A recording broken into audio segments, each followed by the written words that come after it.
Charged with especially aggravated kidnapping. You're also charged with aggravated assault, and you're charged with theft of a firearm worth less than $2,500. You're talking about stuff that is not relevant. Hello and welcome to the Court of Public Opinion. I am the recovery addict, and boy do I have a case for you today. Why is the dog chewing on this guy? I think they have got the wrong guy there. Got the wrong guy, and the dog was biting him. He roughened him up quite a bit. There's a lawsuit. 9 out of 10 judges prefer watching the Recovery Addicts live stream in their courtroom. The fireworks are not done. Now we're getting commentary on the case. Did the defendant find out how the FBI finds people in this case? Oh, she found out.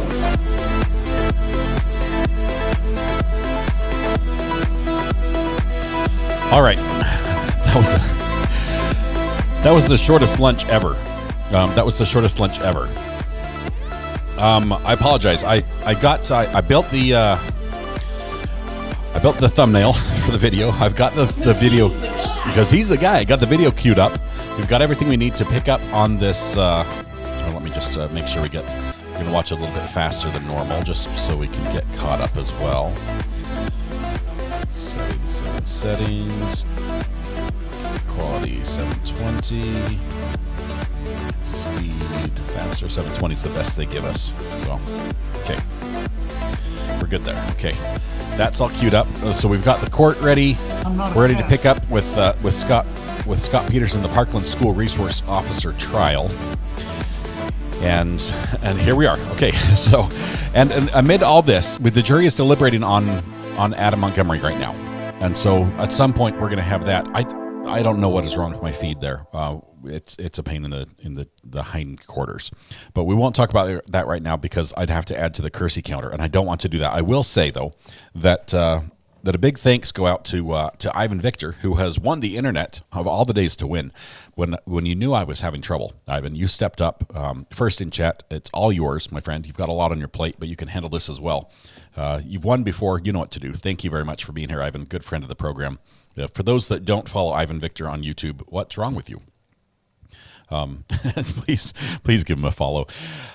You can type !Rebel in chat, and you will get a link to his channel as well. Thank you very much, Ivan. Appreciate you. Let's get things underway without much ado, if that works for you. It does for me. Let's see. I can see it. I've got audio. Turn that one there. This one there. Now it's working. It wasn't working before. I had a cable wiggle loose by itself. And when I hadn't touched anything, it was just surprising. But anyway, we got it fixed. So here we go. We're going to jump over to this one right here. Ladies and gentlemen, welcome back. Come on in. Once you're at your seat, you may be seated. We are going 1.25 speed. This is the Parkland shooting. I'm going to give you a detailed instruction on momentarily. But in those envelopes, you'll find notepads and there's pens for you to pass out. Again, if you want to take notes, you are more than welcome to do so. If you do not want to take notes, you do not have to. That will be left up to each of you individually. And again, at the end of the trial, I will collect the notes and I will shred them. No one will be doing that. Second, ladies and gentlemen, I do apologize for the brief delay in getting started this morning. I promise you we were in here working. Please don't blame the lawyers for that. You can blame me for that. There's our judge. At 6:15 this morning. I promise we were in here working. But I always try to stay on schedule, so I do apologize for the brief delay. Ladies and gentlemen of the jury, you have been selected and sworn as the jury to try the case of the state of Florida versus Scot Peterson. This is a criminal case.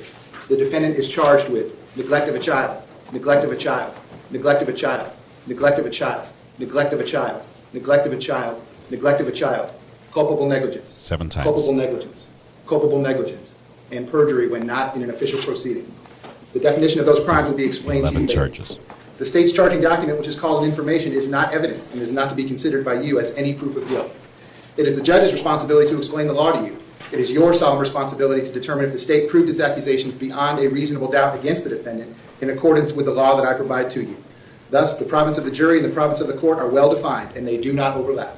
This is one of the fundamental principles of our system of justice. Before proceeding further, it will be helpful if you understand how a trial is conducted. At the beginning of the trial, the attorneys will have an opportunity, if they wish, to make an opening statement. The opening statement gives the attorneys a chance to tell you what evidence they believe will be presented during the trial. What the lawyers say is not evidence, and you are not to consider it as such.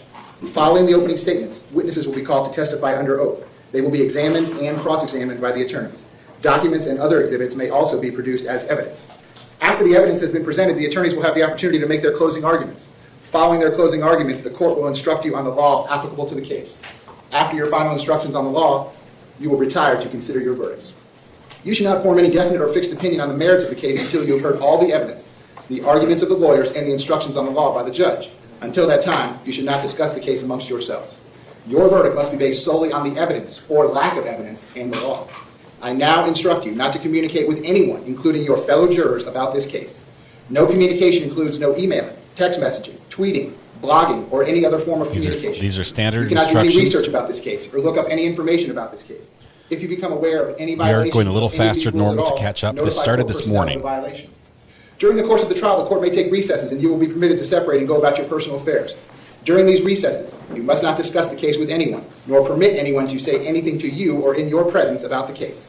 If anyone attempts to say anything to you or in your presence about this case, tell him or her that you are on the jury trying the case and ask that person to stop. If he or she persists, leave that person at once and immediately report the matter to one of the court deputies who will notify me. All cell phones, computers, tablets, and other types of electronic devices must be turned off while you are in the courtroom. Turned off means that the phone or other electronic device is actually off and not in a silent or vibrating mode.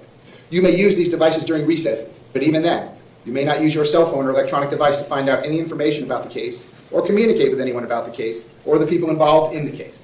Do not take photographs, video recordings, or audio recordings of the proceedings or of your fellow jurors. After each recess, please double check to make sure your cell phone or electronic device is turned off.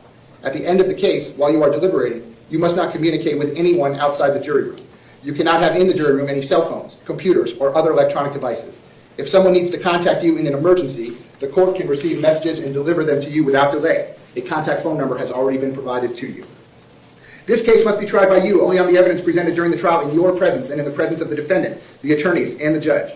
Jurors must not conduct any investigation of their own. This includes reading newspapers, watching television, or using a computer, cell phone, the internet, any electronic device, or any other means at all to get information related to this case or the people and places involved in this case.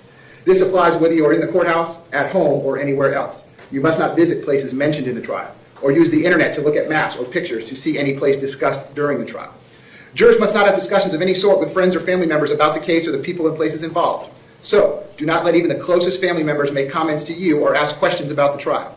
In this age of electronic communication, I want to stress again that just as you must not talk about this case face-to-face, you must not talk about this case by using an electronic device. You must not use phones, computers, or other electronic devices to communicate. Do not send or accept messages related to this case or your jury service. Do not discuss this case or ask for advice by any means at all, including posting information on an internet website, chat room, or blog. What are the reasons for these rules? These rules are imposed because jurors must decide the case without distraction and only on the evidence presented in the courtroom. If you investigate, research, or make inquiries on your own, the trial judge has no way to make sure that the information you obtain is proper for the case. The parties likewise have no opportunity to dispute or challenge the accuracy of what you find.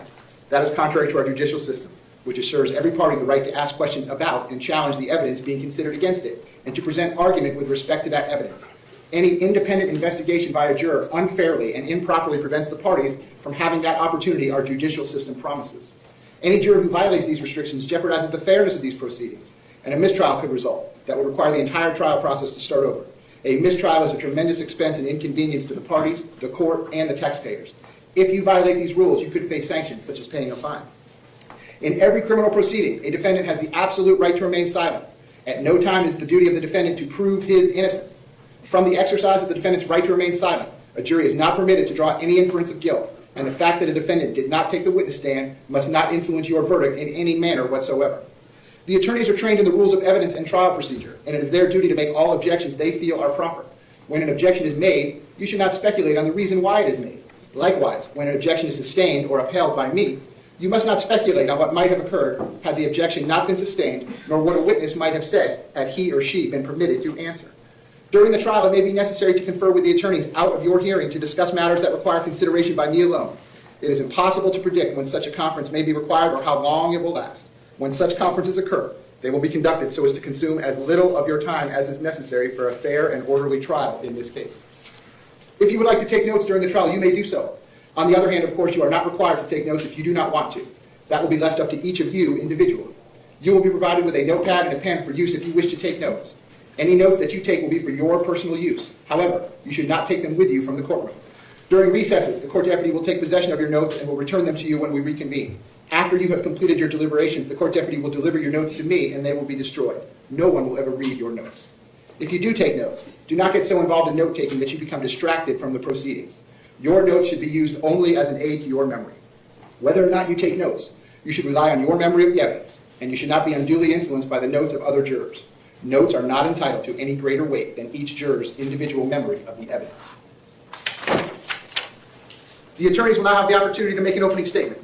The opening statement gives the attorneys a chance to tell you what evidence they believe will be presented during the trial. What the lawyers say is not evidence, and you are not to consider it as such. Pursuant to the rules of procedure, the state gets to go first. Mr. Klinger, with that being said, when you are ready, you may proceed. Thank you, Your Honor. We are sped up here just to catch up. This happened this morning, so we're catching up with this morning's events.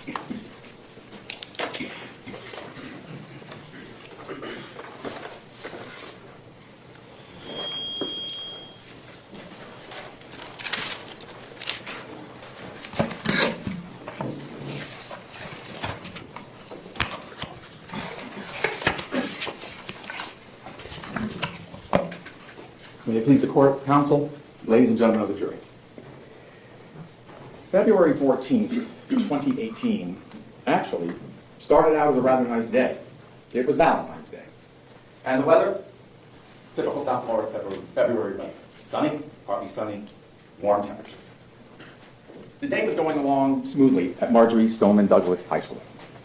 Marjorie Stoneman Douglas High School is located at the north end of the county in Parkland, Florida. It's a large school, almost over 3,000 students attend that school. And it was just a normal day in February. But excitement for the kids and students because it was Valentine's Day.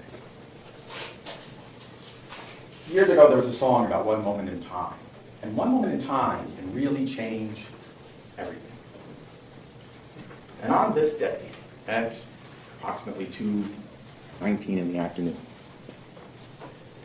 Nicholas Cruz, and I'm going to only say his name once. From here on, I will refer to him as either the shooter, the active shooter, or the gunman. The shooter gets out of a Uber on Pine Island Road. There's a little path that goes into the school, and the school, it was 2:19. The school day ends at 2:40. So by that time of the day, the school monitors were going around and opening up the gates because students are going to be let out, school buses were coming in, parents were coming up to pick up kids, students who are old enough to drive would be able to drive out, go home. So having had attended that school, he knew a little path where the gate was now open that would lead him to what is known as Building 12. It's also called the 1200. You'll hear the 1200 building. Sometimes you might hear the freshman building or Building 12. All the same thing. It's a 3-story building, opened at least in 2009. It contains 30 classrooms. Now, if I can get I see at the monitor, will work right. Well, put up the first round.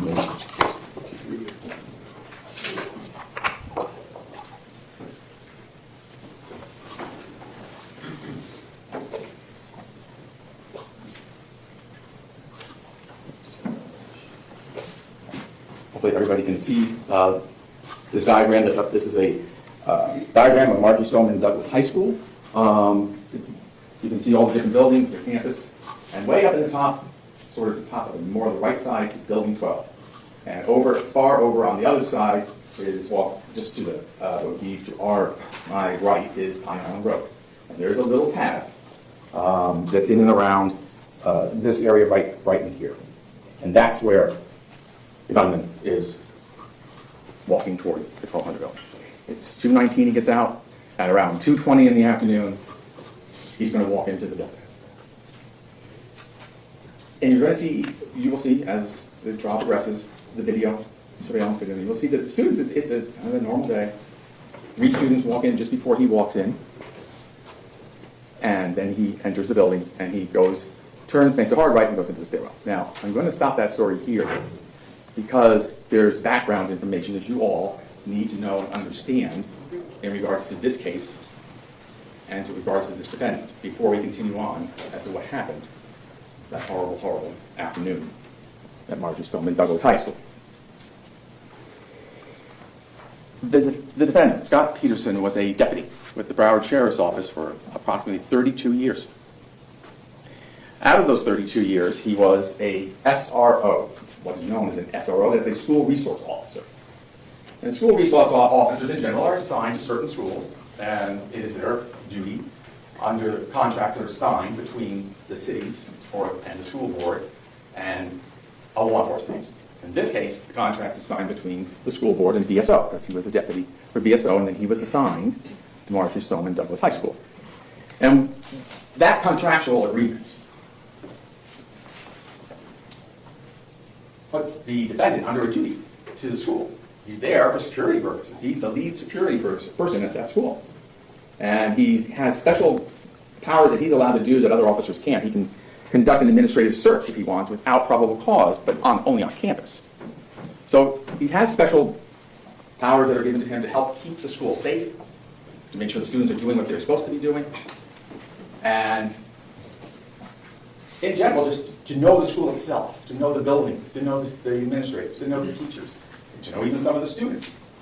So that if anything ever goes wrong, he is the person who knows, for the most part, where everything is. He's been in the school, he knows where it is. He has been the SRO at Marjory Stoneman Douglas since 2009. So he was 28 years as an SRO, but he became Marjory Stoneman Douglas' SRO in 2009. So that's 9 years, approximately, before that fateful day occurred.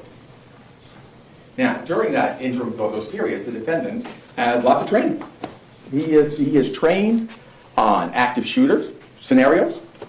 He is trained how to handle a situation where he is the only person there, the only law enforcement person there, to handle an active shooter. He's also trained if he has another officer with him or a group of officers, how to go in and how to handle an active shooter type situation. For the most part, active shooter situation, you go toward the gunshots. You're trained to go toward those shots, to find that shooter, because every shot could be a death. In the old days, it was form a perimeter, not after Columbine. It changed. Usually, active shooter scenarios happen very quickly, and you've got to get in and you've got to find the shooter, or do everything you can to find him so that you can stop the killing. Now, there's other things that the defendant learns and the school administrators learn. As a matter of fact, just a month before this awful incident, they had a program for the school administrators to learn and the teachers about hardening their classrooms and what to do if all of a sudden you're faced with an active shooter situation. So the teachers and the administrators are learning that they need to harden their classrooms, have safe places in their classrooms, keep the doors closed and locked, cover the windows. This practical advice that would help stop an active shooter. Now, the defendant is also trained. He's trained as an SRO. I mean, he's trained on all the special things that an SRO does for a school. And he's also trained, of course, on his weapons and how to use his weapons in whatever scenario he may face. So, he becomes the SRO of Marjory Stoneman Douglas in 2009. 2016, he has training on active shooter. In 2017, he has more SRO training. And finally, we come up in 2018. That training the month before was done at the school for the staff and teachers. And the defendant was there for that also. Now we go back to that day, that afternoon. First thing you need to understand is that there is surveillance throughout the school. There are surveillance cameras inside the 1200 building. There are surveillance cameras outside the 1200 building. There are surveillance cameras all over the school. They don't cover everything. There are certain sections that don't cover. There's no cameras in the classroom. There's no cameras, obviously, in the restrooms. There's no cameras in the teachers' lounges. And sometimes there's just not a camera in certain areas or captures a certain area. And one of those areas happens to be the very front of the 1200 building, the 12 building. That's where the shooter enters. There's two doors that go right into a main hallway, and there's a third door that goes into the stairwell. The school itself, the 12th building, has two stairwells. There's an east stairwell, and then one on the far end of the building that's the west stairwell. So, again, by looking at the screen, we're talking about the 1200 building, or the building 12. At the time that the shooter enters the 1200 building, gets out of the Uber and goes into the 1200 building, The defendant and a lot of the administrators in the school's security specialist, Kelvin Greenleaf, and the vice principals are all in and around the number 1 building.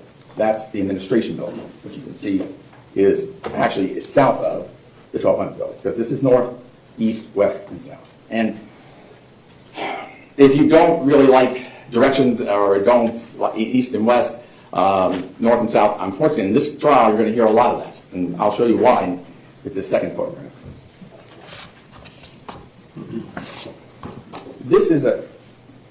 This shows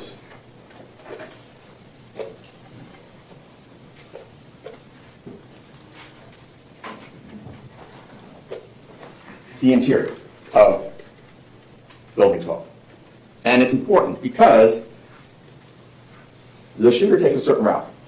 He goes from east to west on the first floor, west to east on the second floor, and then on the third floor, east to west.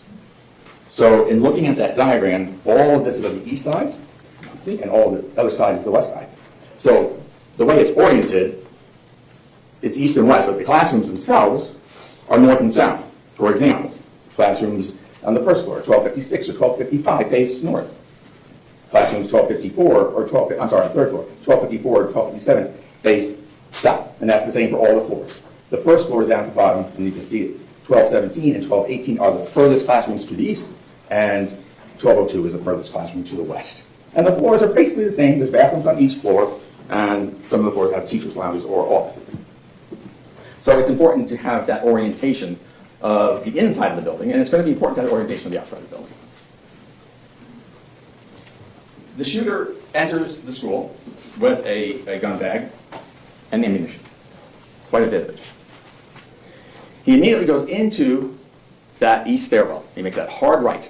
Because just before him, you're going to see 3 students walking in. Ashley Baez, she's going to walk down to the farther end, the west end of the hall. And you're also going to see Martin Duque and Luke Hoyer walking in just before he walks in. Martin and Luke will go down the hallway slightly, and they will stop in front of classroom. You can see at the bottom on the first floor, in front of classroom 1215. And sitting in front of classroom 1215, working on a computer, she had asked special permission, is Gina Montalto. So the 3 of them, Luke, Gina, and Martin, are in front, or they're in that little alcove. You can see there's the 1215 classroom and the 1214 classroom, and they have, the doors are in a little alcove, and that's where they are. Now, the shooter takes out his gun, and just as he's doing that, another student happens to just walk through and into the stairwell by accident. And he quickly leaves. He sees the gun, he sees the shooter, and the shooter says, something bad's about to happen, get out. He gets out. And then the shooter exits that stairwell, bottom to bottom, goes out, takes his weapon, and fires it down the first floor corridor.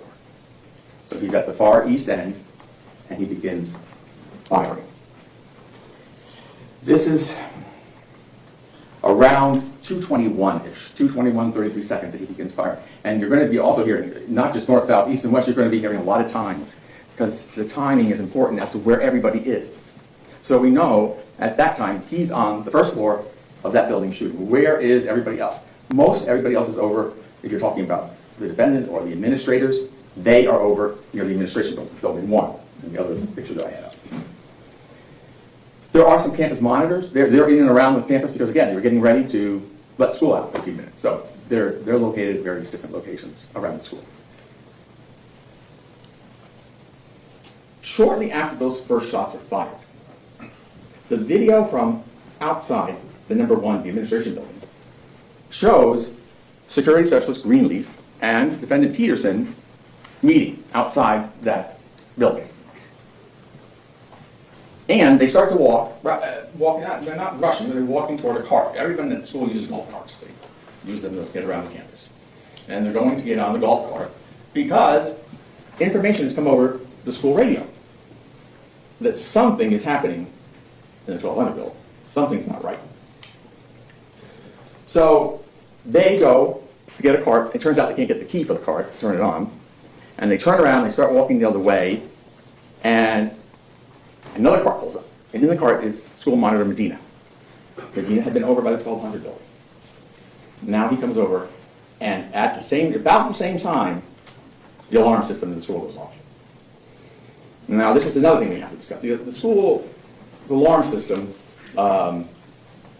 in the 1200 building, in the 1300 building, was a little newer than the rest of the school's alarm system. It was much louder. There were alarms in every room in the 1200 building. Every classroom had an alarm. Then they make a piercing noise when it goes off. In the rest of the school, it would be like a siren alarm, but it would be heard throughout the school. If it goes off in one building, the whole school goes off, and it's controlled from the administration building. So as they're hopping onto the cart, the defendant gets in the seat next to Medina. Medina's driving, he's next to him, and Mr. Greenleaf gets in the back. And they take off. And Medina is driving right to the 1200 building. So they're now on their way to the 1200 building.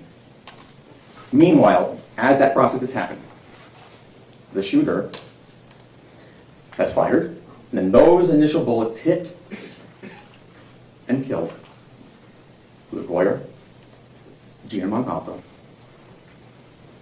and Martin Duque. At least he initially certainly injured them, and then he later comes back and shoots them again, and that was the end. When he's done firing those initial shots, he turns to the building across from the 1215 building.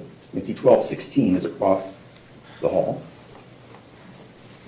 And he fires into 1216 through the door and through the window that's embedded in the door. He fires into that classroom twice. And in that classroom, the shots hit and kill Alex Shackner, Elaine Petty, and Elisa Allen.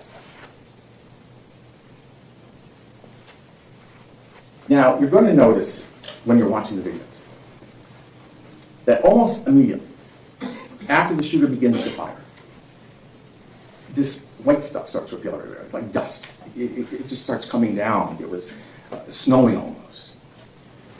He has what he brought to school was an AR, Smith & Wesson AR-15. Very, very powerful gun. Right, semi-automatic rifle. It's very powerful.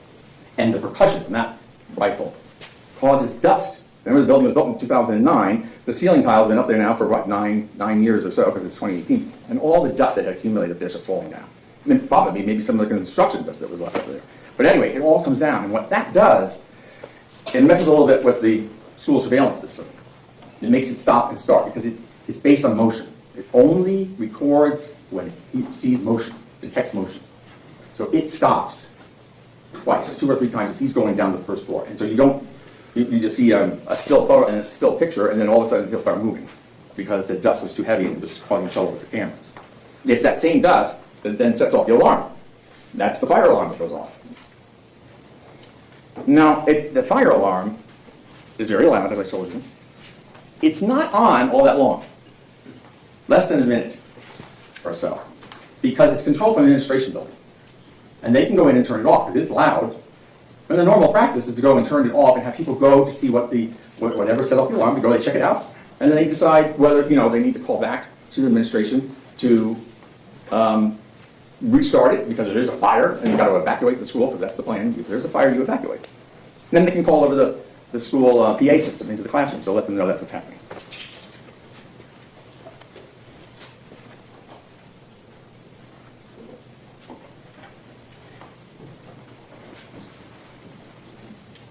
So the alarm can shut off after just being on a short while.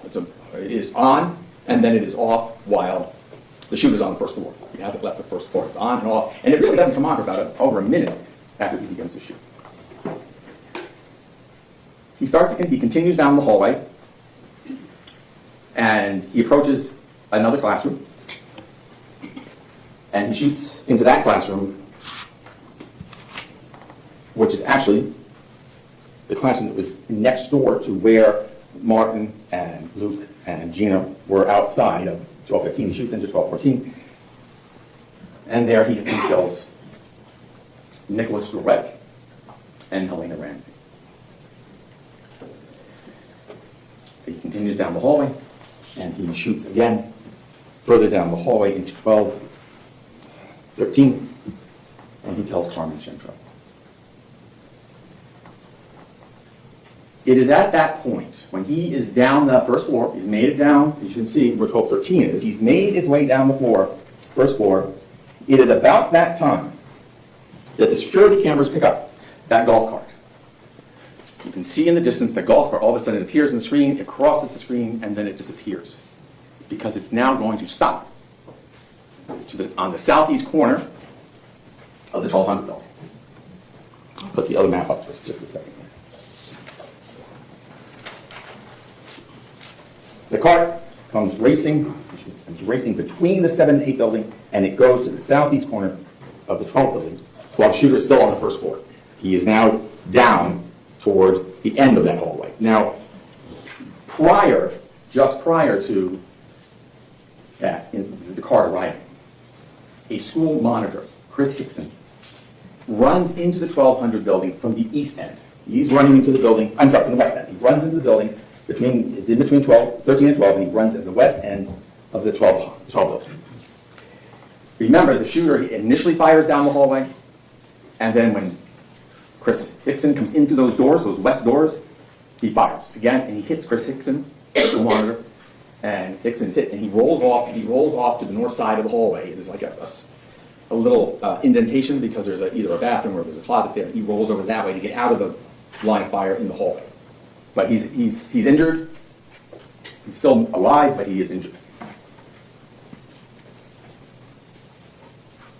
The monitor, Medina, he drops off the defendant, and he drops off Greenleaf, the security specialist, as I said, at the southeast corner of the 1200 building.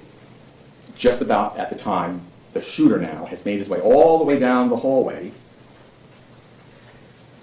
and as he gets to the end, he looks and he sees Chris Hickson. And it appears that he fires again into Chris Hickson. And then he turns. I'm going to put the other photograph back up now. He turns, because now he's at the far, far west end of the first floor. So he is all the way down at the far west end. And those red and black markings that you see, those are just the placement of security cameras in the school, in the 12. So now he's made his way all the way down the first floor. And he has killed Luke, Gina, Martin, Alex, Elisa,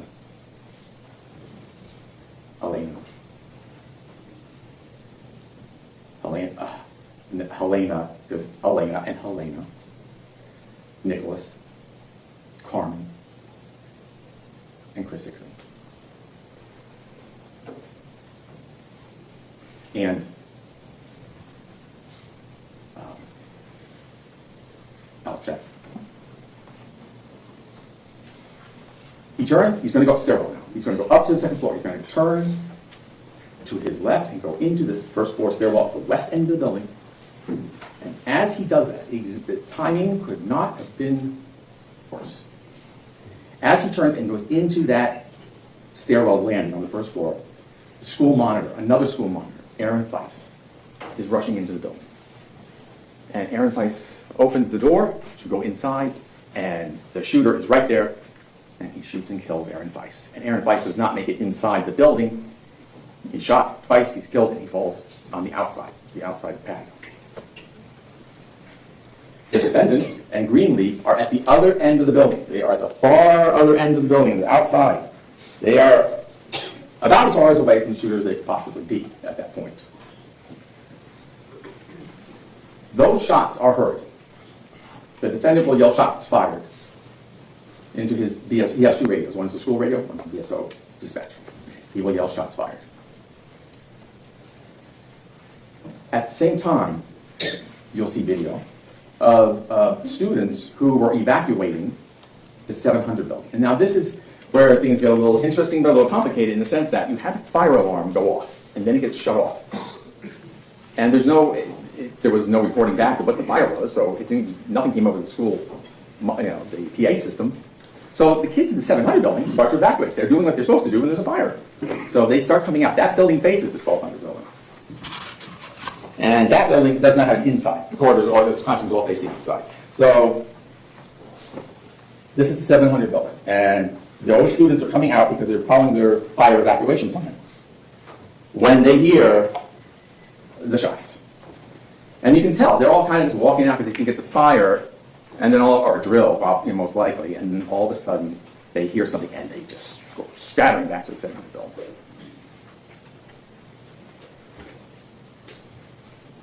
Shooter continues up and down the second floor. Now, the kids in the 700 building were evacuating for a fire break. The students and teachers on the second floor of the 1200 building have heard the gunshots. They had the training the month before about what to do when you have an active shooter, and they have all gone into their classrooms. They've gone into the safest portions of those classrooms, the hardened areas, those areas where if you shoot through the door, you don't open it, but you shoot through it because it should be locked, you wouldn't be able to hit anyone because they would all be in a hardened corner. And when the shooter gets up to the second floor, it's empty. There's nobody in the hallway. Totally empty. And he begins to make his way down the second floor. Now he's going again from west to east. He's done the whole first floor, and he's going the other direction on the second floor from west to east. And as he goes down that floor, he shoots into classroom 1231. There's nobody to hit, but he shoots three rounds into that classroom. And then he'll continue further down. That classroom, 31, faces the north side of the corridor. And then he shoots into 1234, which faces the south side of that corridor. Nobody in that either.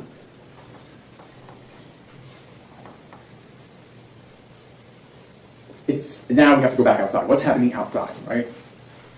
For approximately 27 seconds, you do not see Kelvin Greenleaf or the defendant, Peterson. You don't see them because there's no camera in front of the 1200 building.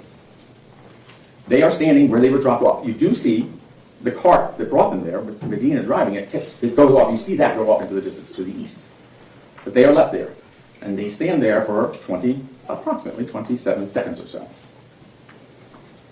And then they move. And they move, and I know this is getting a little back and forth, but we have to, it's a little hard to tell, but they move from the southeast corner of the 1200 building to right here between the 700 and the 800 building. There's an alcove. That is the alcove that the cart had run through. It's coming up from building 1 to building 12. So there's an alcove there, and that's where they move. They go from the 1200 building to the alcove. The defendant will never leave that alcove while the shooter is in the building, and actually doesn't leave it until almost 40, give or take, 40 minutes or a little bit longer when everything is finished. The whole time he's there is about 48 minutes or so. And that is from when he first arrives, which is where the shooter at that point is on the second floor, until it's all over. By 3:11, they were already evacuating kids out of the building. Kelvin Greenleaf is over there with them. He's not a police officer, he's just a security inspector. He doesn't have a weapon. The third floor. You will hear video. You will see a video from the third floor. You will be able to hear what they heard coming from the first floor when the gunshots are being fired down on one before the alarm goes off. And everyone is you'll see, they're all sort of looking around like, what was that? What was that? And somebody says, they give different explanations for what the noise was that they were hearing. Then the alarm goes off. And when the alarm goes off, they decide to start to evacuate because the fire alarm is going off, so they'll evacuate. Now, some kids initially go to the east stairwell, but both of the kids go to the west stairwell. And it's organized because they just think it's a fire drill because now that the alarm is on, they're going to walk out. It turns out that as the kids on the west end of the third floor of that building, they're all trying to go down the stairs, so that would be here. Now, remember, we're talking about the 1200 building. The defendant is over here with Kelvin Greenleaf, and we're talking about the third floor of the 1200 or the 12 building, and that is this floor here on the top, west end and east end. On the east end, the kids sort of back up a little bit out of this, they're taking the time, they're getting down the stairwell, and starting to back up. And one of the students, Armand, gets pushed toward the window. And he looks down and he can see Greenleaf, and he can see Scot Peterson where they were first dropped off at the southeast corner of the 1200 building. And he sees that Deputy Peterson has his gun out, so he knows something is not right. Well, they are there getting ready to evacuate when the shooter now is on the second floor and he shoots into those two classrooms, right? They hear those bullets and you see them all turn around and fly back up to the third floor. And they're all going back to their classrooms. There are students at the very first students in front of the whole crowd who are going down that east stairwell. Do not turn around. They continue down. They continue down to the first floor. One of them goes and starts to look. They come down that exactly where the shooter had started, right? They come down that stairwell on the east side. One of them goes and looks down the first floor corridors, and then the corridor and other ones follow. And all of a sudden, you will see from the camera on the first floor and then from the stairwell, they have seen carnage. They have seen what happened on that floor, and they go flying out the doors, the first floor, east doors, the same doors the shooter came into just a few minutes before. When that happens, right, remember those shots went off on the second floor. The defendant and Greenleaf have now moved to that position over the 700 building, that alcove. And they have a perfect view of the 1200 building, the east side, and its whole south side. Because they can, from this spot, they are able to see, from that spot there, they can see the 1200 building, east end, and the south side, all the way down to the west part of the 13 building. Those 5 students are flying out of the 1200 building on the east side. Nobody stops them. Nobody asks them what's going on. You see security specialist Greenleaf, he's to the south, which would be if the defendant is here, he's just sort of right behind him. And the camera picks up Greenleaf. That camera picks up Greenleaf. There's another camera that's looking down the side of this building, all the way down here. That picks up Defendant Peterson at points when he's coming in and out of that alcove. He stays in the same spot, but he moves a little bit back and forth, and sometimes you can see him, and sometimes you can barely see him. But Greenleaf is right behind him, and you see Greenleaf like going, to the kids' move or just gesturing at them. Nobody talks to them. Nobody finds out why are they fleeing out of the building. And there's no cameras on that east end of the building to show them coming out. You see them from the inside running out after they see what happened on the first floor, but you don't get to see what happened when you go outside. But nobody's talking, nothing. They're not talking. And that was a reaction because the rest of the students had heard those shots on the second floor and they all went back upstairs. You're also going to hear see a video, because let me back up just a little. I have told you there's surveillance video, right? That's from the school, and there's no sound. There's no sound, and it's motion censored. That's what makes it stop. There's also body-worn camera video that comes to the police officers, BSO.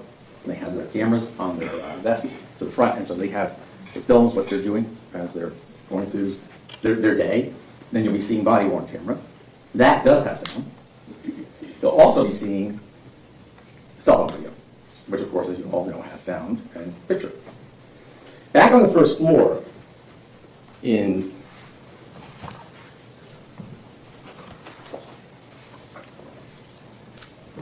classroom 1213, the student is making a recording what's happening. While they're hunkered down in the room, she makes a recording on her cell phone. And the first recording picks up, you hear the gunshots, and the fire alarm is going off. The second recording, the fire alarm shuts off. And you'll have an opportunity to listen to it. It's when the defendant is on the first floor, and he has, not the defendant, but the shooter's on the first floor. And he has moved down. In the first video, he's right on the first part of the floor. In the second video, he's made his way to when Aaron Weiss comes in the building. And on that video, you hear bam, bam, bam. And that's Aaron Weiss being killed. And then you hear the shots, the bam, bam, bam from the second floor. Three shots into 1231 and 3 shots into 1234. And now the shooter has finished the second floor. He gets into that stairwell, the east stairwell. He's one flight above where he entered. And he's going to climb up the stairs, and he's going to enter the third floor. The kids in the third floor who were evacuating for that fire drill don't all make it back in their classrooms. There's still people in the hallway. The video that the student in the first floor had, you'll see that was recorded, the second one, captures the sound of what happens when the shooter gets onto the third floor. He opens the door from that stairwell, he's on the east end, he turns again to the west, just like he did on the first floor, and he starts firing, and you can hear it on that cell phone video. At the exact same time, Deputy Peterson is 3 floors down over at the alcove, so he's just catty-corner and below of where the shooter is. The shooter's up here on the 3rd floor, and he's over here. He is on dispatch. He's talking to BSO dispatch, and in the background you hear all those shots. Those shots, as that shooter comes out of the door, the very first classroom is 1256, which that classroom faces north, 1256. This is the east end of the 3rd floor. And teacher Scott Beagle has gotten all his kids back into the classroom, and he's attempting to get the door closed and locked when the shooter comes out of the stairwell. And he shoots and kills Scott Beagle. He doesn't make it back into the classroom, he just collapses right there at the door in the hallway. Right next door to Mr. Beagle's classroom, his classroom, 1255, Stacy Lapel is the teacher in that classroom. She gets all her kids in, and she manages to get herself in and close the door, but she does get hit. She survives, but she does get hit. Now, he's also been firing down the hallway, just like he did in the first floor. Those bullets are flying down the 3rd floor hallway. Those bullets hit Meadow Pollock, they hit Carol Laughlin, they hit Joaquin Oliver, they hit Peter Wang, they hit Jamie Gutenberg, they injure Anthony Borges, they injure Marian Kavchenko, and they injure, well, I've already told you, Stacy Lapel is already injured.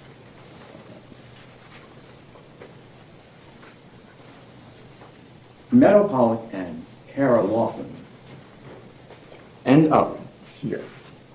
They're on the south side of a locked classroom, the south side of a locked classroom, in the little indentation, the little area where the 2 doors are, just like on the first floor where Gina and Luke and Martin were. But they're up on the 3. They've been hit. You can't see Kara, but you do see Meadow. She's moving. And I'm sorry, and there was one more person hit, injured but not killed, was Kyle Lehman. So it was Kyle Lehman, Anthony Borges, Stacy Lapel, and Marian Kavchenko. The doors to the bathrooms on 3 and 1 are locked. They were locked because there were vaping problems going on in the school, and so only the doors to the bathrooms on 2 were open so they could control traffic in and out of the bathrooms. Joaquin Oliver and Kyle Lehman and another kid make it into that little alcove that's in front of the bathroom, which is on the north side of the hallway, or the end here, on the 3rd floor. The shooter reloads, and when he reloads, some of the kids and the teacher are able to flee and get down and out the west end stairwell. Jamie Gutenberg was one of them, but she got hit just as she was approaching the exit door to the stairwell, and it hit her in the spine. She makes it outside the door and collapses onto the landing. She's on the west side, the west end stairwell, 3rd floor, and she collapses on the landing. She dies. Peter Wang is also running towards that door, and he gets hit. And he falls down, and then he sort of is sitting up against the far west wall. The doors, on one side, there's doors that go out to the stairwell, the west stairwell, and then there's doors for teacher's lounge on this other side, and he's leaning up against the wall. Anthony Borges has fallen. He's on the floor. And he can't move. He's in great pain. He survives, but he's in great pain. He can't move. Kyle Lehman has been shot badly in his ankle. And he's in there with Joaquin. Joaquin can't move. Joaquin is sitting also up against the wall. He can't move. And Kyle and the other kid, or the other person who's in there with him, they actually, when the shooting, when he reloads, they take off, and he's able to get out of the building. The shooter reloads, goes down the hallway, and as he passes Hera, and Meadow. He fires again. On Wilson. He continues down. He looks to his right, outside of the men's room, because the door is locked. It's Joaquin out. Joaquin puts his hand up as though to shield himself, and the bullet goes through his hand and into his brain and instantly kills him. He then continues down the rest of the hallway, and he fires numerous shots into Peter Wang, killing Peter Wang. You now have 14 kids, 14 students, and 3 staff members, teachers, staff members of the school who have been shot and killed. The shooter gets to the end of the hallway and goes into the teacher's lounge.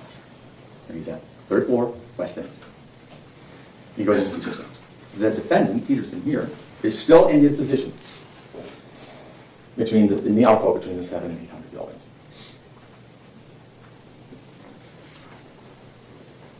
The shooter goes into the lounge and he fires 5 shots into the hurricane-proof windows.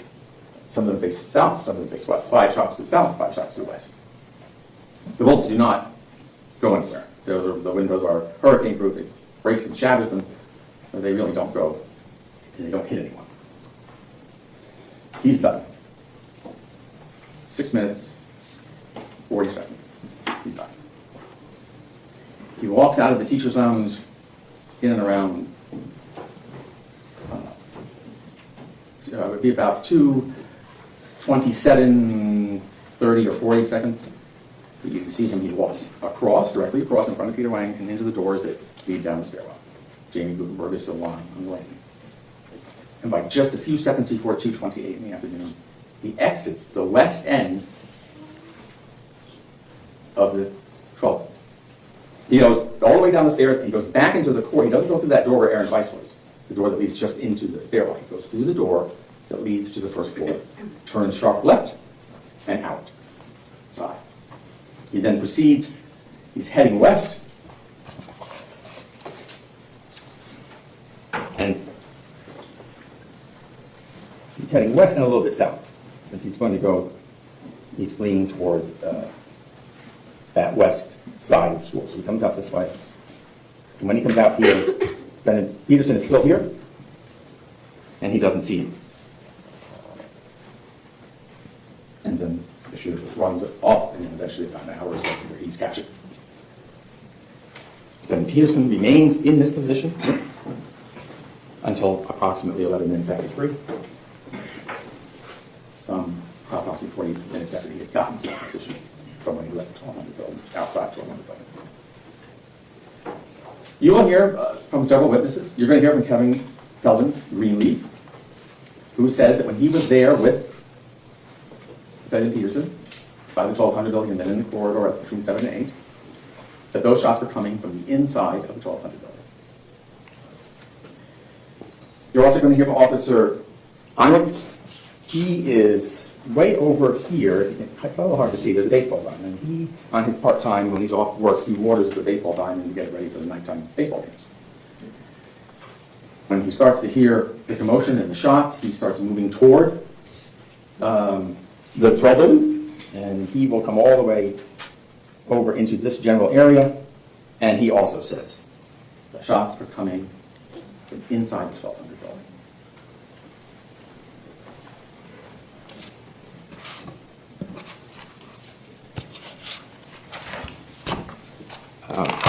Just a few more things I want to go over. Elliot Bonner is also a monitor, and he will be the one who also hears the shots are coming from inside the 1200 building, and he orders a code red. And this happens around 2:30, 2:24. It's well into when the shooting was going on. The code red means everybody, there's an active shooter, get into your classrooms, get into your hardened areas.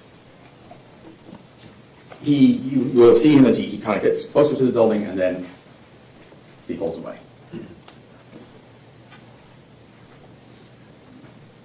After that, now I told you the shooter left that building. Was out of there by 2:28.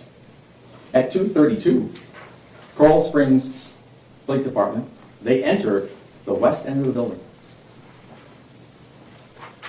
And they begin to search the building. See Hickson, he's still alive. They put him on a cart.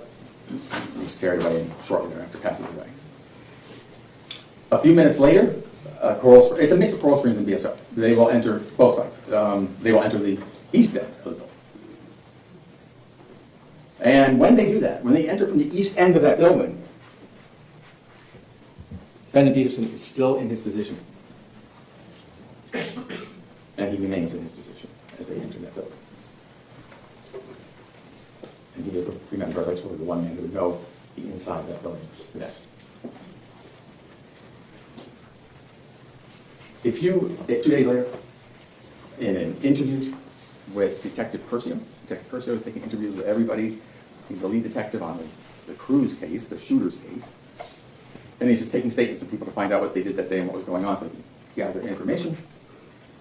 And the last charge that you heard the judge read you, the perjury charge, it comes from that statement, wherein the defendant doesn't, or says that he only saw so many children, and he come out of the building and didn't see any children, and also he heard only a few shots. And none of the perjury charges arise out of that interview. It was a horrific day. And 17 beautiful people were lost. Another 17 were injured. The ones, in this case, the charges all stem from the third floor. They're all from either people who passed away on the third floor or who were injured on the third floor. But overall, it was a unspeakable, horrible day. All right, that was the prosecution's opening statement. I'm going to give you a quick restroom break before we go to the defense opening statement. Same admonition as always. Please do not discuss the facts of the case, the evidence, the witnesses, or the testimony amongst yourselves or anyone else. Please no research on the case, directly or indirectly in any way, shape, or form. You will leave the notepads in your envelopes in your chairs. They will be waiting for you when you return. I'm going to have you step in the back for a quick break. Thank you. The cameraman is showing all sorts of stuff. We get to see the jury's feet. Seriously? They show us the jurors' feet as they leave? Wow. Okay,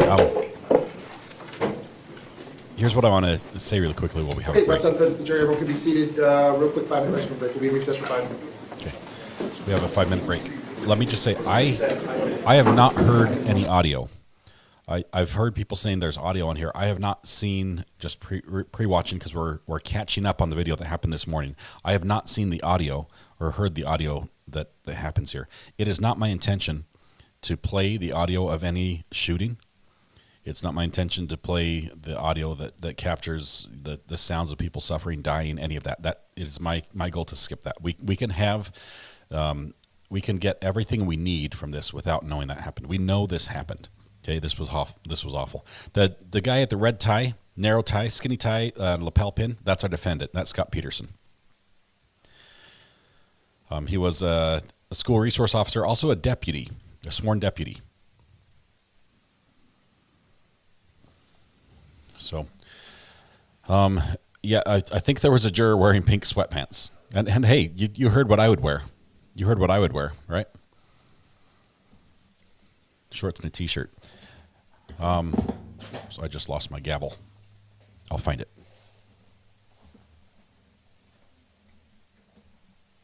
Okay, so here's what I want to say about this trial. I'm not watching this because of the school shooting factor. We didn't follow Nicholas Cruz very closely. We followed some of the witness statements, but it was the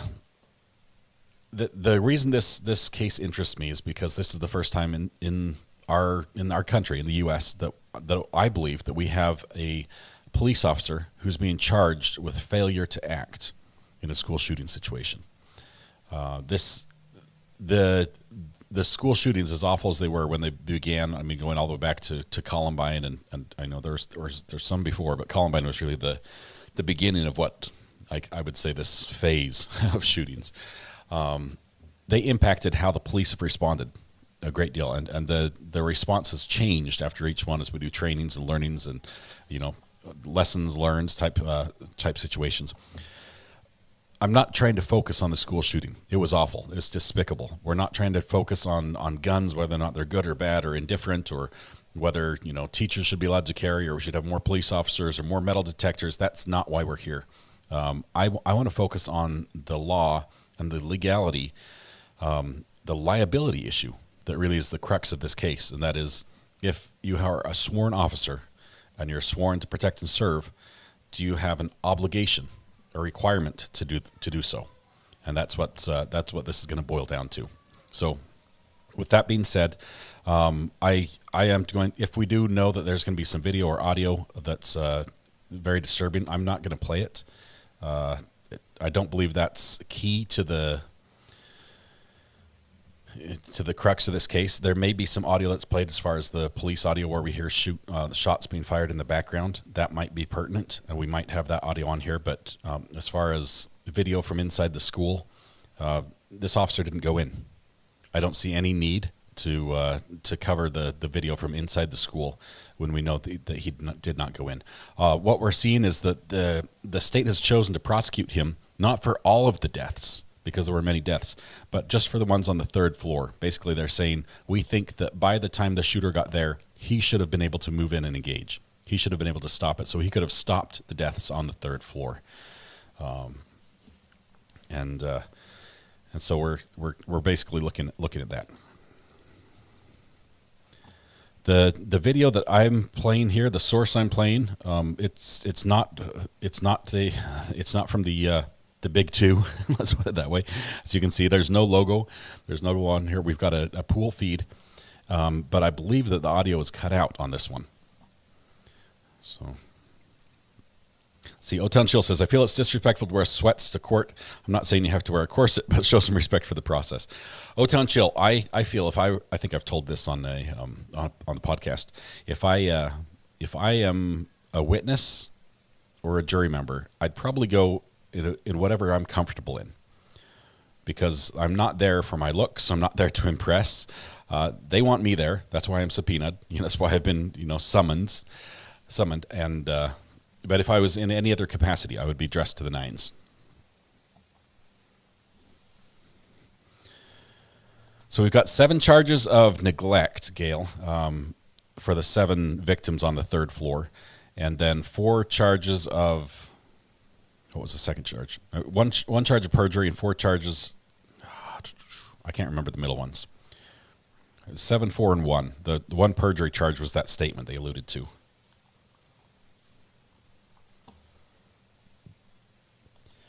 As far as the parents testifying, probably not during court.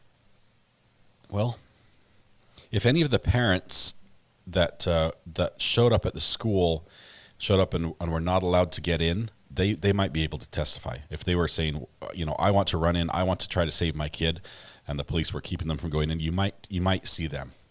We might see them in this trial. Will we go back to Montgomery trial if the verdict comes in? Yes, we will.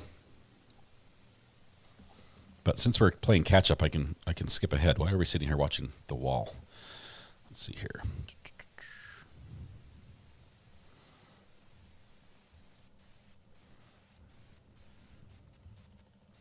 Skip. Here we go. Hop, skip, and a jump. There we go. Okay. And we're back. Look how much time we just saved.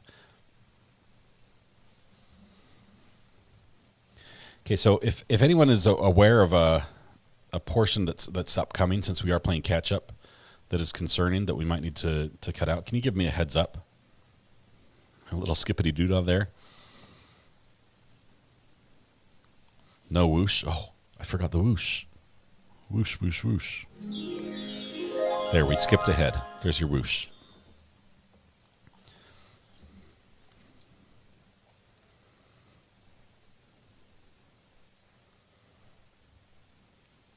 I would be surprised if this judge does not have prior military service. And I'm saying that just based on the haircut. I've been around a lot of members of the military who share a very similar hairstyle. There's audio of the shooting. There's a lot of this part right here where clearly something is going on that the judge is looking at, but we're not seeing. We just see white boards. Maybe it's just because the iris is so high. The judge is completely obscured. He's like, I guess I didn't need to see my courtroom today.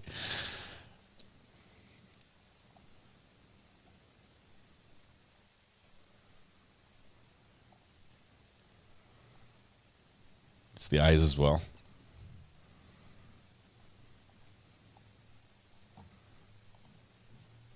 So after the long break, we'll be on the lookout for that. They are building a poster for it. Let's see if we can skip ahead again. They're building a fort. We're seeing the ceiling. No audio yet. Versus Scot Peterson. There we go. Now we have audio. State versus Scot Peterson, 197166 CF10A. I continue to have Ms. Gomes, Mr. Killer, and Mr. Klinger present for the state. I continue to have Mr. Igosh present with Mr. Peterson, who likewise is present. We are outside the presence of the jury. Defense, you ready to proceed with your opening statement? Yes, Your Honor. Okay. State, depending on how long that takes, again, no time limits. If we get substantially past 12, do you want to do the lunch break then and start with your first witness after the lunch break? That would be our preference, yes, Your Honor. Okay. So I'll just kind of play that one by you. But you do have a witness here ready to go. We have a couple witnesses here. Very good. Okay, very good. Okay, please bring the jury back in. And jury's coming in. It's members of the family who were present. We saw them in the original trial. At least the victim impact statements. Several of those individuals spoke quite passionately, even. We're skipping ahead just a little bit. You all may be seated. All the parties may be seated. Ladies and gentlemen, those of you using the notepads, I'll give you a moment to get the notepads back up. It does appear to be an LEO pin on the lapel. Okay, ladies and gentlemen, when we took our quick break, we had just heard the state's opening statement. So at this point, we're going to turn to the defendant's opening statement. Mr. Igosh, when you are ready, you may proceed. Thank you, Your Honor. May it please the court. Don't think it's a public defender.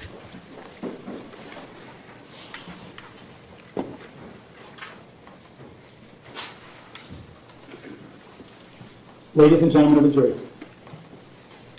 we are here because my client was sacrificed. The evidence will show that he was thrown under the bus.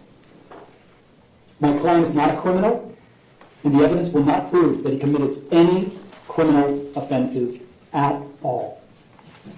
He didn't know where those shots were coming from precisely.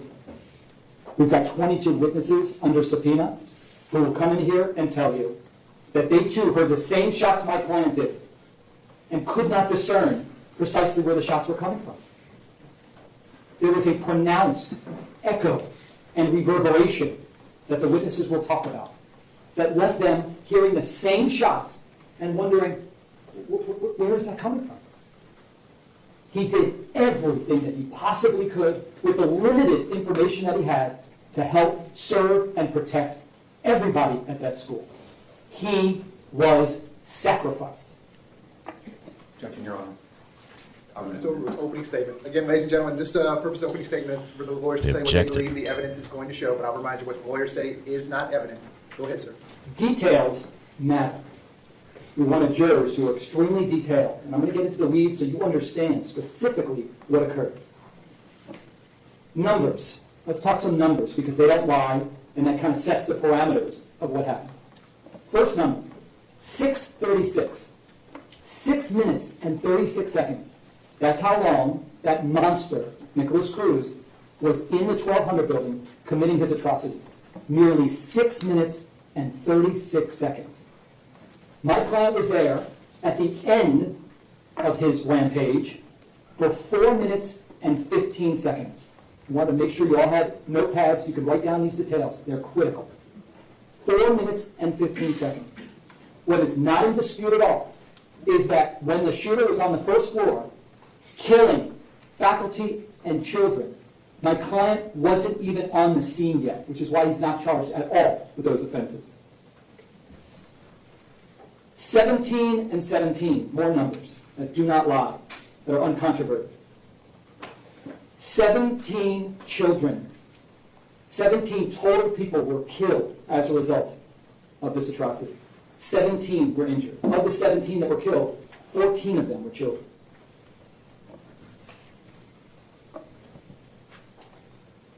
want you to take a look and understand why we're here. We're here because of this monster.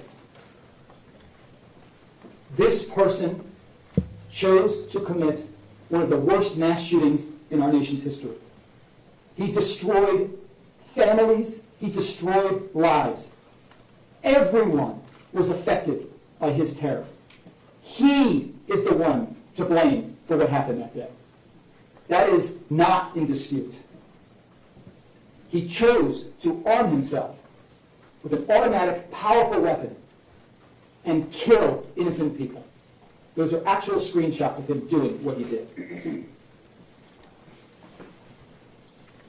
Not if, but when you have very strong feelings in this case, whether it be because of the photos that they intend to introduce showing blood, gore, understand who's responsible for that.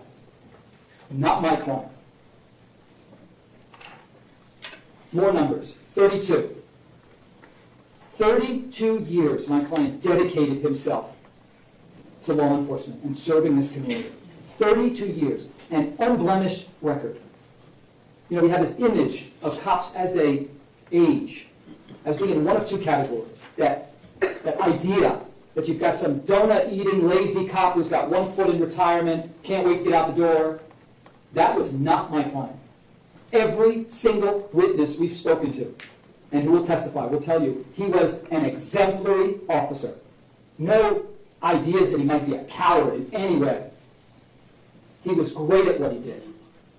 A loving father of 4 children, 2 who served in the military, lovely wife. He went to work that day never thinking that some sick, twisted monster would do what he did. My client was one of those ones that Marjorie Stoneman Douglas, who would get in the middle of kids who were fighting. He would risk his life to protect others.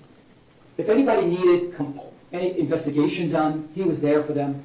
Everybody will tell you, teachers, faculty, if they needed something done, he was Welcome to all the 13th jurors joining us. Thank you very much. He devoted his life to what he called his children. His children. He's broken up about what occurred. He was an award-winning deputy. In 2012, he won Parkland's Deputy of the Year. What's the legal objection? It's argument, and it's also, that was part of, I believe, our motion to eliminate in this case. Motion in limine? Previously? No, it's overruled as to both. Again, what the attorneys think the evidence is going to show at trial. Go ahead, sir. The evidence will show that he won in 2012 Parkland's Deputy of the Year. In 2015, he won Parkland's School Resource Officer of the Year. And then once again in 2016, he won Parkland's Deputy of the Year. This is within just 2 years of the February 2018 vicious attack on that school. This was an award-winning, decorated officer. He was an elite officer who did his job zealously and professionally and with courage. So what we have here is a man with a decorated history of serving the community for 32 years, and in literally 4 minutes and 15 seconds, they're claiming he became a criminal. That's what they're alleging. And understand what we're here for. We're not here to say, well, could he have done things differently if he had certain information?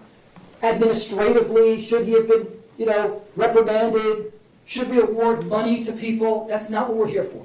We're here for one purpose. Because as we've learned, someone from their office filed a document, an information, a charging document, claiming 11 counts. And he has stood before this court and he said, I am not guilty. And for 4 years, every time he came to court, he said, I am not guilty. Because he's innocent. And he did not accept responsibility for crimes that he did not commit. Now, how did we get here? We'll talk about that now. How does a decorated officer who did everything he could with the knowledge that he had, and we'll get into that, how does he sit as a defendant with his liberty at stake in criminal court? Details matter. So let's go back to February 14, 2018. That's when the massacre occurred. Now, whether it's right or wrong, the people at the top always get blamed. Sometimes it's justified, sometimes not. If it's raining outside, well, it's the president's fault. Gas prices go up, president's fault. But sometimes it's justified. What I will not do in this case at all is tell you whether Sheriff Scot Israel, who was the head of the Broward Sheriff's Office, whether it was justified that he was getting tons of criticism immediately after this. I will not get into that because I don't like the idea of anybody blaming someone without having all the facts. I won't do that. I won't be a party to that. You got one finger pointing out, you got three pointing back. But what I will say is that the governor did find that he was incompetent and he was removed from office. But before that ever happened, Sheriff Israel, who was on the hot seat, did a Jake Tapper CNN town hall meeting. So objection irrelevant. Wow. Well, as to the relevancy objection, it's overruled. But Mr. Igars, let's stick to what you think the evidence is going to be in this case. Go ahead, sir. If they don't call him, we will call Sheriff Israel to testify. We will. We have no burden in this case, but we will make sure that we call him to testify. And he will admit to you that he was under pressure. Naturally so. He's at the top. People started to question why certain deputies didn't go in, and we'll get to why they did. He wasn't the only one, by the way. There was at least 6 others that we will call to testify. We will explain why they didn't go into the building either. They also thought the shots were coming from a different area, based on the reverberation and based upon the echo. Good, meaningful, dedicated officers. Some who initially lost their job, but then fought and got it back, and they're working now. They have their jobs. My client's fighting for his liberty. But Sheriff Israel took that heat. I'm not saying it's justified, but he was under the gun. A lot of heat's coming his way. So he goes on CNN town hall meeting with Jake Tapper, televised, for everybody to see. And he defends consistently. Before that, after that, he's defending his officers. They did the best they could with the information that they had, based upon the circumstances. He knew no one had done anything wrong. Well, that didn't fly. He will tell you that even after he went on to that Jake Tapper town hall meeting, yeah, people didn't like some of the things he said, including that he showed great leadership. And his officers didn't do anything wrong. You know, he took a lot of heat. So what does he do? Understand, he's the head of BSO. Thousands of deputies. But like any of us, we have supervisors. And if something looks wrong, you bring in somebody and you say, well, tell us what happened. You know, why did you go in? And you sit down and you talk to them. You think that occurred? No, because that didn't fit his agenda. What you will learn, the evidence will show, is that Sheriff Scot Israel puts Sheriff Scot Israel number one. Sheriff Scot Israel's ego is not his amigo. So what he did is the very next day, after he took the heat, after that CNN town hall meeting, and just so we're clear, this is who we're talking about. This is him at the CNN town hall meeting, defending everybody, no problem, but then he took the heat. And the very next day, this is him, at a very famous press conference that set into motion why he's sitting there. Objection, Your Honor. Okay, yeah, it's overruled. If that's what the lawyer believes the evidence is going to show. Again, ladies and gentlemen, I'll remind you, opening statements. It's bad form to object during opening statements. What they believe the evidence is going to show. The objection's overruled. Go ahead, sir. This press conference set into motion such unbelievable pressure. We'll talk about what happened. Let's talk about what he said. Verdict watch. He announces to the world, with all the media there, this was the biggest case around, biggest atrocity. People want to know what happened. And at that press conference, he said, regarding my client, well, he didn't go in to kill the killer. Now, what did that mean to all of us? I mean, anyone watching. Okay, wait a second. Someone from the police force, it's not very usual. What made it so credible is it's not usual to hear a police officer say something negative about another police officer. But even worse, and what made his words so problematic, is that it came from the top. A guy that people knew, a public figure, who spent his career trying to get everyone to perceive him as credible and believable and honest. And now he's throwing my client under the bus. He's saying he should have gone in to kill the killer. What did that mean to all of us? Number one, wait, I guess he must have known where the shooter was. Number two, my goodness, he must have known kids were being killed in that building, which he did not. He sat back and did nothing. He cowered it, did nothing during that time period. Well, naturally, all of us, and I include myself, said, my goodness, what kind of person does that? It was perfect. The media ran with it because now you had a villain. They had crews, but now you had a villain. Imagine a veteran officer who they make it seem huddled down and just did nothing and protected himself. That's not what happened. But that served Sheriff Israel's purpose. And here's what's more insulting and worse.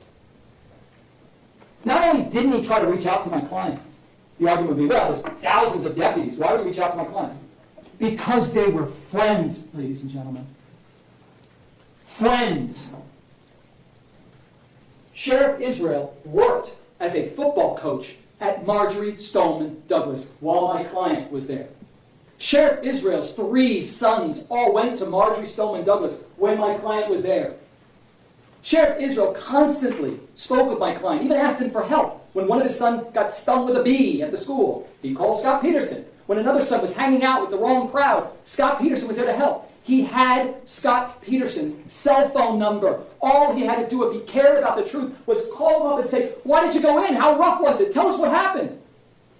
The evidence will show he didn't do it, and there's only one reason why. Because anything my client said, which would have explained why he didn't go in, would not have served Scot Israel. He didn't want to hear the other side. He needed a scapegoat. It's politics 101. Objection, Your Honor.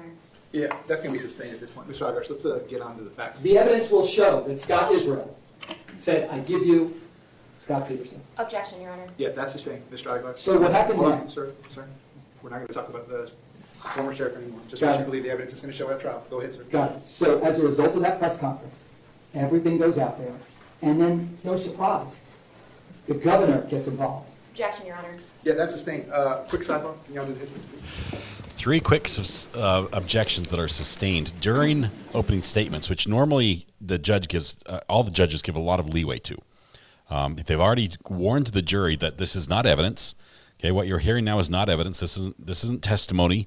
They're just going to tell you what they think the evidence will show, and he's wandered outside the realm of, I think, what the evidence will show, and sort of waded into the political conundrums that are at play here. So this is the judge has sustained the last few, and now called a little sidebar saying, "Hey, let's get this back on track." I believe the defendant is most likely not paying for his defense. It's my understanding that the police officers accused of a crime like this through the union might be able to have representation. So that's my understanding of what's happening here. So you ask, how can a school resource officer afford this high-profile lawyer? That would be why. And still quite animated talking to the judge right now. I like that they have the headphones on like they're game coaches, football coaches on each side, the sidelines. We are sped up. We're at 1.25 speed. This happened this morning. We were watching the Adam Montgomery trial this morning, and it's now in verdict watch right now. We have a couple trial watchers up there in the courthouse. They've been speaking with the attorneys. They've been speaking with Court TV, and they've been talking with everyone up there. So Lee and Shells and Pants are up there at the courthouse. I believe Pants might still be there. But they're going to keep us in the loop for whatever happens with Adam Montgomery as we're waiting for a verdict in that case. We do know that Travis in the NFL case came back with not guilties across the board. Excited for that. We have a lot of 13th jurors in here that are cheering that one on. I realized that I think you were pretty much unanimous over there, calling for that, saying this just is injustice, miscarriage of justice. But it looks like the jury got it right according to that. I have not watched that whole trial, so I can't speak to the thing myself. But that's what I'm hearing, the rumblings from the masses. So welcome. Thanks, JT and Brandy as well. Thank you very much for the raid. I appreciate both of you. I will say it right now, they will go far. If you are following them now, this is in the early days. These two are going to take over the internet, and they're going to do a fantastic job at it.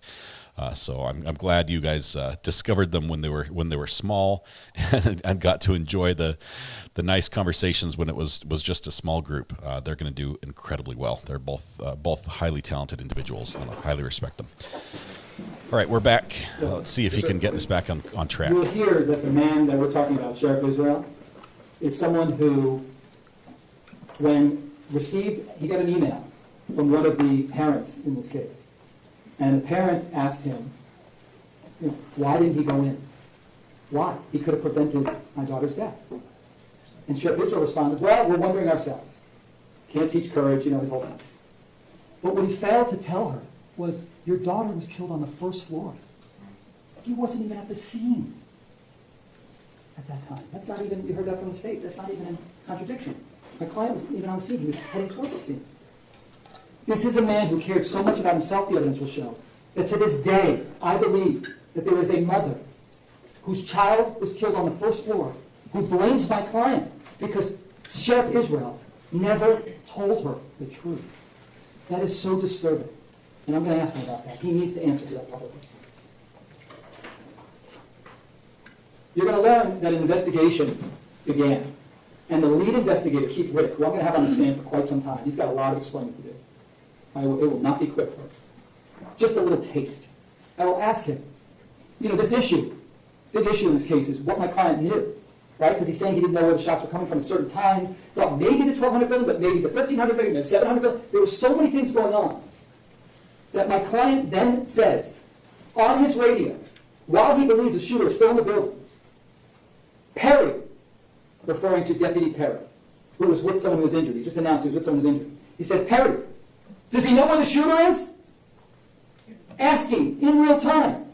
Does that person know where the shooter is? To try to find out where it is. And you will learn that Keith Riddick left it out of his report.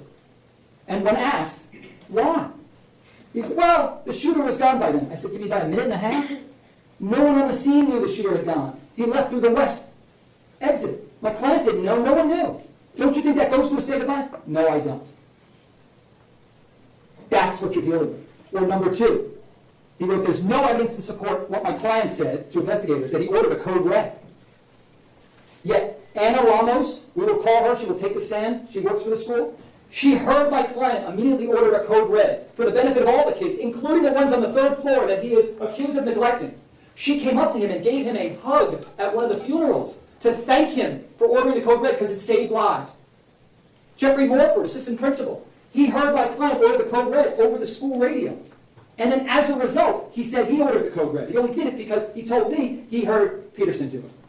But Morford is credible and believable, yet Riddick, the lead investigator, fails to include that information in his report.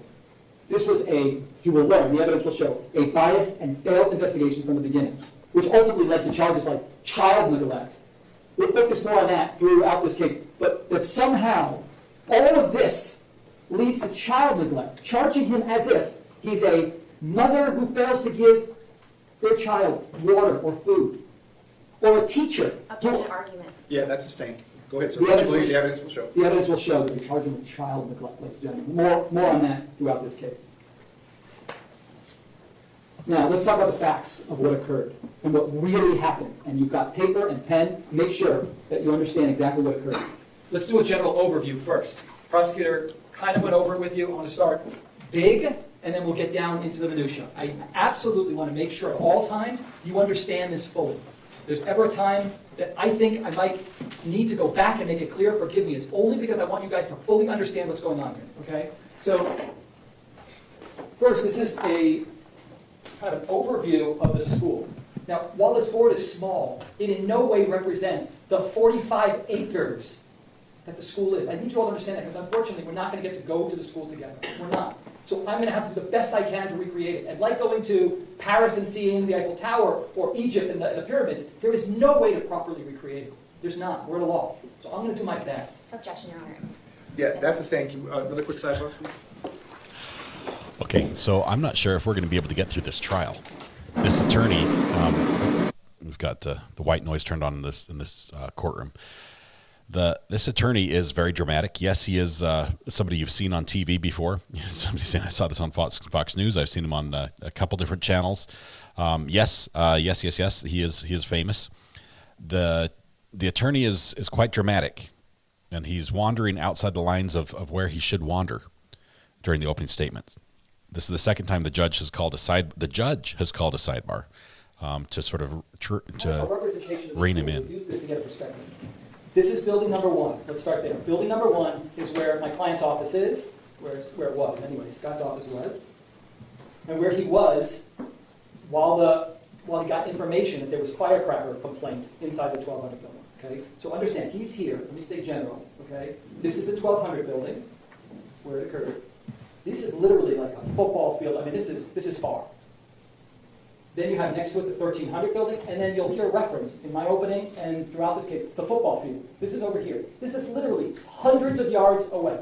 Hundreds of yards from the 1200 building. So when you hear, for example, Deputy Kratz, who will testify that he went on his radio during the shooting, while the shooter was actually on the 3rd floor, and yells, "Shots fired by the football field, football field." And my client's trying to figure out in real time where the shots are coming from. Deputy Kratz is referring to over here, hundreds of yards away, not where the actual shots were coming from. Kratz will tell you in his own words, he literally thought the shooter was 30 feet away from him on the football field. So this is the overview. Okay, I'll refer to it if needed, but just so you have a perspective. So my client was here, building number 1.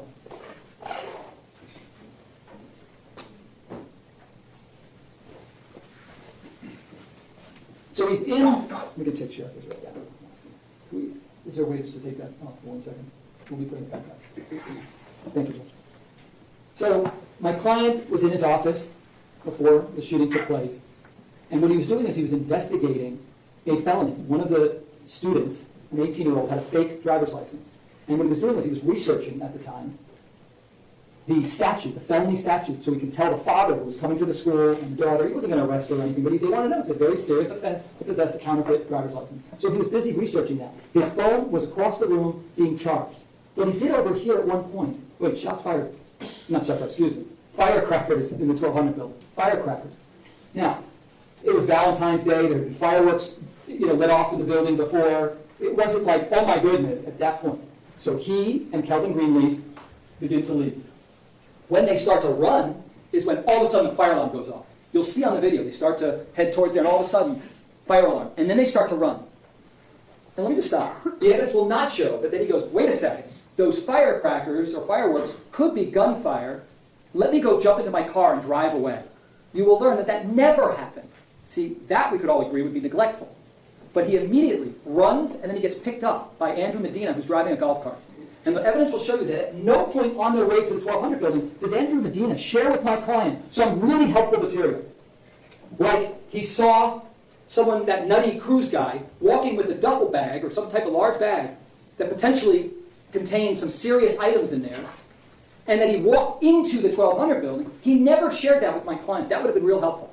To this day, you'll hear Kelvin Greenleaf testify that he's still angered to this day that Medina never shared that information with any of them. That would have completely changed it. My client would have known, wait. Objection argument. Yeah, that's the same, Mr. Aguilar. At this point, I'm going to have to remind you, as I've done repeatedly, this isn't closing argument. This is your opening statement. Okay. So let's stick to what you believe the evidence is going to show. Go ahead, sir. The evidence will show, because we will call Kelvin Greenleaf if they don't, that he never heard Medina at all share with them the information that he had, which could have led to a different trajectory. So now, when he gets to the scene, you all take a look at this. It's going to be a little overwhelming at first. I promise I'm going to break it down for you, okay? But it's critical that you understand where the shots were coming from, okay? All right, let's stay general on this at first, okay? First, this is the same, we got the same thing that the prosecutor put up in his opening, but there's more detail, so it'll be accurate. First, understand this represents the first floor. Even though these two are together, it's kind of overlapping. The second floor overlaps to show that it's over the first floor. But this is the first floor, right here. And second floor is here. And then third floor is here. Everybody with me so far, okay? We've got north, west, east, south, so you can see that, okay? And don't look at the shots just yet, okay? That's something we'll get into in just a moment. Let's start generally. As I indicated to you, Mr. Aguilar, I'm sorry. If you need your support staff to help you move the stuff around, I'm going to ask you to step out of the jury box, please. So if you need to be out here in the well of the courtroom, okay. If you want to do the signs one at a time, He's in the jury box. That's fair. I can't have you in the jury box. Thank you, sir. Wow. This is just a crazy open. Okay, so I'll stand over here. Everyone can still see? Okay. This is worth repeating. Again, big picture. 6 minutes and 36 seconds, total time he's spending. We're going to show you exactly how we account for that time, okay? And this is not in dispute. I don't think that anyone's going to dispute these times. We made sure that they're actually from the material we received from the state, okay?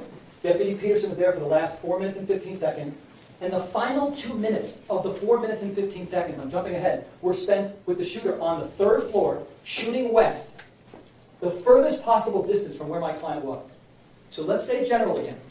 What we didn't learn just yet, and you're about to learn, is this building, the 1200 building, is 73 yards long. The evidence will show that we're talking about 3/4 of a football field. And so that you guys have an idea of what that looks like, I'd like to show you, so you have a perspective of what the building looks like.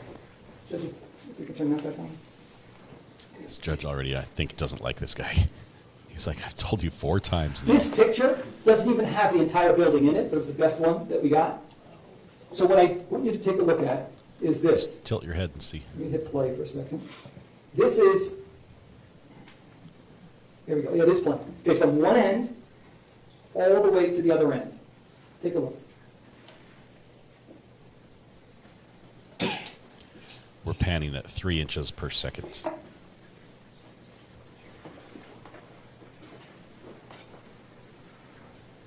It appears to be a drone shot.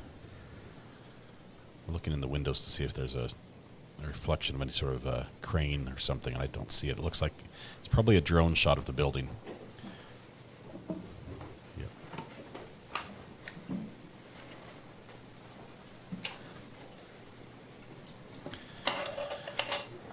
This will take all morning at this speed. It's a big building. It really is. As you can see, this is a huge, huge building. It is nothing like I'm sure you imagine. To give you further perspective, this is to show you just the size and the distance of what we're talking about. What you're seeing now is the last 2 minutes. As I told you, the shooter was in the 1240 building, sniper firing out of 2 windows. What I'm showing this to you right now is just to see the perspective from where that shooter is to where the 700 building is and where my client was located. Try to give you some perspective. I'll pause it at one point. And by the way, what you're looking at is a recreation done by the state of what the shooter was doing.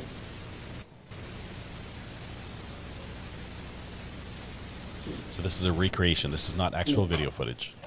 Technology. That's where somebody didn't practice with PowerPoint. Get a little sneak peek at what's coming next. There we go.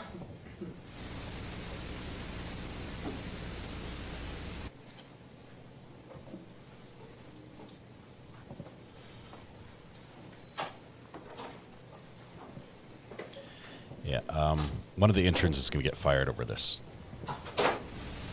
I'm just going to let it run. I will not stop it, but I'll talk over. Okay,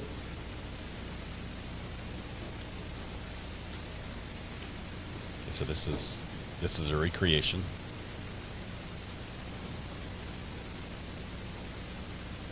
This is the west side of the building. This is the side that Aaron Price was shot on. And where my client, he was on the other side of this building, 73 yards away. There's the door that you see right there where Aaron Price was shot outside of. And then all the way in the distance, on the other side is where my client was, and to the right is the 700 building. And that becomes key because a lot of kids come out of that building, hear the same shots my client did, and thought that those shots were coming from a different location. 3,000 students at the school. Huge school, just massive. So let's continue. The first shots that my client hears, and you'll be able to see it on the video. Everything is corroborated by the video. The first shots occurred here, 2:23:25. 2:23:25. This is, as you can see, the shooter is pointing his gun west, in a westerly direction. My client, by the way, is approaching the east side door, about to go in to check out a firecracker complaint. Not an active shooter. He was not there during the time that the shooter had made his way through the first floor and killed people. No one went on the radio. You'll be able to see the entire dispatch transcript. No one said, shots fired in the first floor, kids being killed. Nothing. He didn't get any of that. You'll be able to see. You'll read it yourself. He gets there, and both him and you'll hear from Greenleaf, they believe they're investigating a firecracker complaint. Because the door was open, shots get fired. My client hears a loud boom. He doesn't think, wait, kids are being killed in the 1200 building. He just hears a loud boom. The first thing he does is he's approaching the door, and he never opened up the door. He never got to, if he did, if he ever looked in the window or got close enough to do it, he probably would have seen the carnage that was created by Cruz. But he didn't get that chance. He walks close to the door. He hears those shots. The Las Vegas shooting, you will learn, just occurred months before. So sniper fire is one of the possibilities. You hear shots from outside. He feels vulnerable, you will learn, the evidence will show. But the first thing he does is he doesn't run for cover. He stands there out in the open and immediately does what a cop does. You report shots fired. Here are his dispatch remarks. And the first one he makes at 2:23:26. Note that it was 1 second after Aaron Feist is shot from outside. My client immediately gets on his police radio and he says, be advised, we have possible, could be firecrackers. So let's start there. 4 minutes and 15 seconds, the evidence will show, starts to tick when he gets on the scene. He's only got 4 minutes and 15 seconds to get to the shooter and neutralize the threat. But what you're going to learn is he's still struggling with, at first, firecrackers? And then he says, I think we have shots fired, possible shots fired. And 1200 building is a reference because he's standing 10 feet from the 1200 building. You will see a couple of references to the 1200 building, and the evidence will show that that is his positioning at the time. Not, I'm hearing shots fired with certainty from inside the 1200 building. He never says that. The closest he gets, as you will see, is by inside. He's struggling. When he hears more shots, you will see, the evidence will show, that one of the options is by the 1200 building, because the building is 73 yards long, and that contains a large area, and also possibly inside sniper firing, which is exactly what it turned out to be. All that's in play. You will learn that we know so much now about what actually happened. Objection argument. Yeah, that's sustained, sir. The evidence will show that neither he nor the officers in real time had all the information that we have today. That's just a fact. So everything in his mind is at play. Everything you will learn is a possibility at that moment. Now, this is telling, because right after this, again, we're talking about 20 some odd seconds later, my client is saying, make sure we get some units over here. I need to shut down Stoneman Douglas. This is the first of 5 transmissions where my client's making it clear, we need to shut down this school. He doesn't say, we need to get into the 1200 building because kids are being killed. He says we need to shut down the school because the evidence will show that he and the other officers will testify to it. They all believe that the gunfire could be coming from anywhere, and that if, as school is letting out, parents come in, students are coming out, they could all be hit by gunfire around the building, anywhere on campus. Not, the evidence will show, not that everything was contained within the 1200 building and someone needs to rush in there. That's what the evidence will show. So my client, you will learn, went with Kelvin Greenleaf. He doesn't stand in the open. But right before he does, not only does he make this first transmission to send the cavalry, you'll hear many officers saying that my client was a great service to them because they didn't know about the shooting until he announced it. I mean, he set in motion the wave of all the officers coming to the scene. He did his job. You will learn then that he also gets on a school radio before, again, going to this tactical position of cover. Before he does that, he gets on a school radio and he announces, Code Red, for the benefit of everybody on that campus. Then he doesn't stand out in the open, you will learn. He goes and he makes sure that he and Kelvin Greenleaf are protected over here. Because you will learn that both of them, Kelvin Greenleaf will say, listen, you don't stand out in the open. In fact, my client even said at one point to Kelvin and others, get away, get out of the way. I want to highlight just some of the other things that my client said in real time, and I also want to go into greater detail during the trial, okay, about what each of the shots meant and what he was thinking throughout this. But ultimately, you will learn that there was literally in every classroom. It took them 30 minutes to clear the first floor, second floor, third floor. The evidence will show that even if my client knew, which he didn't, where precisely the shots were coming from at 4 minutes and 15 seconds when that started, there is no way he would have made a difference. No way. Objection argument. Yeah, that's sustained. The evidence will also show that you'll hear from the officers who are over here, west of the building, that even when the shooter was in the middle of the third floor, that these officers thought that the shots were coming from a different location, outside, not inside. Just a few more translations I want to go through, and again, we have the whole trial to be together to go through everything. I want to bring it all out in my opening, we'll get to it. Okay? I'm anxious for you to hear the evidence. Okay? My client is saying, we don't have a description yet, we just hear shots fired, appears to be shots fired.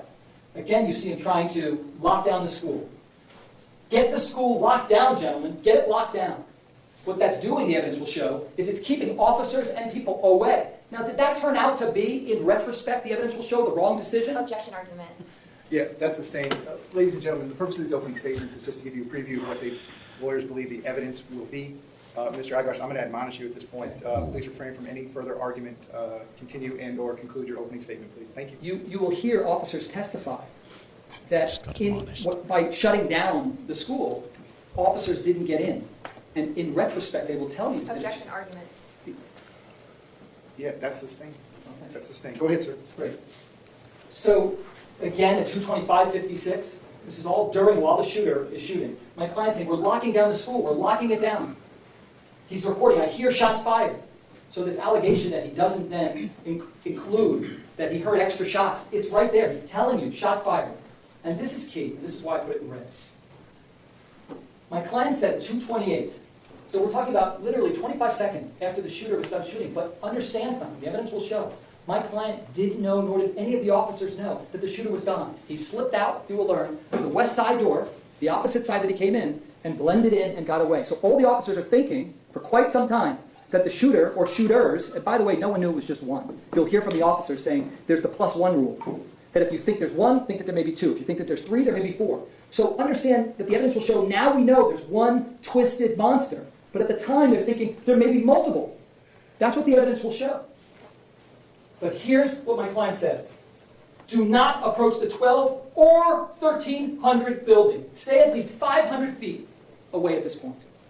You will get to decide why my client is including the 1300 building instead of just saying 1200 building.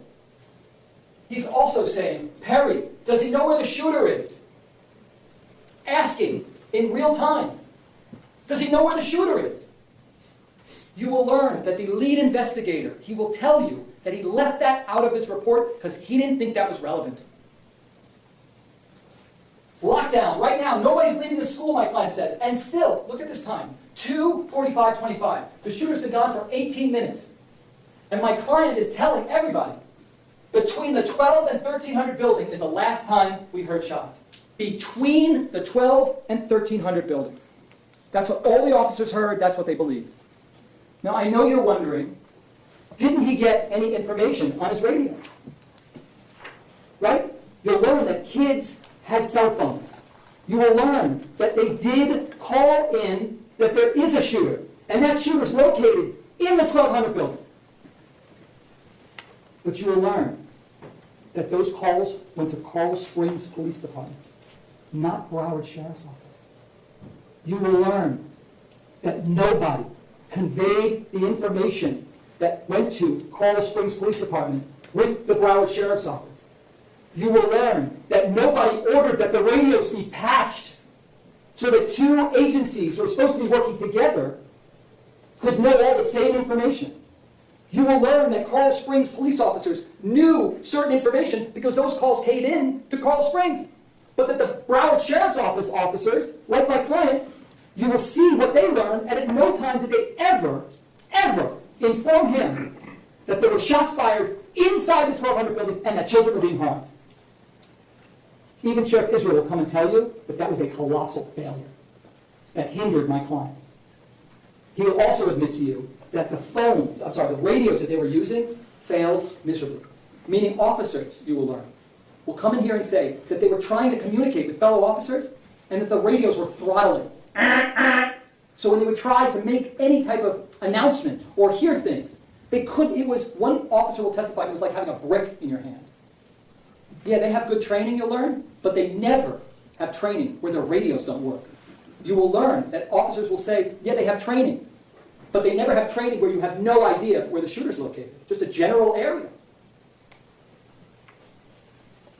I have to mention Denise Reed, because the state still, they read her name as somebody they might call. And if they do, I will tell you, this is a assistant principal who may testify, and she may tell you that during the shooting, allegedly, she got within 15 feet of my client and allegedly claimed, hey, there's shooting going on, whatever she's going to say. I don't know exactly what version she's going to give to you. But something like indicating that my client must have known then that shots were coming. Ladies and gentlemen, the evidence will show that there is a video showing her movement down the hallway. And you will see for your own eyes that in spite of her giving that sworn testimony, that she had this contact with my client, she literally is walking without breaking stride and then goes into the band room and stays in there during the whole shooting. You can clearly see with your own eyes she never, ever had any contact with my client, in spite of what she may allege if the state calls her. Ladies and gentlemen, as I conclude, yes, I want to briefly touch on the perjury count. Just for a moment. Detective Curcio will testify that when my client came in for this interview, it was 2 days after the shooting. He wasn't under investigation at all. That didn't come until a year later with charges brought. So he comes in, and Detective Curcio was the detective in the Nicholas Cruz homicide case. So my client, being a witness, has to be investigated. My client wasn't on the hot seat at the time. My client had no reason to think that he was going to be in trouble at all. The evidence will show that there were just questions asked. So what happened? What did you see? What happened? And specifically, Detective Curcio will tell you that he asked this in a chronological order. Like, okay, so when you got to the scene, you get to that building, how many shots do you hear? My client said 2 to 3, because it's exactly how many he heard, and we know that because the first shots he hears is Aaron Price being shot, and he was shot 2 to 3 times. That's the perjury count. Detective Curcio will tell you that he never then asks my client, how many total shots did you hear, from beginning to end? He will tell you, yeah, I didn't think that question was necessary. That's the perjury count. The second part of the perjury count is they claim that my client saw some kids leave the 1200 building. While my client's on his radios, while he's telling kids in the 700 building stay back, while he's doing about a million things with the stress of the world on his shoulders. Objection argument. Yeah, that's sustained. The evidence will show that they're claiming my client didn't see kids running out of the 1200 building. I'm quite certain you will not see any video of those kids actually leaving. I would imagine if they're representing it, that kids did leave the 1200 building. He told Detective Curcio he didn't see kids leaving the 1200 building. There will be no evidence that those kids ever came up to my client or had blood on them or something to indicate that they need to be spoken to or investigated. The evidence will show he didn't lie about that at all. Another charge for which he did not commit. Objection argument. Yeah, that's sustained, Mr. Aguilar. Because of your continued objectionable comments, I'm going to ask you to conclude your opening statement at this time. Go ahead, sir. I am concluding, ladies and gentlemen. The evidence will show that my client did not commit any of the offenses alleged. He was sacrificed and thrown under the bus. Objection argument. And That is sustained. And the only verdict in this case, ladies and gentlemen, thank you for your kind attention, the only verdict that speaks the truth in this case, based upon the evidence, is not guilty. Thank you. Wow. I've Okay, never Mr. seen Aguilar, some. thank you very much, ladies and gentlemen. Looks like a good time for our lunch break. Same admonition as always. Please do not discuss the facts of the case, the evidence, the witnesses, or the testimony amongst yourselves or anyone else. This is a heck of a Ladies and start. gentlemen, if you will leave those notepads in your envelopes in your chairs, they'll be waiting for you to come back. I hope you have a nice lunch. I will see you at 1:45. We are still on 1:45 catch-up. down This in is the from this jury room, exactly morning. where you met everyone this morning. Okay, have a good lunch. See you then. This is the first case of its kind. That's why we're following this one. Not because of the school shooting. Obviously, I would rather not follow any school shootings whatsoever. But because this is the first time a police officer in a school shooting situation is being tried for not running in to confront the shooter. That's the whole part I'm interested in here. I wish we could have this case Okay, we're outside without. the presence of the jury. Everyone can be seated. State, is there anything that you need to address before we recess for lunch break? Yes, Judge. Oh, go ahead. I got have a proposed order for the court and a short list of. Okay, I can address it when we come back from the break. Anything else before the lunch break? Yes, we will be calling a witness via Zoom. I would just like the ability to use the courtroom during lunch to see if we can. Is that going to be the first witness? No, it'll be It's the not? second All one. right. But a Zoom Well, witness. I mean, we can do this part of the lunch break too, but you all can be seated. Everyone can be seated. I'm going to have to put Mr. Peterson under oath. This is an agreement between the parties. Yes, yes. Okay. What is the name of the witness? Ivy Seamus, And where might this person be? Washington, D.C. So, Mr. Agash, you're aware of the state's, I guess we'll call it a request. They want a witness to testify via Zoom?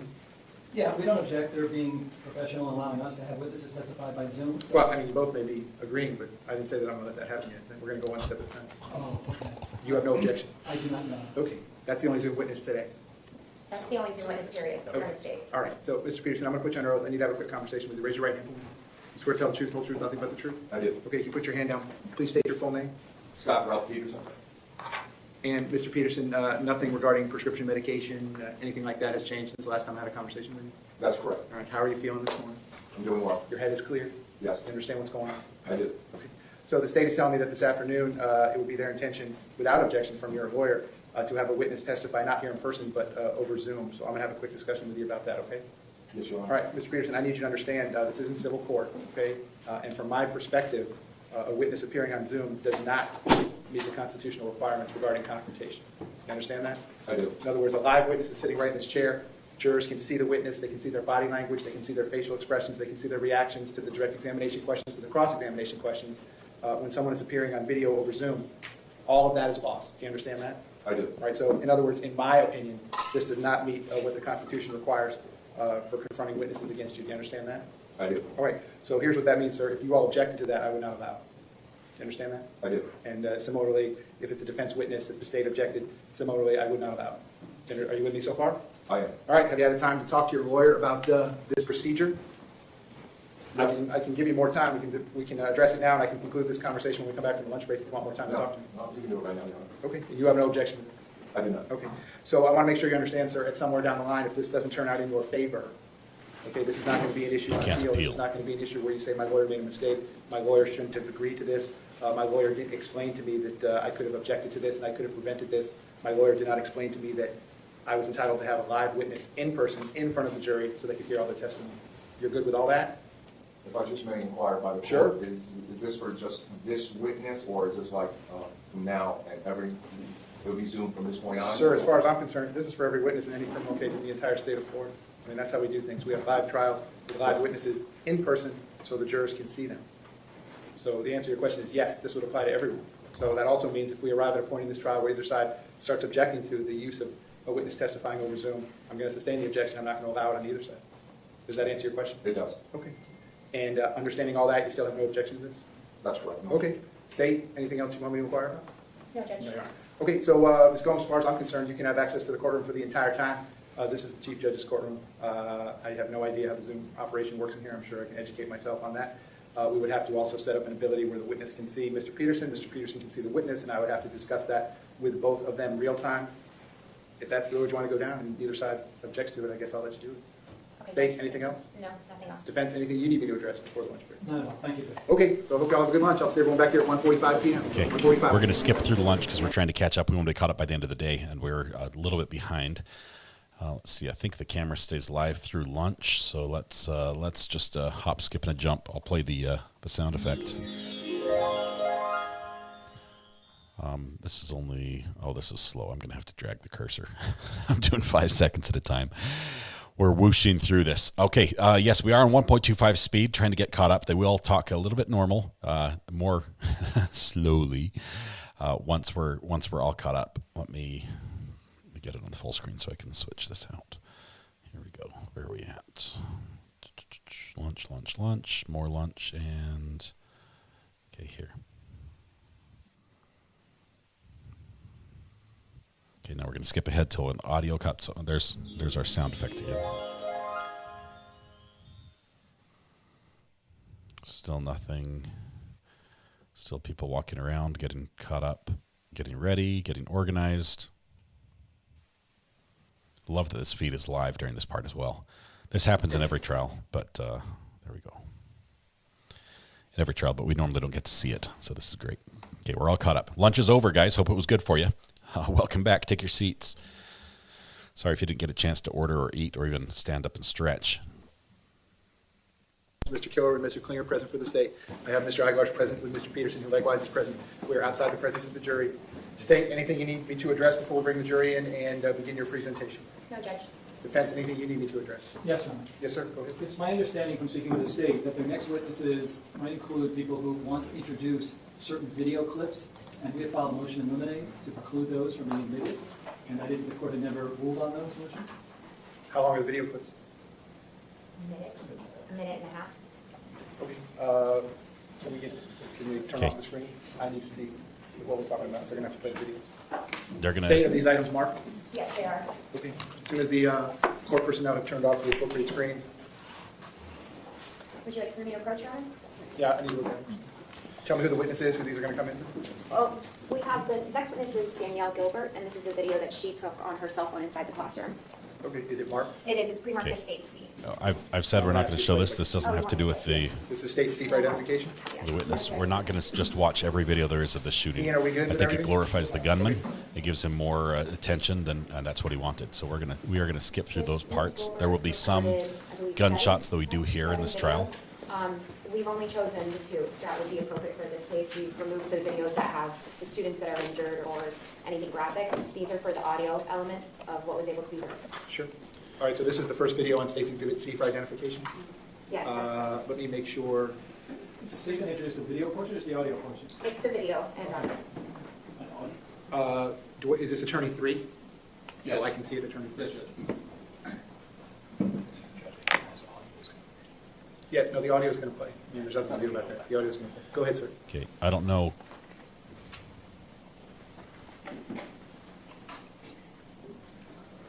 We're going to hear the audio. I don't know what this is. Is this of the actual shooting? Is this?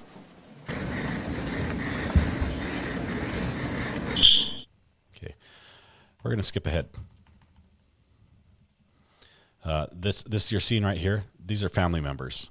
These are family members plugging their ears or leaving court because they don't want to hear this. Okay, so we're going to go back regarding probative value versus prejudicial effect. Anything else you want to tell me as to state's exhibit? One more time. Okay.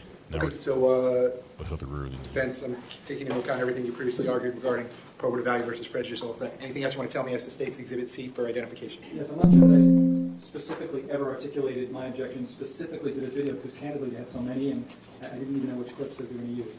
First of all, what's important to note is my argument is that any probative value is outweighed by the prejudicial effect. Let's start with the probative value. I don't think that there's any. This was from the first floor. As you can tell from both of our opening arguments, no one's contesting the fact that my client wasn't even at the scene when those shots were fired. So there's zero value. That's prejudicial. Secondly, the sounds are inconsistent. So if their argument is, well, we're doing it to show a particular sound, you've got probably 4 or 5 different sounds being made depending upon where the shots are coming from. And clearly, I'm going to use words to articulate the emotion, but you have a student writhing in agony. You hear somebody yell, "Help me." This is very hard to watch. It's an appeal to sympathy, gets on the prejudicial side of the scale, and on balance, that's more significant than any probative value. Okay, Ms. Gomes, anything you want to tell me in response? Go ahead. Yes, Judge, the jury is going to make a determination as to Scot Peterson's credibility when he says that he was only able to hear 2 to 3 gunshots. On that audio, we are able to hear the gunshots that are taking place not on the first floor, but on the 3rd floor after the fire alarm has already stopped. It also shows that the fire alarm only went off for a very short period of time, and that while Scot Peterson is standing within proximity of the building, those additional shots that we hear going off in the background can be heard and are loud and are clear. Okay, so over the defense objection, I do find that it's probative. It does outweigh any prejudicial effect. It's certainly relevant to issues that have been raised, and the jury's going to have to determine over the defense objection, which is otherwise preserved, assuming, of course, that the item is otherwise properly admitted. The defense objection to state's Exhibit C for identification at this time is going to be overruled when the witness is on the witness stand. If the state doesn't intend to move it into evidence defense, I'll ask you if you have any additional objections based on the witness's testimony. We'll go from there. Okay? Okay, that's over the defense objection. Any other exhibits as to this witness? The witness that will be testifying after is Ivy Seamus. Through Ms. Seamus, we will be entering in a video that was taken inside of the classroom. And I'll let Mr. Klingberg. Is that item marked? Yeah. What is that? This is state's D for identification? Yes. How long is this video? It's a very short section. It's 13 seconds. 13 seconds at the most. Okay, go ahead. Let's see it.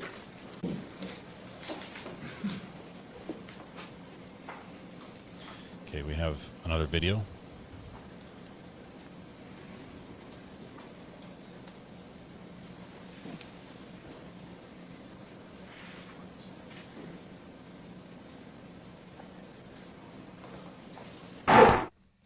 We're going to turn it down. Okay. It's exhibit D for identification. Yeah, just one more argument. What that then depicts is what the sounds sounded like from wherever that person was on the first floor, which had nothing to do with my client who wasn't even there yet, and how that recording registered that sound in that particular classroom, which has zero relevance to how my client would have heard the sound significantly further away by the 700 to 800 building. And this building we're talking about has hurricane-proof windows and is significant. That's what the evidence will show. It has very little to no value. And clearly, I mean, if you're human and you're not a sociopath, that was very prejudicial. And again, we don't want the jurors being consumed with that emotion. And that's why we're moving to suppress it. Okay. State, I'll consider the same response Ms. Gomes gave you before. Anything additional you want to tell me, Mr. Quinn? Just again, I would say that Mr. Igar's objections are more for cross-examination than it would be for using them to not allow the video in. It would be more prejudicial. That's something I would add. Okay, so for State's Exhibit D for identification, again, assuming otherwise the proper predicate is laid for the admission of the item, it would be over the defense objection. I likewise find these 2 clips to be probative. The probative value outweighs the prejudicial effect. It goes to the heart of issues that the jurors are going to have to determine. That is going to be over the defense objection, which is otherwise preserved. State, anything else I need to look at before we get going? No, I don't. No, Judge, but can we have 2 minutes, please? Just to I think the witness is not right outside. 2 minutes? Thank you. Okay. We're going to skip ahead. And witnesses come in. We're going to skip these videos when they're played. There we go. We're getting caught up.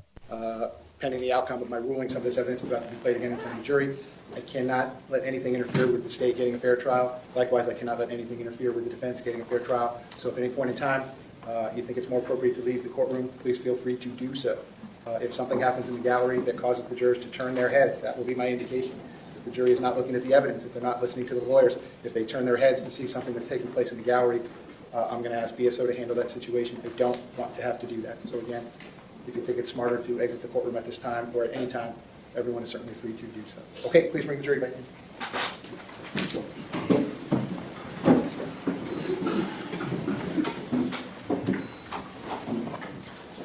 The videos that we're talking about they contain gunshots. We will hear some audio with gunshots in it, but not these ones. The videos of people who are dying, screaming, in pain, that won't help us. That was not what the officer heard. That was not in the background in his radio communications. If you followed the Cruz trial, this is not something we just want to listen to just for morbid curiosity. It doesn't leave your head, and you don't sleep at night.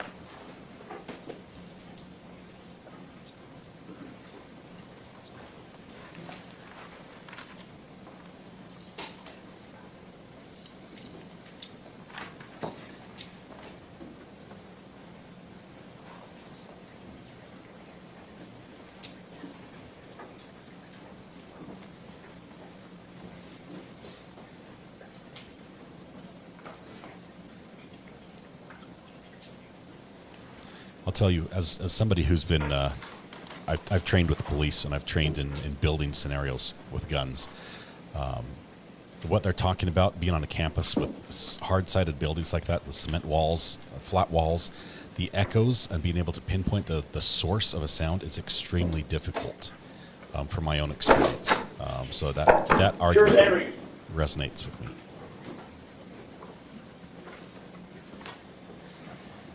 Ladies and gentlemen, welcome back. Come on in. Once you're back at those same seats, you may be seated. Nana, I'll let you listen to it, just not on my channel. I don't need to hear kids begging for their life. Once you're back at those same seats, you may be seated. All the parties may be seated. I'm a parent. Ladies and gentlemen, those of you using the notepads, I'll give you a moment to get the notepads back out.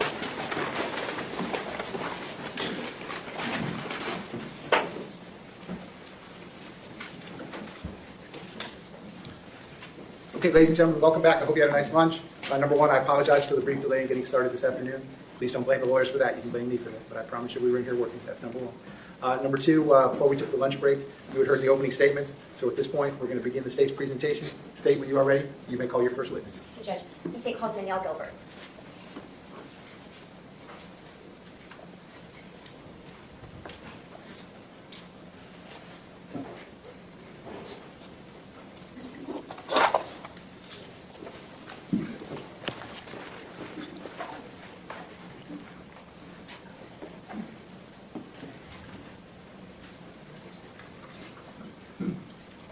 If I could please have you come all the way up here to the witness stand. Once you reach it, but before you have a seat, you can just stop and look at me.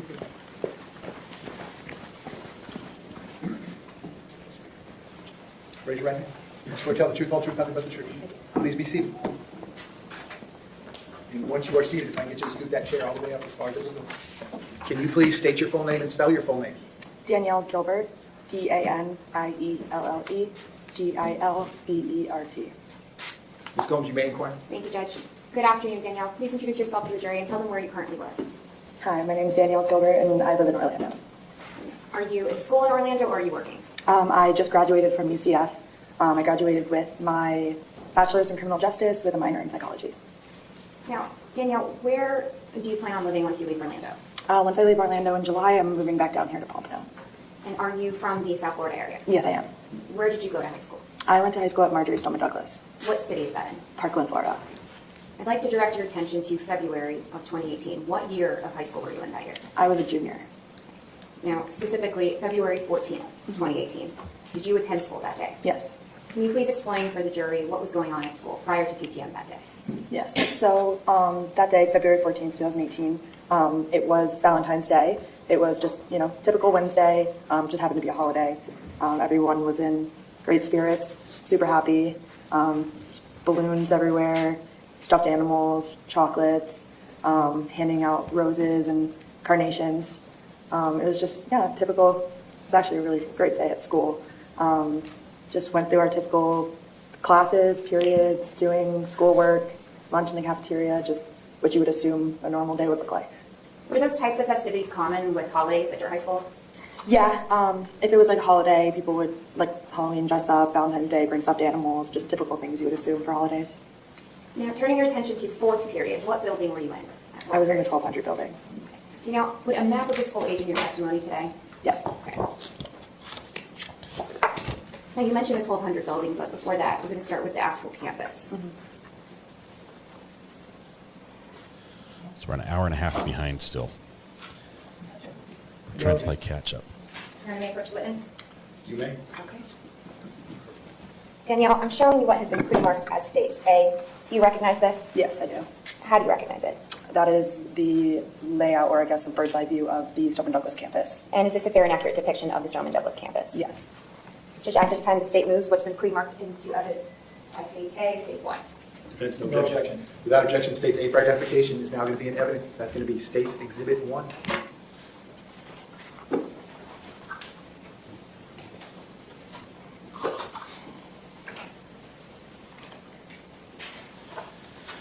Gabrielle, I'm not censoring it. I'm not playing it. You're welcome to listen to it. I'm not going to play it on this channel. The sound of kids dying is not something that I want associated with my channel. That's not what I do. That's not why I'm here. Okay, very good. You may proceed. All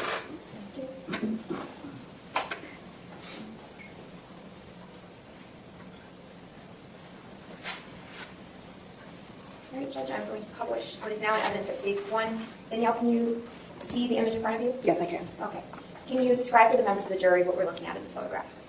So this is going to be a bird's eye view layout of Stoneman Douglas.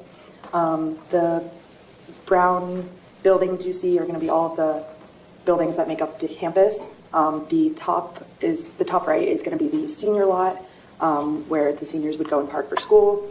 On the left-hand side is going to be the football field with the track, the baseball field, tennis courts, and just open fields and just everything that encompasses the campus. You should be able to interact with the screen, Danielle. I'm going to ask you to...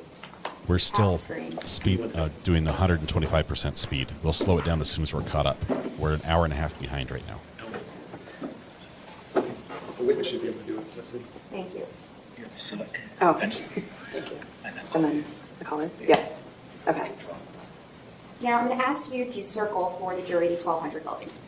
That's going to be right here. And is that the building that you were in during fourth period on February 14th? Yes, it is.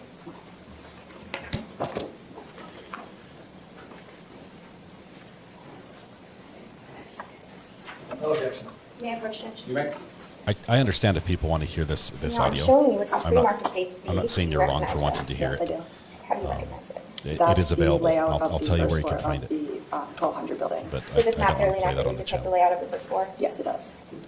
The state moves into evidence what's been pre-marked as States B as States 2. Any objection? Not at all. Without objection, States B for identification will now be in evidence. That is States Exhibit 2. Permission to publish? As soon as Ms. Wilcox marks it, you may.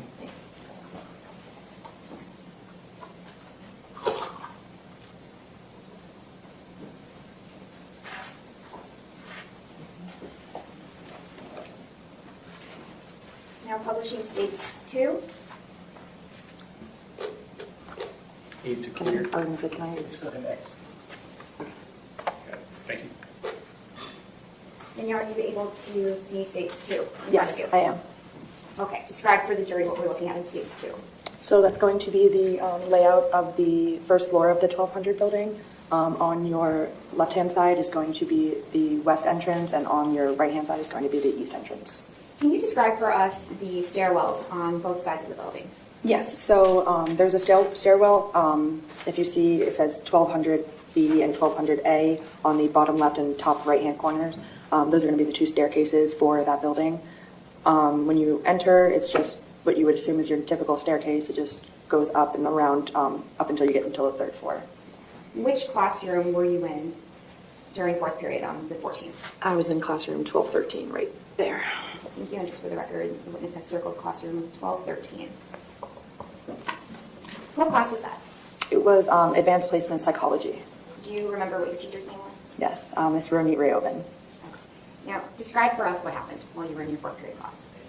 So, fourth period, typical class as it normally would be. Just go in, sit down when the bell rings.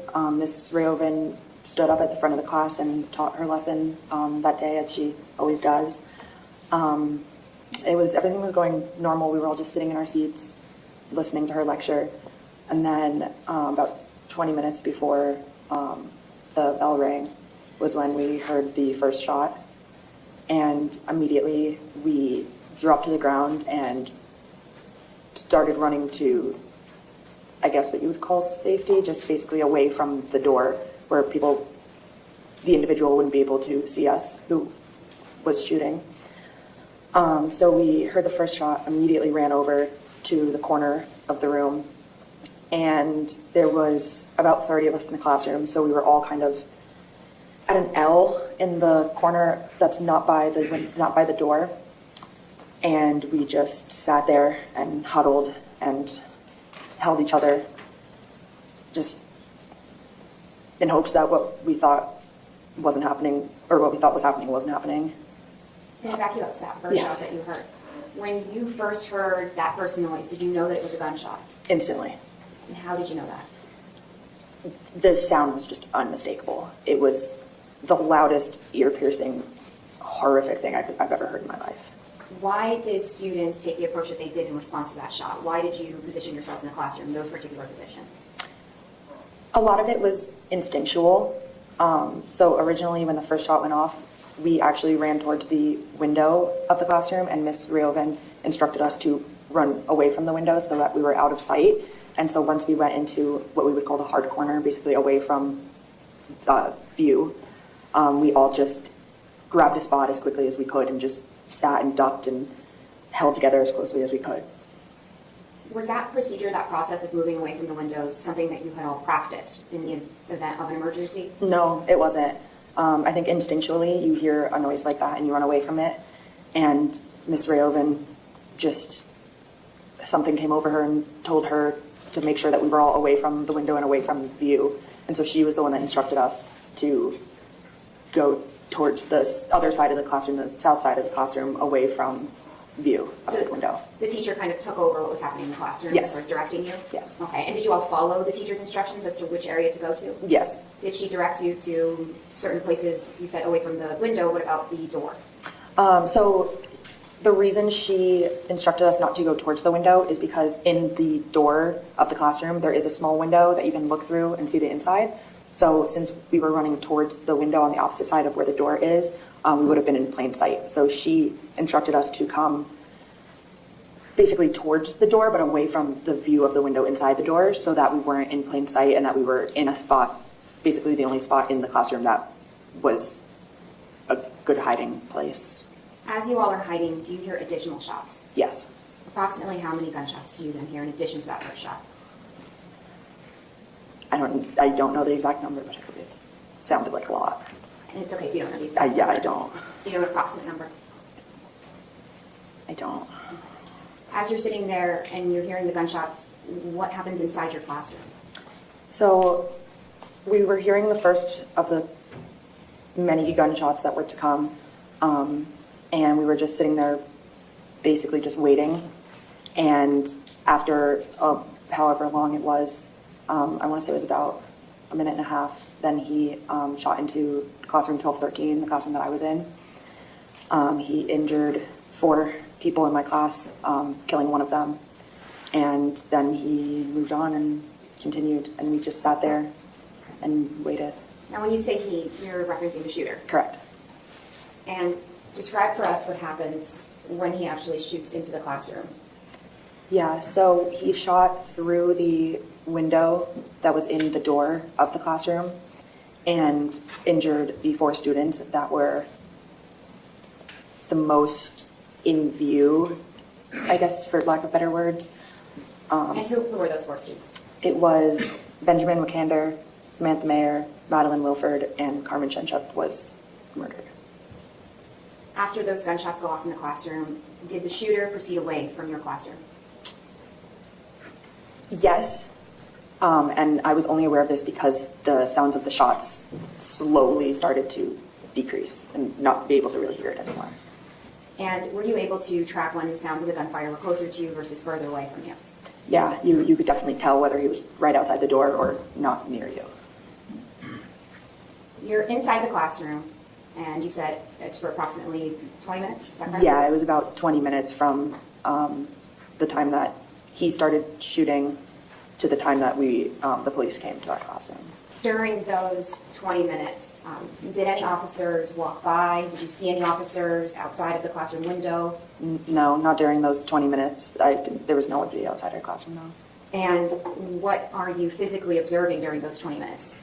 So while we're sitting there in the classroom, after he had already shot into our class, we were basically just grabbing blankets and tourniquets, and it wasn't actually a tourniquet, it was just anything that we could get our hands on. People were taking off their jackets, taking off blankets, and just wrapping it around the students that were injured, trying to stop the bleeding.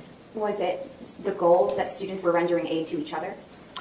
I think in that moment, we were all just so in such unbelievable shock that there really wasn't anything that any student did that was purposeful, I guess you can say, that they had practiced or knew what to do. Everything was just in the moment, instinctual stuff that we it just came to us in the moment. We just knew what we needed to do. What were you thinking during those 20 minutes? I was just waiting for the police. It was the longest 20 minutes of my entire life. It felt like eternity. And the whole time, we were all just waiting for the police to come, just have somebody knock on the door and take us out of that horror. Danielle, did you know who Deputy Peterson was? Yes, I did. Who did you know him to be? I knew him as the police officer that was assigned to Stone Douglas. Did you know that Deputy Peterson carried a firearm? I did, yes. Did Deputy Peterson ever enter your classroom that day? He did not. Did he ever enter the hallway? He did not. Did you ever see Deputy Peterson assist any students that day? I did not. A moment to confirm. Yes, ma'am.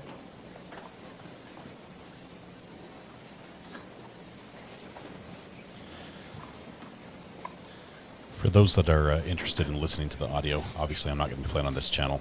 And if you don't want to go to some of the big channels like Law and Crime, I've got a link for you. I'll post here in chat for Danielle, one of the news classroom, outlets. did you make any phone calls? I did, yes. This is only if you want the unedited Why did you audio. call your mom?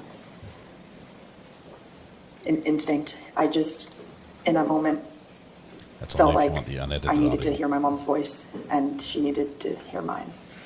Did you also use your phone to make any recordings? Yes, I did.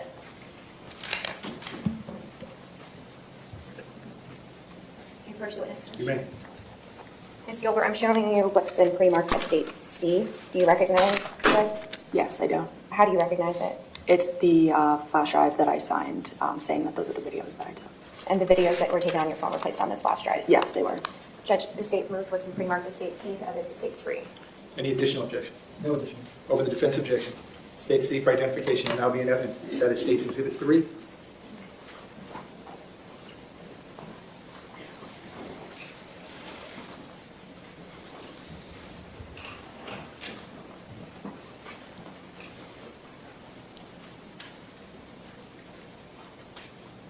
They have earplugs in.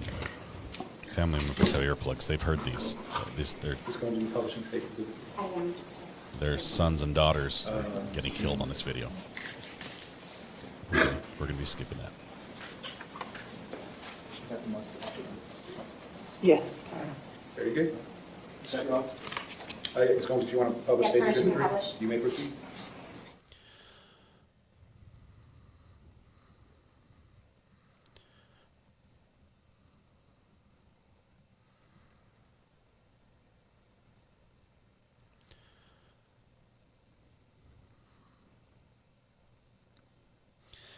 They're watching the video that this witness, Danielle Gilbert, took inside the classroom building, room 1213, one of the classrooms where the students were hidden, about 30 of them.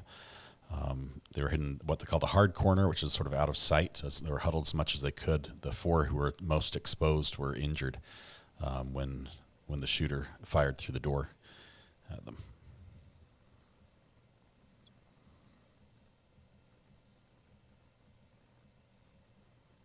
Okay. Danielle, that second video was taken around 2:23:20. Is that correct? Yes, that is.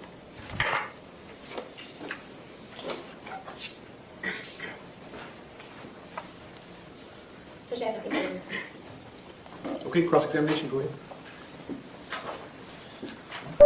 They better be so nice to her. Honestly, she's not the bad guy. She's not the state. She's not.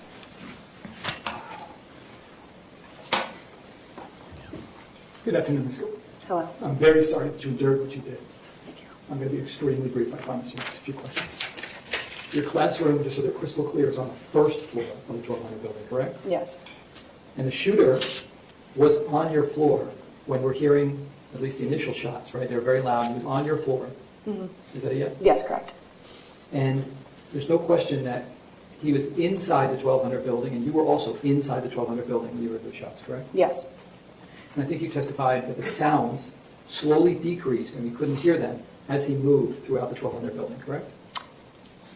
In the classroom that I was in 1213, once he went up a couple of floors, like the second or third, then it died down, yes. Correct. And there were times then that he would be shooting that you couldn't hear him based upon where you were located, correct? Yes. And you have no firsthand knowledge at all about what he was going through, what he was encountering, where he was located, correct? That day, I was not sure. Okay. Again, I'm very sorry that you had to go through this. Wish you the very best. Thank you. Okay, based on that, any redirect? No, Your Honor. Is the witness excused? Yes, yes. All right, you may step down. Thank you very much. Thank you. Lee, one of our court watchers up in the Adam Montgomery trial, says the jury's sent home for the day. Call your next witness. No verdict yet in the Adam Montgomery trial. Thank you, Lee. That's going to be through the technology? Yes. Okay, ladies and gentlemen, I'm going to give you a real quick 5-minute restroom break. We need to set up some technology for the next witness. Same admonition as always, please do not discuss the facts of the case, the evidence, the witnesses, or the testimony amongst yourselves or anyone else. No research on the case directly or indirectly in any way, shape, or form. If you leave the notepads in your chairs and just step to the back corner for one moment, I will be right back. Thank you. Okay, so we're slowly catching up. To hand her the, I'm going to reach out to the witness now, Judge, just to ask Okay, her. so these stay up. Stay up. Yeah. Okay, so the jury's coming back in, or While the witness is logging in, may I approach the clerk to hand her the evidence? Yeah, that's fine. we followed the statements or the sentencing. That one.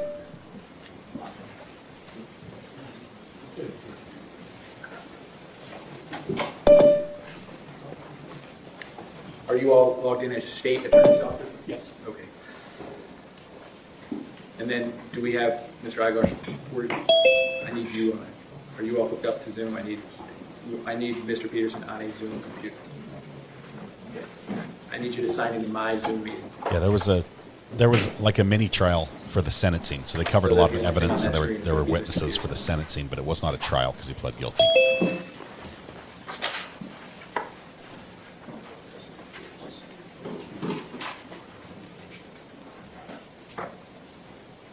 State, while they're doing that, you did tell me this is a relatively short witness, is that correct? Yes. Okay, so we'll get this going, we'll bring the jury back in and handle this witness, then I'll give the staff a real quick restroom break.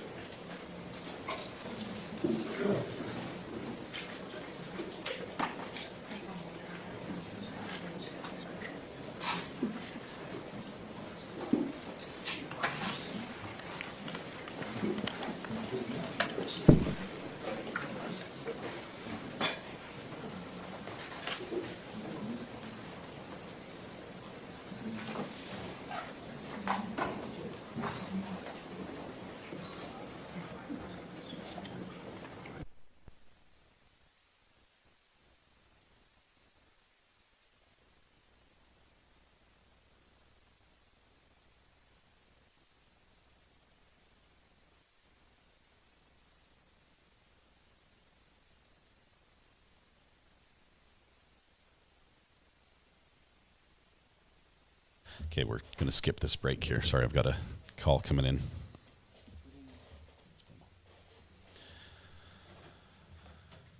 That call was coming in. I just found out that my phone number, my home phone number, has been reassigned to somebody else. Even though we pay our bills on time, direct pay, our phone number just got given to somebody else. So that's fun. There's a lawsuit, right? Can I sue somebody for taking my phone number? It's obviously going to be the phone company. It's not the next Next person. Swear to tell the truth, the truth, nothing but the truth. Yes, sir. You can put your hand down. Please state your full name and spell your full name. My name is Ivy Shamus, Ivyschamis. Ms. James, you see, or now just mute yourself. Just mute. You got it. Talk to the mic. Yeah, that's my fault. Okay. Can you see the bottom left corner of the Zoom screen is actually a picture of Mr. Peterson. It says Mark Eidlarsch on the bottom. Can you see him clearly?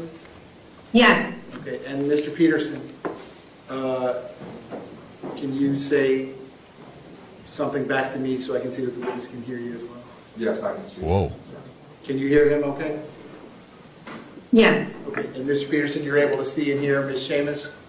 I can. Okay, so state anything else before we bring the jury back in? Will I be able to see the key witness?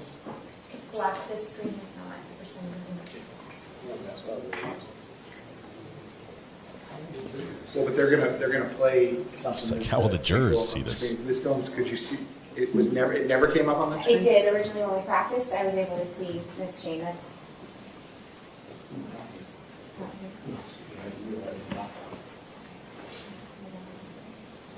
We're having some Zoom troubles. You'd think by now the courts would have this down pat.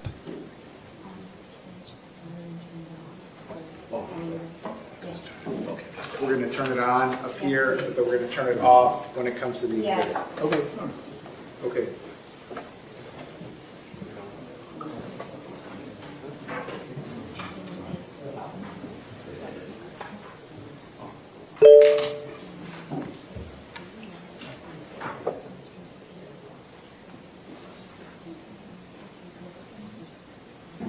Again, one more question. I want to take this, pull this camera back up, Mr. Turner, just a touch.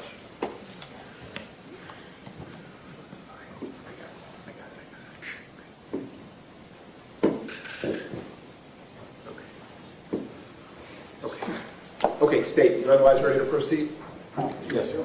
Defense, you ready to proceed? Yes, sir. Okay, please bring the jury back.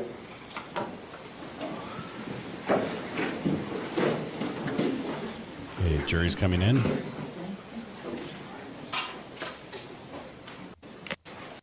Thank you.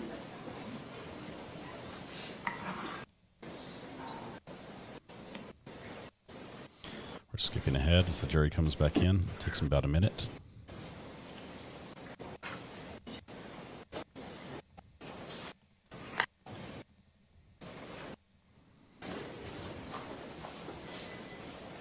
Here's some footsteps. There we go. All right, all the parties may be seated. Ladies and gentlemen, those of you using the notepads, I'll give you a moment to get the notepads back out.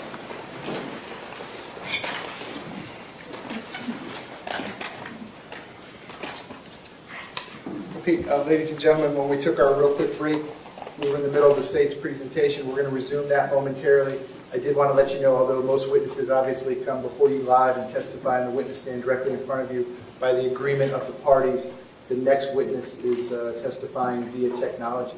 So we're going to go forward with that witness. State, when you are ready, you may call your next witness. The state will call Ivy Shamus, please, Your Honor.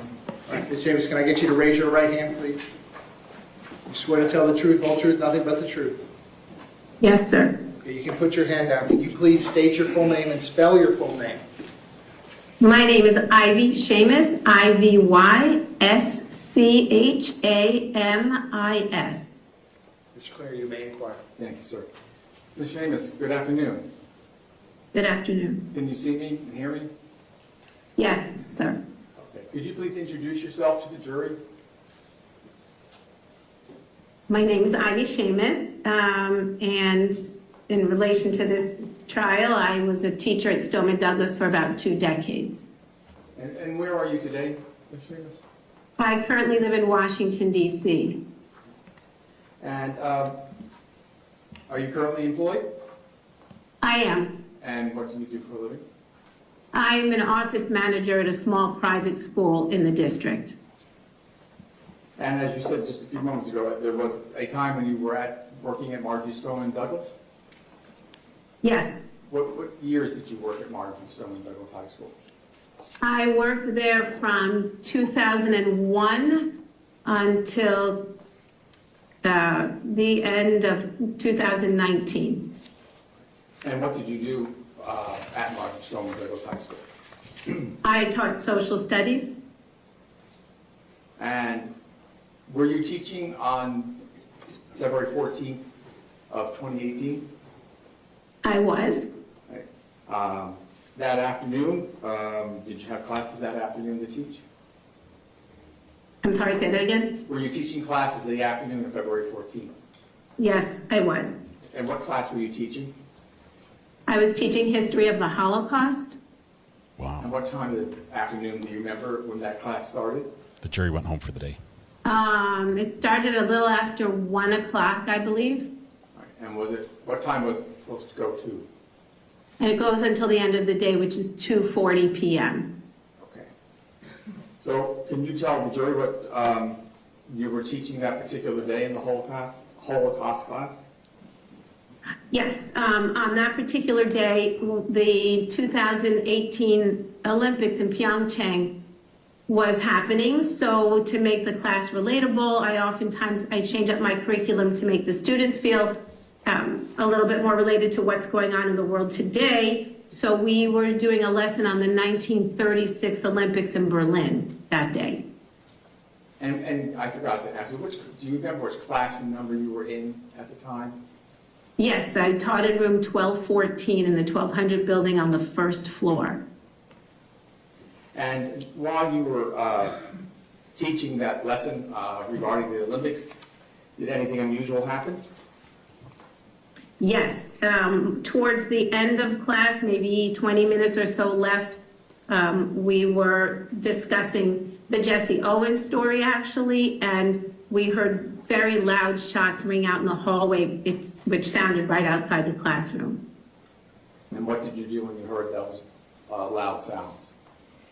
Well, the students, I had juniors and seniors at the time, and they, I think, froze for maybe a second, and then everybody just scrambled out of their seats and tried to find cover in a very tight space, of course. But and I watched them scramble, and one young lady called me over, so I ran and hovered with her in one of the corners. And do you remember how many shots you heard, or how many loud noises you heard? There were multiple. It sounded like it was out in the hallway. It was multiple shots. I don't know the number, but it was definitely more than one. Okay. And do you remember approximately how many students you had in your classroom at the time? Yeah, there were approximately 30 students with me at that time. So after you heard those initial shots, what happened next? So the students scrambled to different areas of the classroom. It was a very small classroom with a lot of furniture and no walk-in closet or nowhere to hide. We had never done an active shooter drill, so none of us were really prepared. And most of us were, I think all of us, were really huddled down on the ground, and within seconds after we heard that in the hallway, shots were flying through the glass window of the door that ran down to the handle of the door, and they were flying all over our classroom. The shots and glass were flying all over the classroom? Yes, sir. And what was the sound of that like? Deafening, actually. It was deafening and extremely scary. The door to that classroom, do you remember whether it opened in or out? The door opens out. It was locked, but if the glass was shot out, it was easy to open it from the inside.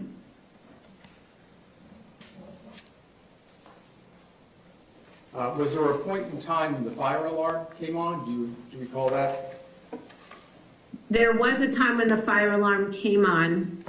I don't know the time, but there was a time when the fire alarm sounded. Okay. And you described that there was shots coming into the room, glass, it was very loud. What happened after that? After the shots in my classroom? Yes, did you hear anything after that? Yes, we heard everything after that. I mean, I was down on the ground. with some of the students, and I took notice of the kids that were around me, and I just figured that whoever was out in the hallway, I didn't know if it was one person or many, I didn't know, obviously, but I really assumed that that person, after they shot out the glass, was going to come into the classroom. So I was thinking, as the only adult in that classroom, what am I going to do? And so I thought I was going to stand up and say something to whoever came in. But as I was preparing myself for that, because I figured that would be the last thing I ever said, I heard the shots then leaving our classroom. I heard them across the hall, and I wasn't so sure, but I was pretty sure those shots were going into my friend Ronit across the hall, who taught psychology. Do you remember what classroom that number was? Yeah, she was 1213. We were very close friends, so we're the only ones, I think, in that building since the building was built in 2009. We've been there continuously.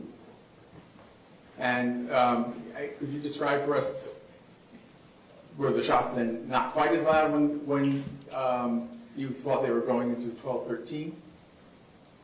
They were loud. They just weren't as loud as they were coming right into my classroom, but they were quite loud. I also asked you, did you see anything other than the bullets coming through the door, coming through the broken glass? We saw or I saw anyway, I don't know what that part of the gun is that was coming into the class that was going around, but I didn't see a person. Okay, you just saw the end of the gun? Correct. Was it Correct. Firing? Sorry? I'm sorry, was it firing when you saw it? Yes.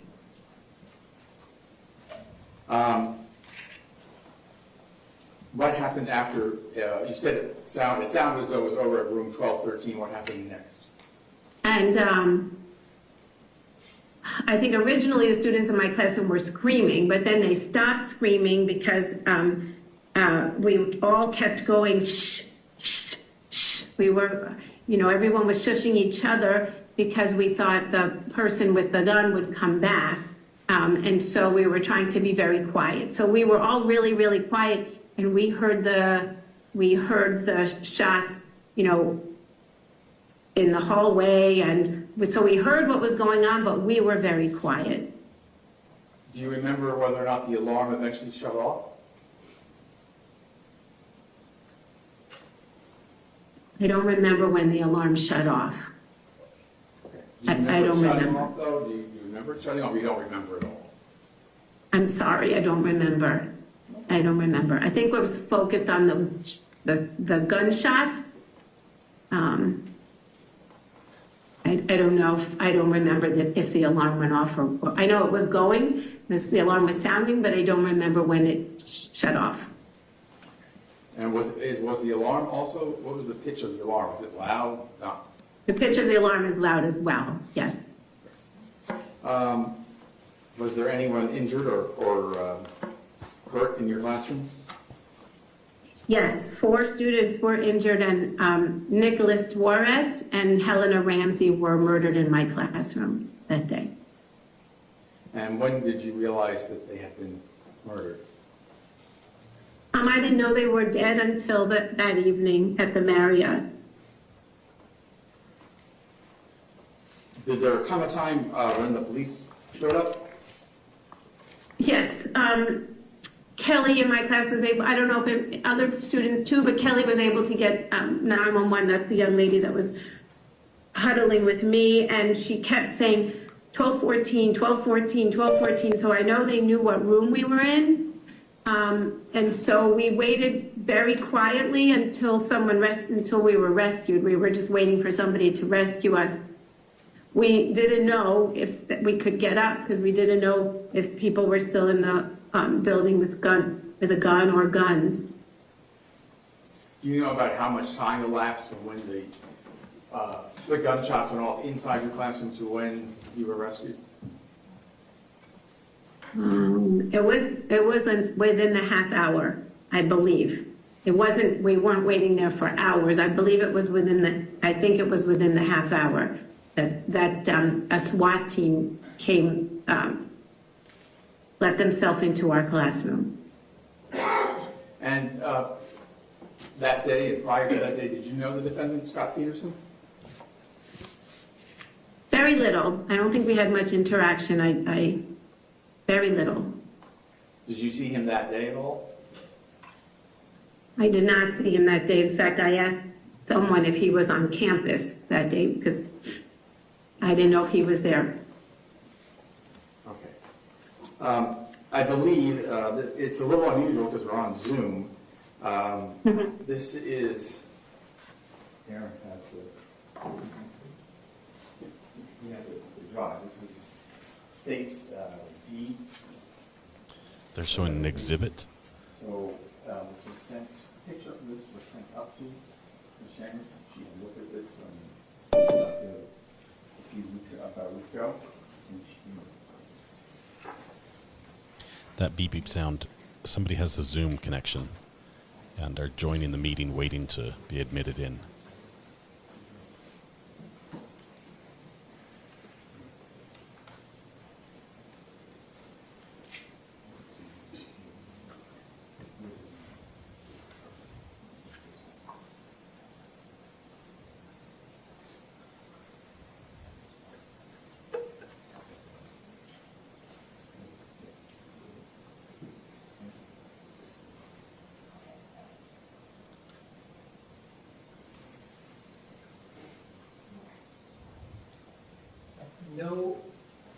No additional objection.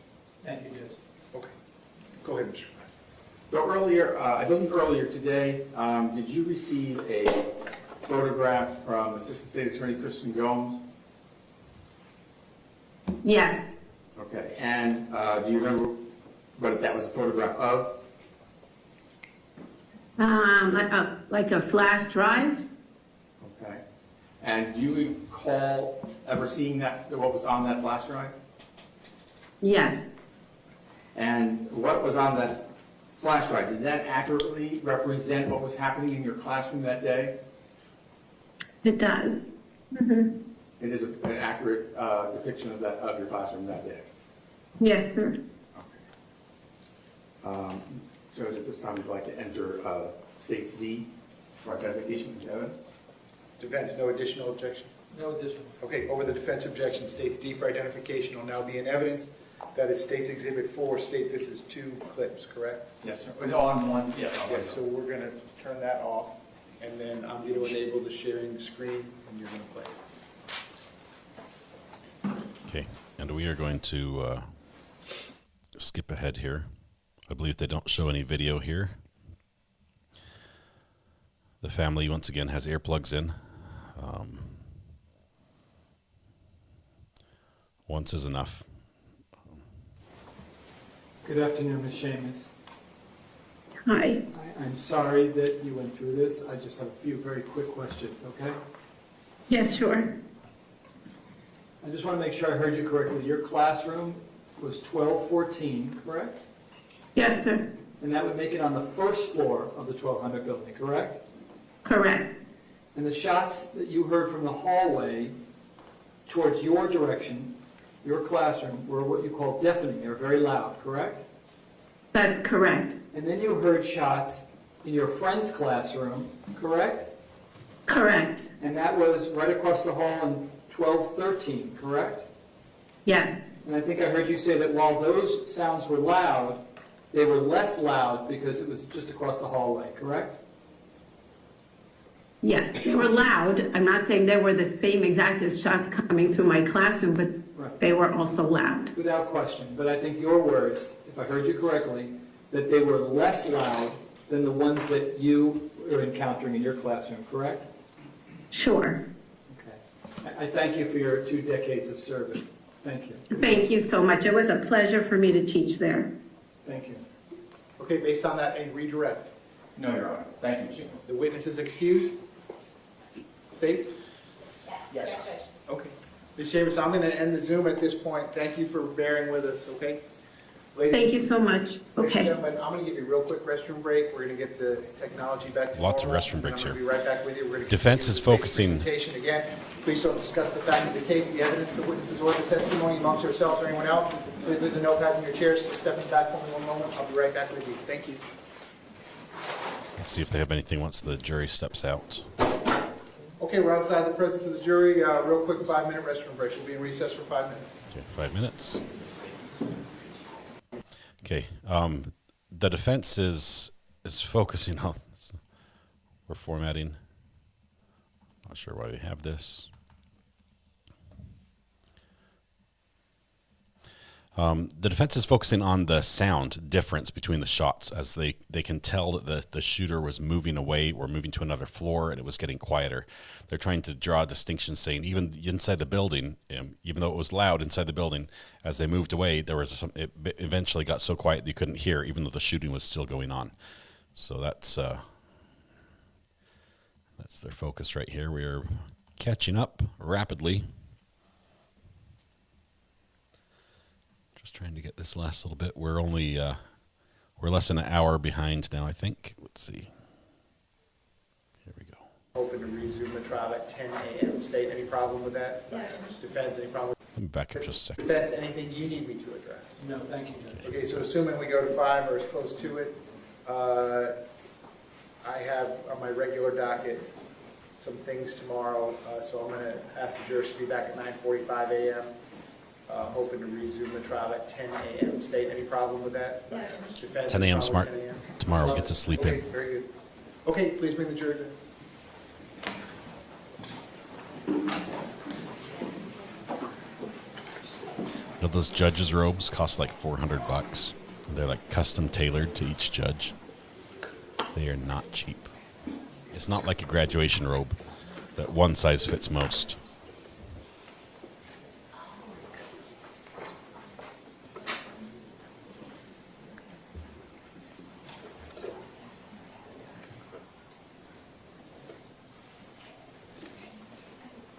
More evidence today that is of sense. Sorry, bumped the wrong button. State, is there going to be any more evidence today that is of sensitive nature?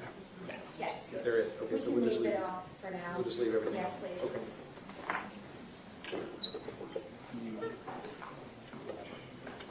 Your Honor, I also showed that the proposed orders to Larson also, Ms. McAvoy is still. Okay, well, as soon as you all come to an agreement, I'll sign it as soon as we get the jurors out of here, and then the media can have access to the exhibit pursuant to that. Not a problem. Thank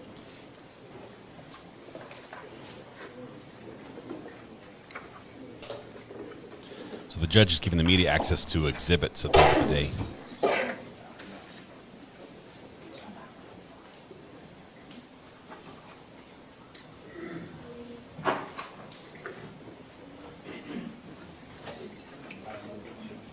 Your Honor, it's the Dell remote. This is not the judge's usual courtroom. They moved it to this one because it's a big trial. Jurors entering. Thought they were going to say, who's there? Ladies and gentlemen, welcome back. Come on in.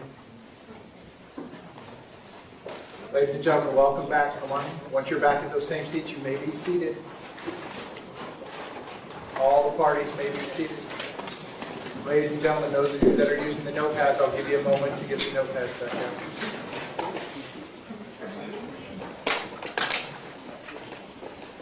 Ladies and gentlemen, before we resume with the state's presentation, I wanted to let you know we do have individual letters for each of you, what we discussed the other day regarding work or school or whatever that may be. These are individual to each of you with your name. That's the first test to make sure when the clerk deputy sends you home with these tonight, everyone gets the correct letter. Okay? Okay, ladies and gentlemen, when we took the restroom break, get a jail-free card. card. The state's presentation. We're going to resume at that point. State, when you are ready, you may call your next witness. Thank you, Judge. Your Honor, may I approach the clerk for some evidence stickers? You may. Thank you.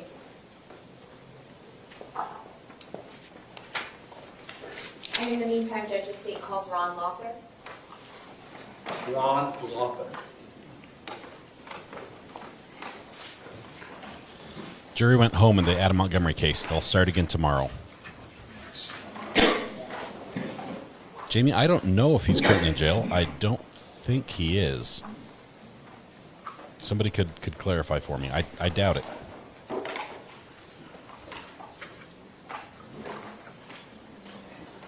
I'm going to speed up back to fast mode. I forgot we turned it off. We'll never catch up at this rate. We're about an hour behind, so we're going to go back to 1.25 speed.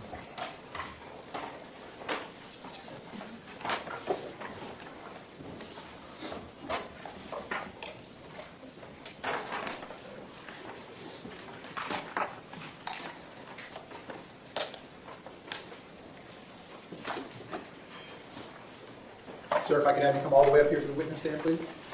Once you reach it, but before you have a seat, you can just stop and look at me. Raise your right hand.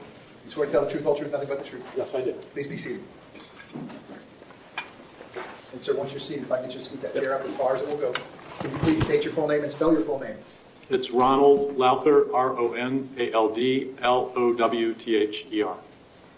Ms. Gomes, you may inquire. Thank you. And sister, it's Lowther, correct? Yes. Good afternoon, Mr. Lowther. Would you please introduce yourself to the jury and tell them where you work? My name is Ron Lowther, and I work at the Broward Sheriff's Office. I work in the digital forensics unit as a digital forensic video technician. How long have you worked for BSO? I've been with BSO for almost 24 years. What do your duties entail as a technician? Could you repeat the title? I apologize. Digital forensic video technician. Digital forensic video technician. What do your duties entail? I retrieve and process video evidence. What trainings or courses have you taken in order to retrieve and process video evidence? My first training was mostly informal with hundreds of hours in training. And then my formal training is through the Federal Law Enforcement Training Center, FLETC, in Glencoe, Georgia. And I had completed a video recovery program and also a cyber security program. How have you applied some of these skills throughout the duration of your career? Well, my background is in film and television, and I've been a film and television producer and director of photography for over 36 years. As it relates to your work with BSO, when you retrieve video surveillance, what does it mean to process it? Well, once I recover video from a detective's instructions, what they want, time frame, cameras, so forth, I then take it back to my office, and what I'll do is I'll provide a copy for the detectives to review. Then they'll make a request for what they want me to focus in on. So I'll take those segments of the video, I'll clarify it. I can extract still images from the video to further identify a suspect or incident that happens. I've also been asked to make timelines for a grand jury. Approximately how many times in your career have you processed digital evidence? I'd say probably a couple thousand times. Now, I'd like to direct your attention to the shooting that took place at Marjorie Stoneman Douglas on February 14th of 2018. Did law enforcement extract the server from the campus in order to retrieve video surveillance? Yes. Out of the dozens of hours of surveillance, did you, for this trial, review 6 hours worth of surveillance from February 14th? Yes, I did. Are those 6 hours what is on State's Exhibit F? E? Are those 6 hours of surveillance what's on State's Exhibit E? Yes. May I approach the witness, John? You may. Mr. Lowther, I'm showing you what's been pre-marked as State's E. Do you recognize it?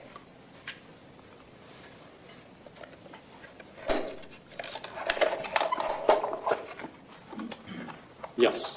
This is the drive that I... And those initials we see on there, are those your initials? These are my initials, and the stickers are from our unit.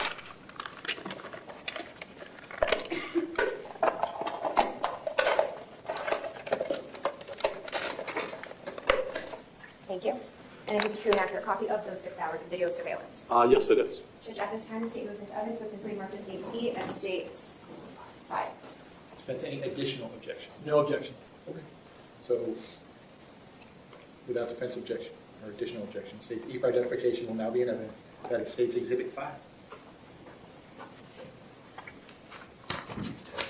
I'm not sure what these videos Sir, are. did you, No from audio, the 6 right? hours of surveillance, review individual camera angles? Yes, I did.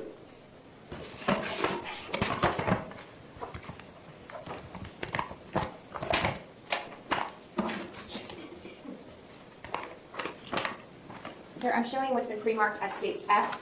Do you recognize this? State's F, a composite exhibit? Yes, those are my initials. Okay. And is this States F contain 13 individual USB drives with various camera angles. Correct. We're going to take these one at a time.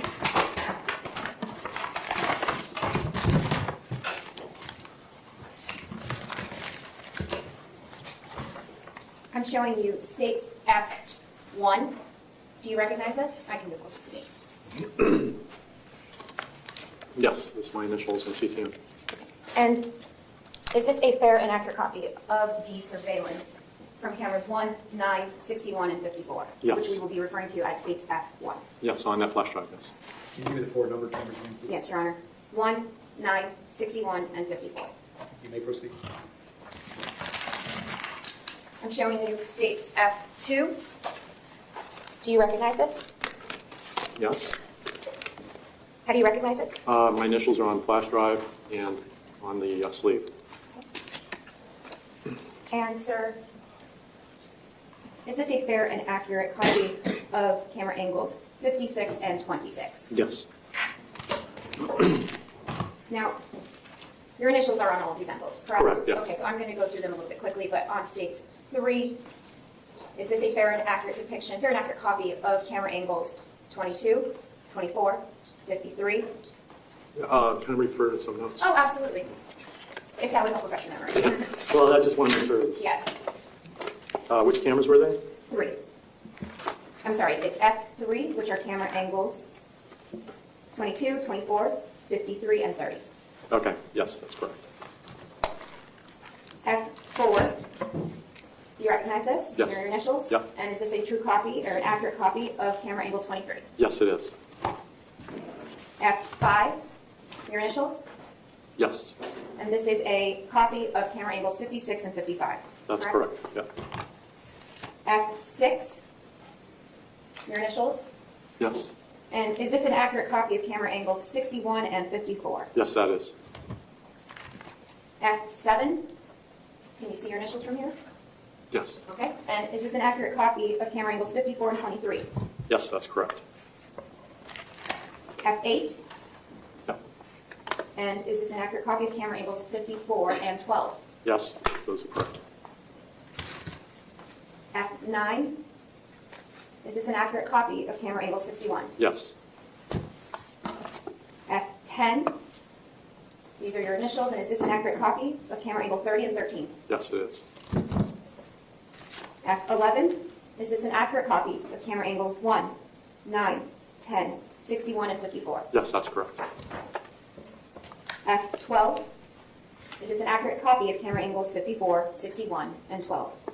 Yes. And finally, F13, is this an accurate copy of camera angle 54? Yes, that is. That's a lot of videos. Combined in State's Composite Exhibit F.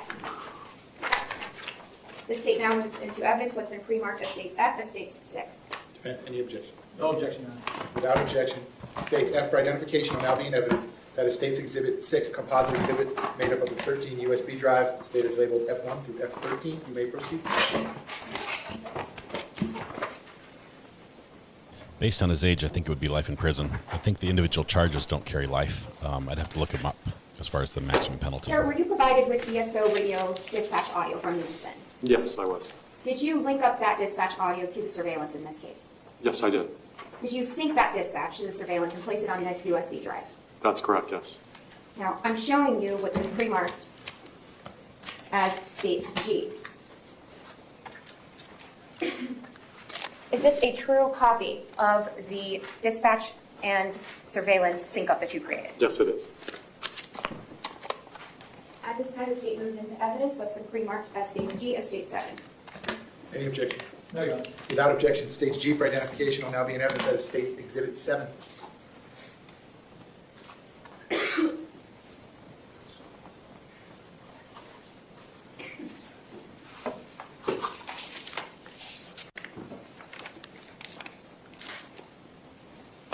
Your Honor, permission to publish what is now in evidence as F13. You want to publish States Exhibit 6 and more particularly F13? Yes. Okay, you may proceed.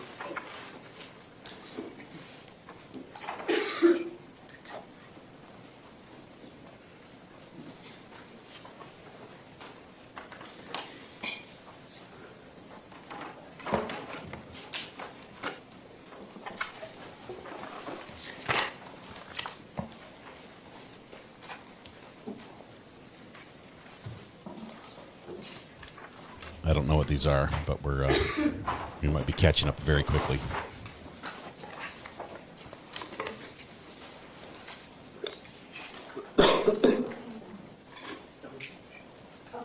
Your Honor, we don't need the cameras off for this portion. You do not need them. Do not, you can turn them off. It's okay, Your Honor. I believe this is outside. This is not shooting inside the school. Looking ahead.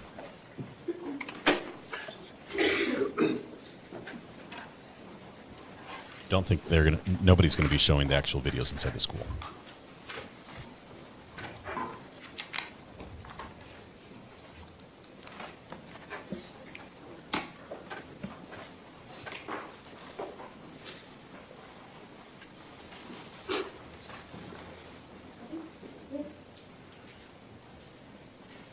It's attorney 3, correct? Attorney 3.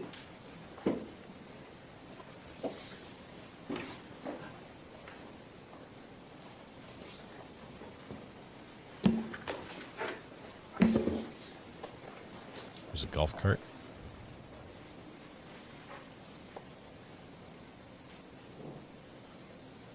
Kids walking, stopping, and running. Golf cart again.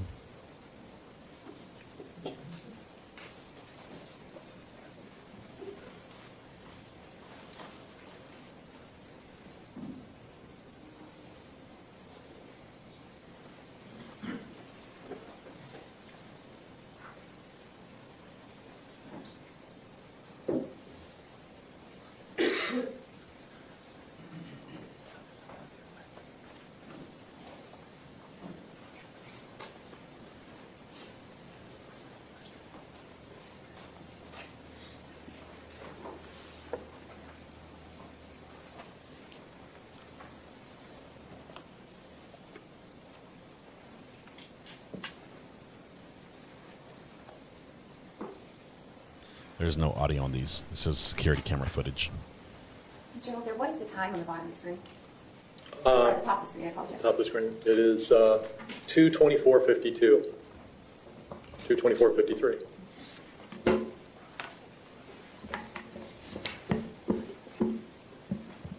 Your Honor, permission to publish what is in evidence of State 7. You may proceed.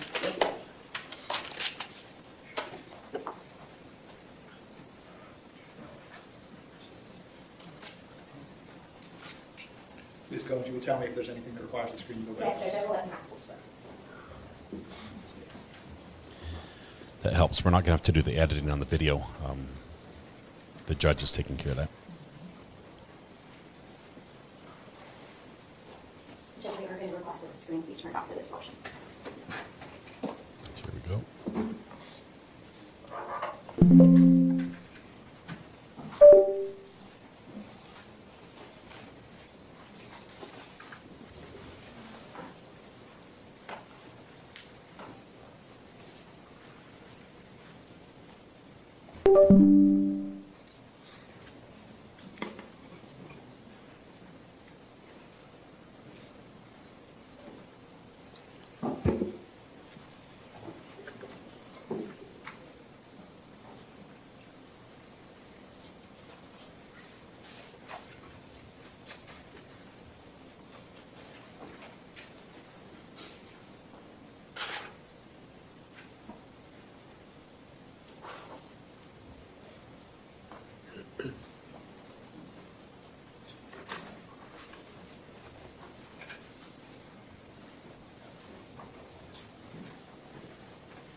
I know it's early in this case, but I know mistakes were made in the response to this, but I'm not sure they're prosecuting the right guy. I'm not convinced of that yet.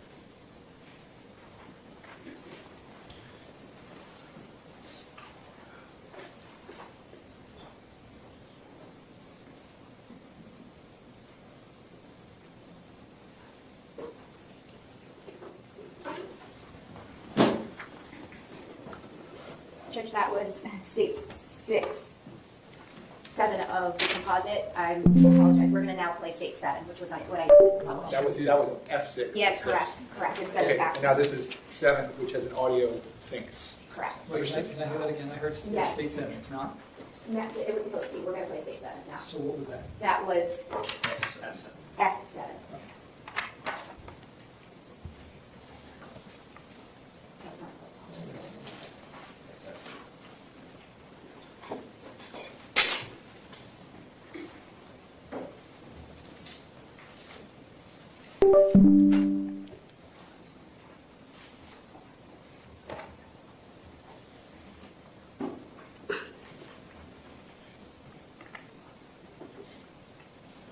I can tell you, I feel for these parents. This just, and any proceeding involving this just extends their suffering as this is just dragged on and on. The witnesses as well, the people who were present, they had no idea what was going to happen that day. Heart breaks for them.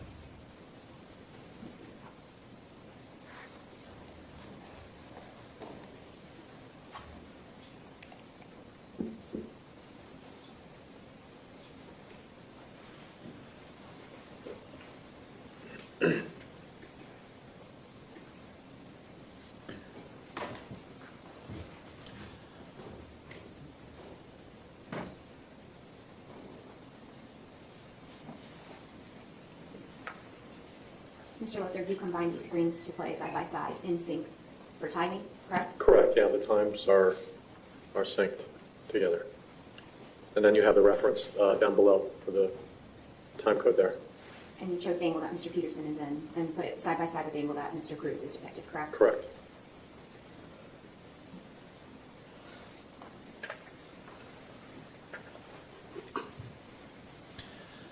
I'm not sure if they've laid the foundation for the timestamp being accurate on each of the cameras.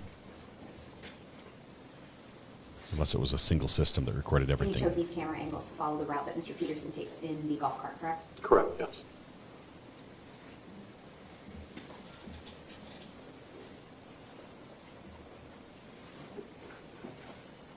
Seventeen Juliet 3, 17 Bravo 3, 17 Bravo 4. 2 and 3. We have possible, could be fire guys. I think we got shot fired.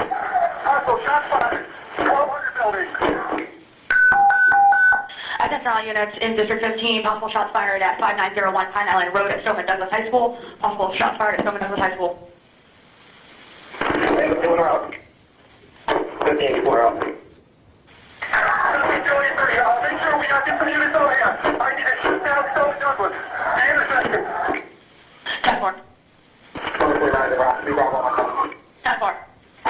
What's the address? 5901 Pine Island. We're talking about the 1200 building. It's going to be the building off of Goldberg Road. I'm coming up on Westlake Middle. We don't have any description yet. We just hear shots, but there appears to be shots fired. I'm over on the south side, over by the 700 building. Daniel Jones shutting down east on Holmberg at the divide between Blades and High School. 70 Bravo 1. I'll get the west side of Stoneman on Holmberg. 10-4, west side of Holmberg. 704 responding. Hey, Julie, what?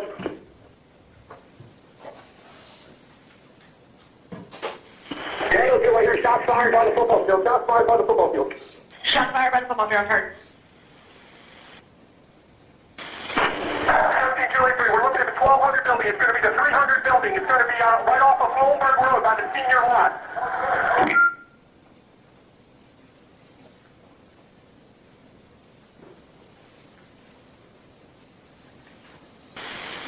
Keep the school locked down, gentlemen.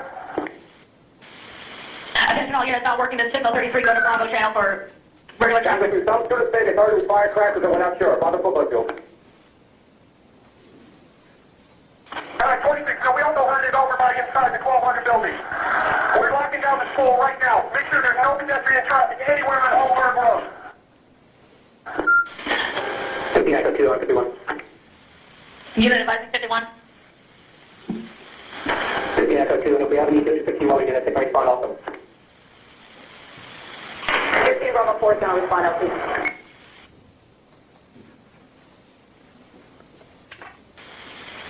unit not working at signal 33, go to Bravo. So I got more students running west towards the football field. 33, we're going to Bravo. I hear shots fired. Shots fired. All units on the shots fired, stay on main.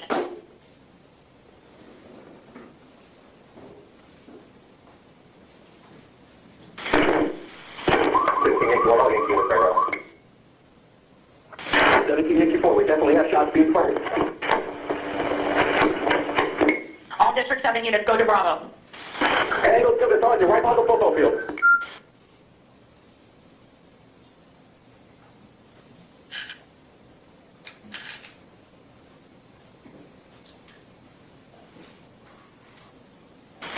Make sure I have a unit over in the front of the school. Make sure nobody comes inside the school. I need a unit to the front, advise. Bravo 3, we need somebody to shut down Holmberg and Unit to shut down Holmberg, advise. Holmberg shut down. We're going to build 13 of the 900 buildings. We have shots fired. I'm trying to get the fence open. Building 13 and 900 buildings. Alex, do not approach the 12 or 1300 buildings. Stay at least 500 feet away at this point. Stay away from 12 and 1300 buildings. 1704, I had a parent tell me that there is a child down. Have fire rescue stage in the area so we can make contact. The parent told me there is a child down. Have them stage. Daniel, I got a victim with a gunshot to the right leg. Say gunshot to the right leg. Show me the west end of the high school on the football field.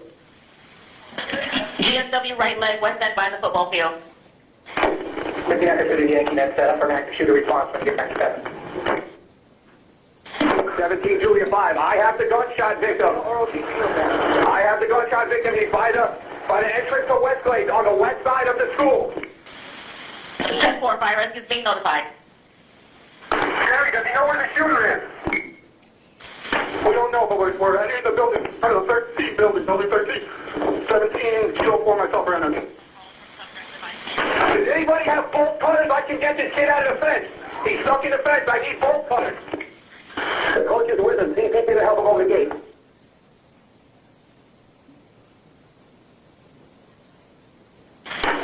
Kilo 4. Let's get a commando set up on the south side of the Sawgrass in Coral Springs, off of Pine Island. The gate for the student entrance is unlocked. We need to get units in here so we can start trying to find this guy. Victim saying it's a male in a hoodie he could not describe with at least an AR-15, if not an AK-47. 10-4, all units be advised, a male in a hoodie, possible AR-15 or AK-47. Now, sir, this exhibit that we just watched, State 7, includes only the duration of which the shooter is seen, correct? Correct, yes.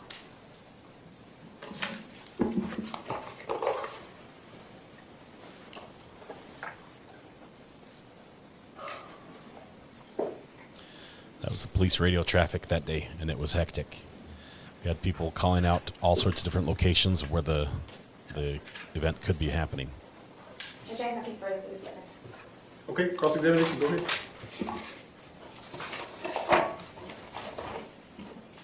Good afternoon, sir. Good afternoon. Just a few short questions. Who instructed you to do the work that you did here?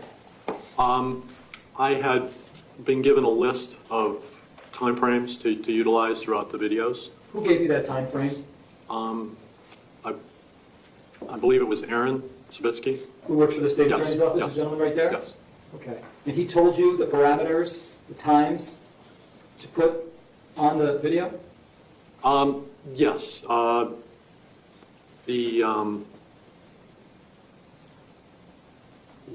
From the other part with Cruz, I believe I had already had something in place for that already from previous trial. Okay, so it ends at about, if I remember correctly, 30 or 31. Were you instructed to include anything more or just end it right there? That's where I had to end it. Did you know that there were additional statements made by my client over the dispatch? That's all I had for dispatch. There was no other audio that I was supplied with. Okay. Oh, wait, excuse me for that. No, that was, I had placed the audio for the duration of the video because it had to coincide with Cruz doing his action. That's basically what I was instructed for. Okay, so what you said earlier was a misstatement. You still had additional audio that memorialized what officers, including my client, was saying while they were on the scene, correct? Yes. And who told you to cut that out so the jurors can't see it or hear it? Well, it was just for the duration of the video that I was instructed. But you have that audio, the additional audio, which would have additional things that my client said while he's on the scene, correct? Yes. I didn't follow through the rest of the audio to listen to what else was said, maybe a second or two or a couple minutes, I can't remember. But I didn't listen through the whole audio portion. Okay.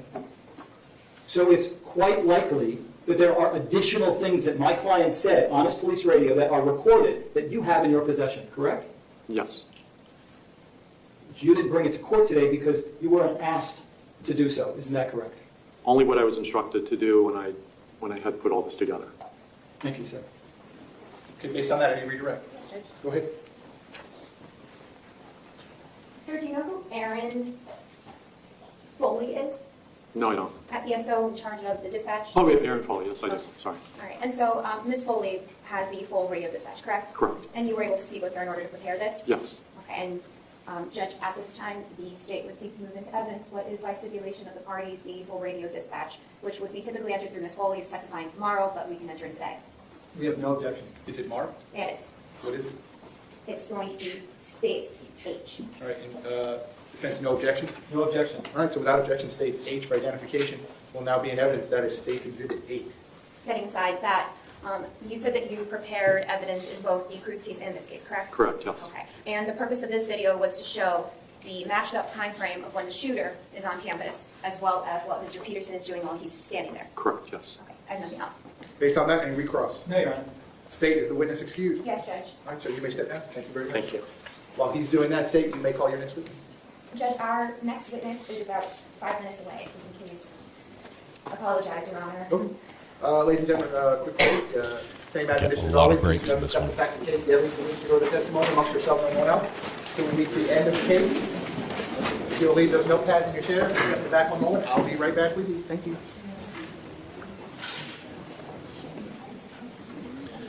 I don't know. When I listen to that audio, I can just tell you I've spent a lot of years listening to police audio, and I've spent a lot of years. I've helped run audio for major incidents with police. I've done communications. Presence of jury, everyone can be seated. State, Ms. Wilcox needs State's Exhibit 8 to be marked, please. Besides that, we'll be in a quick recess. State, tell me when you're ready to resume. That to me sounded typical of a hectic situation where it's rapidly unfolding and there's very little information and there's some misinformation. I will tell you that his involvement, the defendant's involvement, seemed typical of what we've heard what I've heard at other events. Mrs. R.A. is here. Are you watching me today? Yeah, I just have a question. Okay, she's got a question. Here's the mic. I was just going to ask him. That audio recording that we just heard of the police and the chatter that was going on there, how much of that was him? Because I listened to that, and I'm like, I'm done. I've made my decision. But how much was him? Because that is going to change. You know, was he hiding in a closet somewhere? Or was he the one saying, shots fired, where are they? That's a little hard to answer because we didn't see the video. We hear that he took up a position near the corner of the 1200 building outside, and that he basically stayed in that area. That he there's a little bug that's flying around here. A little bug. I'm going to get the little bug because the little bugs grow into big bugs. Anyway, it's the state's alleging that he basically knew that it was in the 1200 building, which there are several comments where he's saying 1200 building. It's the 1200 building. Could be in 12 or 1300 buildings. Some people say 900. Some people say 600. Some people say football field. But his communications was, does anyone know? Does he know where the shooter is? Things like that. It sounds like he's still trying to ascertain or gain information. And even though there are noises in the background, and I think you could hear some gunshots in the background. It's not a question of whether or not he could hear the gunshots. I think that shouldn't be a factor in this one.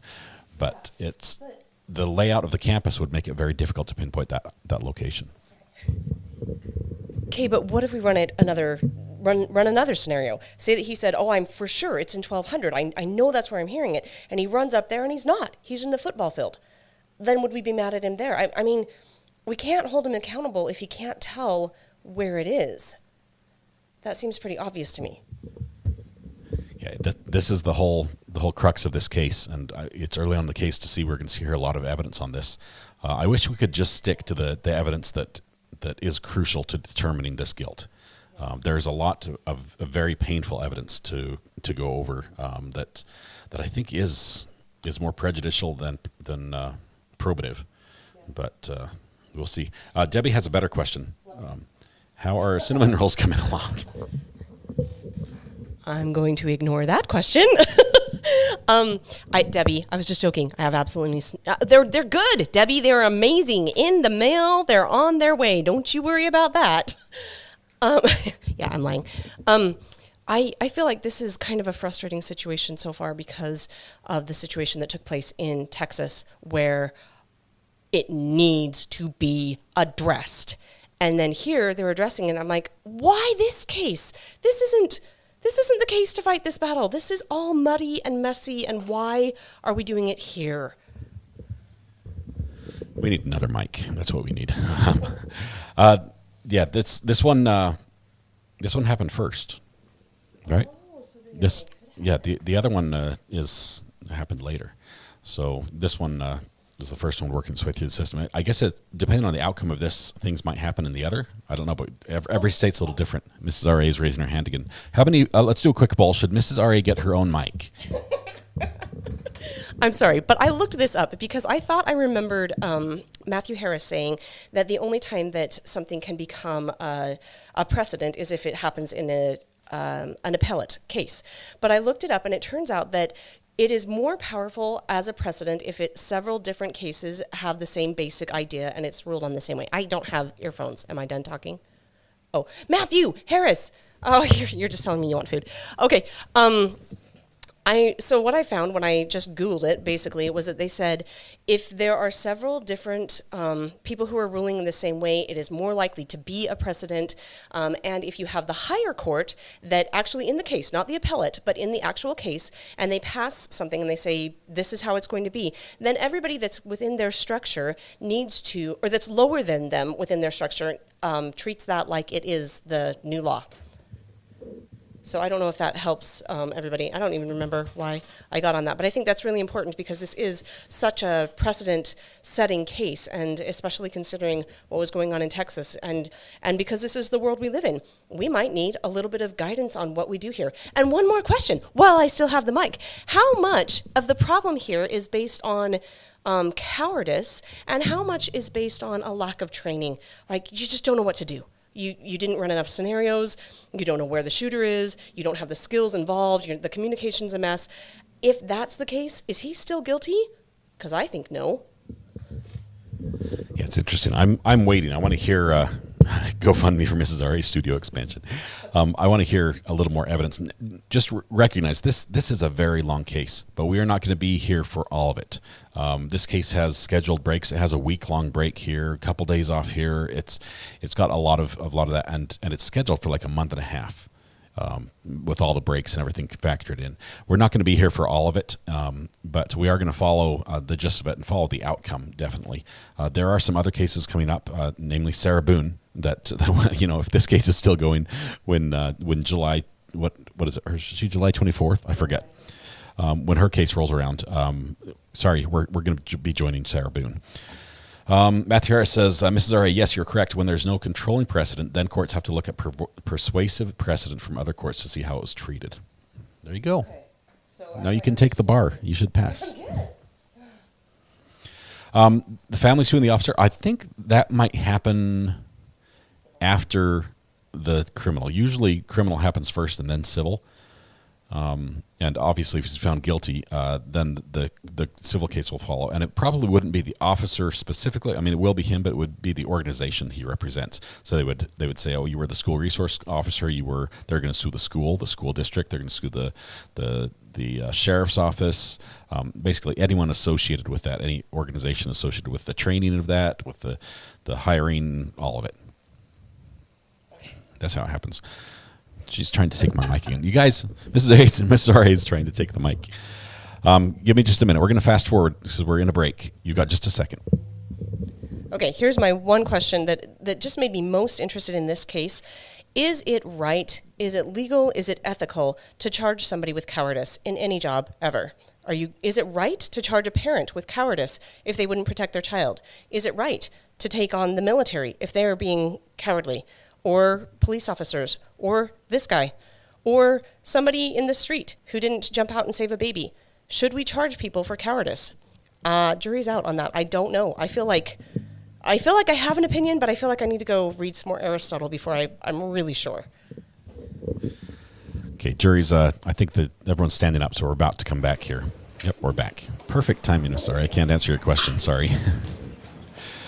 It's all right. You can have whatever she wants. Once you're back in those seats, you may be seated. Ladies and gentlemen, you may be seated. All the parties may be seated.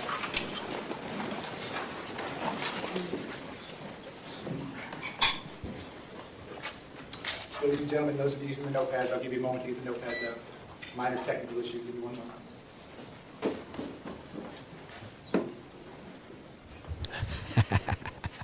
Matthew, look at the legal slide. Yeah, that only applies if... Okay, ladies and gentlemen, when we took our final restroom break of the day, we resumed the state's presentation. We're going to resume at that point. State, when you're ready, you may call your next witness. Officer Jeffrey Heinrich.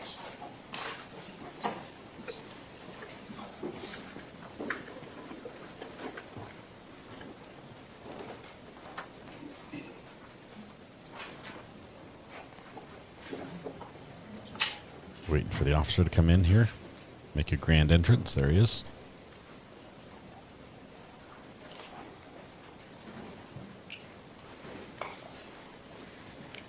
Sir, if I could have you come all the way up here to the witness stand, please. Yes, sir. Once you reach it, but before you have a seat, if you can just stop and look at me, please.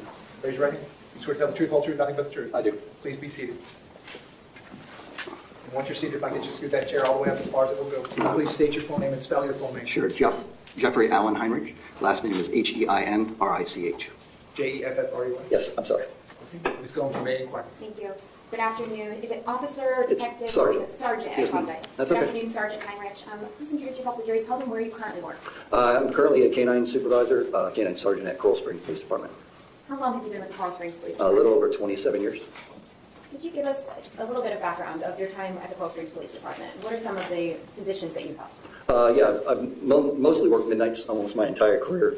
I started off first as a police officer on the road, became a regular canine officer, spent most of the time on midnights at that time. I left the canine unit, went back to the road for a few years, and then I became an SRO. I was a school resource officer at Coral Springs High School for about 4 years.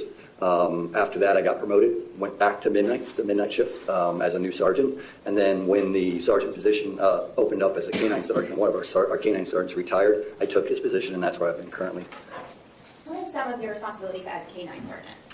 We run a 5 or 6 dog team. I'm tasked with their daily duties. Responsibility is to supervise them, scheduling, evaluations, training. I'm also the lead trainer for our canine unit, so that encompasses most of what I do. What were some of your responsibilities as an SRO? I'm sorry? What were some of your responsibilities as an SRO? I was a school resource officer, like I said, for 4 years. We investigated crimes. We counseled, mentored, you name it. I worked at Coral Springs High School, which is one of our tougher schools in our area. We had a pretty bad gang problem, so a lot of it came down to mentoring. But there was quite a bit of crime, unfortunately, and fights and things like that on a daily basis. So we dealt with that, tried to curb that type of stuff, as well as just the common stuff as far as bullying, things like that we'd have, or any crime that happened on campus that we would have to investigate, including like child abuse and things like that. While you were acting as an SRO, did you ever perform any administrative searches of backpacks or lockers? All the time, yes. We've done, I can't tell you how many, you act as a school resource officer, you act as basically as a parent. You're kind of considered in that role. So you have exceptions to where you can actually search people's backpacks, things like that. It's kids' school, stuff like that. If we get a call of somebody that may have narcotics, we can actually bring that person into school and actually search their backpack, stuff like that. So we would do that type of stuff on a very regular basis at the school that I was at. And that's different than needing a search warrant, right? That's correct. Out in the public, or if I was working the road out as a officer, I would need probable cause. I would need much more than that. With working in the schools, because of the safety of the students, your longitude would be a little bit broader. Now, do you yourself live in the South Coral Springs area? Yes, I live in Coral Springs. I've actually grew up there. I went to Coral Springs High School. And are you familiar with Marjorie Stoneman Douglas? Yes, my wife and my son both. My wife worked there as a teacher, and my son was a student there. Back in February of 2018, was your wife employed at Stoneman Douglas? Yes, she was a PE teacher as well as an assistant athletic director. And was your son in February of 2018 enrolled at that school? Yes, he was a junior. Were you working on February 14th of 2018? No, I was actually, my son played baseball there, so I was actually out on the baseball field. I manicure the baseball, I guess that would be the best word. I'm a lawn maintenance guy, I guess you want to call it. So I take care of the actual playing surface, which is the clay, and then I also, my infield's made out of grass, so I'll mow the infield. If you have any dealing with the county, you don't really want the county maintenance people coming in and dealing with this stuff. We had a really nice field, so we try to keep it that way. So I was there regularly dealing with the maintenance, day-to-day maintenance of the field and preparing the field and stuff like that for practices and things like that. And to clarify, you weren't paid to do this? No, it was strictly volunteer. It was because my son Kevin has grew up playing with the head coach there, which is Todd Fitzgerald. He's played with him since they were 8 years old, so I've known them for 20-something years. So on the 14th, was it your day off as far as law enforcement work goes, but you were working in the field? Yeah, I don't remember 100% if I was completely off, but I would have been, if I was working, I would have been working midnights, so I don't know if I went in before work. I don't have that recollection, but at the time that I was on the field, it was my own time. I was there just helping out. Describe for the jury, if you recall, approximately what time you would have arrived at school. Yeah, probably. I'm usually there an hour and a half, maybe 2 hours before school starts or gets out. So probably between 12 and 1. I don't have independent recollection of exactly what time I'm there, but I would safe to say probably an hour. And I used to go, they'd have a security guard at the back gate. I'd call the security guard. They'd let me in the back gate, and I'd drive back to the back of the field where actually, which is exactly what I did that day. And I parked my truck on the back side of the baseball field. You're out on the baseball field. Describe for the jury what happens while you're on the baseball field. Sure. Just out there, we have a fire hose apparatus that you wet down the clay, because in South Florida, the clay, it's very hot, so the clay dries out very quickly, so there's a lot of dust and things like that. So to help the playing surface, we water it with a big fire hose. So there's a fire hose in the middle of the field apparatus that you can hook up.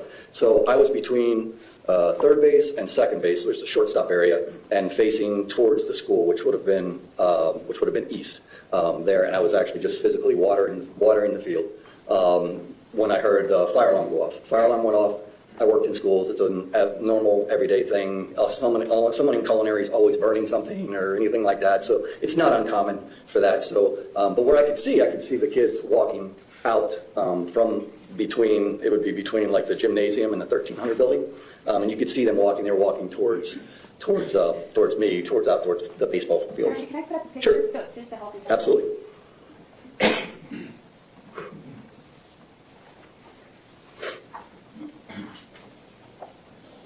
Judge, may I use the monitor to show what's already in evidence as States 1? I don't know if it's...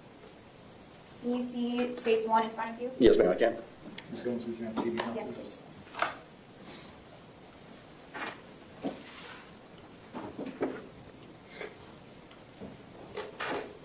Okay, so you were just referencing the field that you were, I guess, manicuring. Correct, that's the one, correct, directly right next to the football field. Okay, your screen is actually interactive. Oh, okay. So I'm going to, in just a moment. Sure.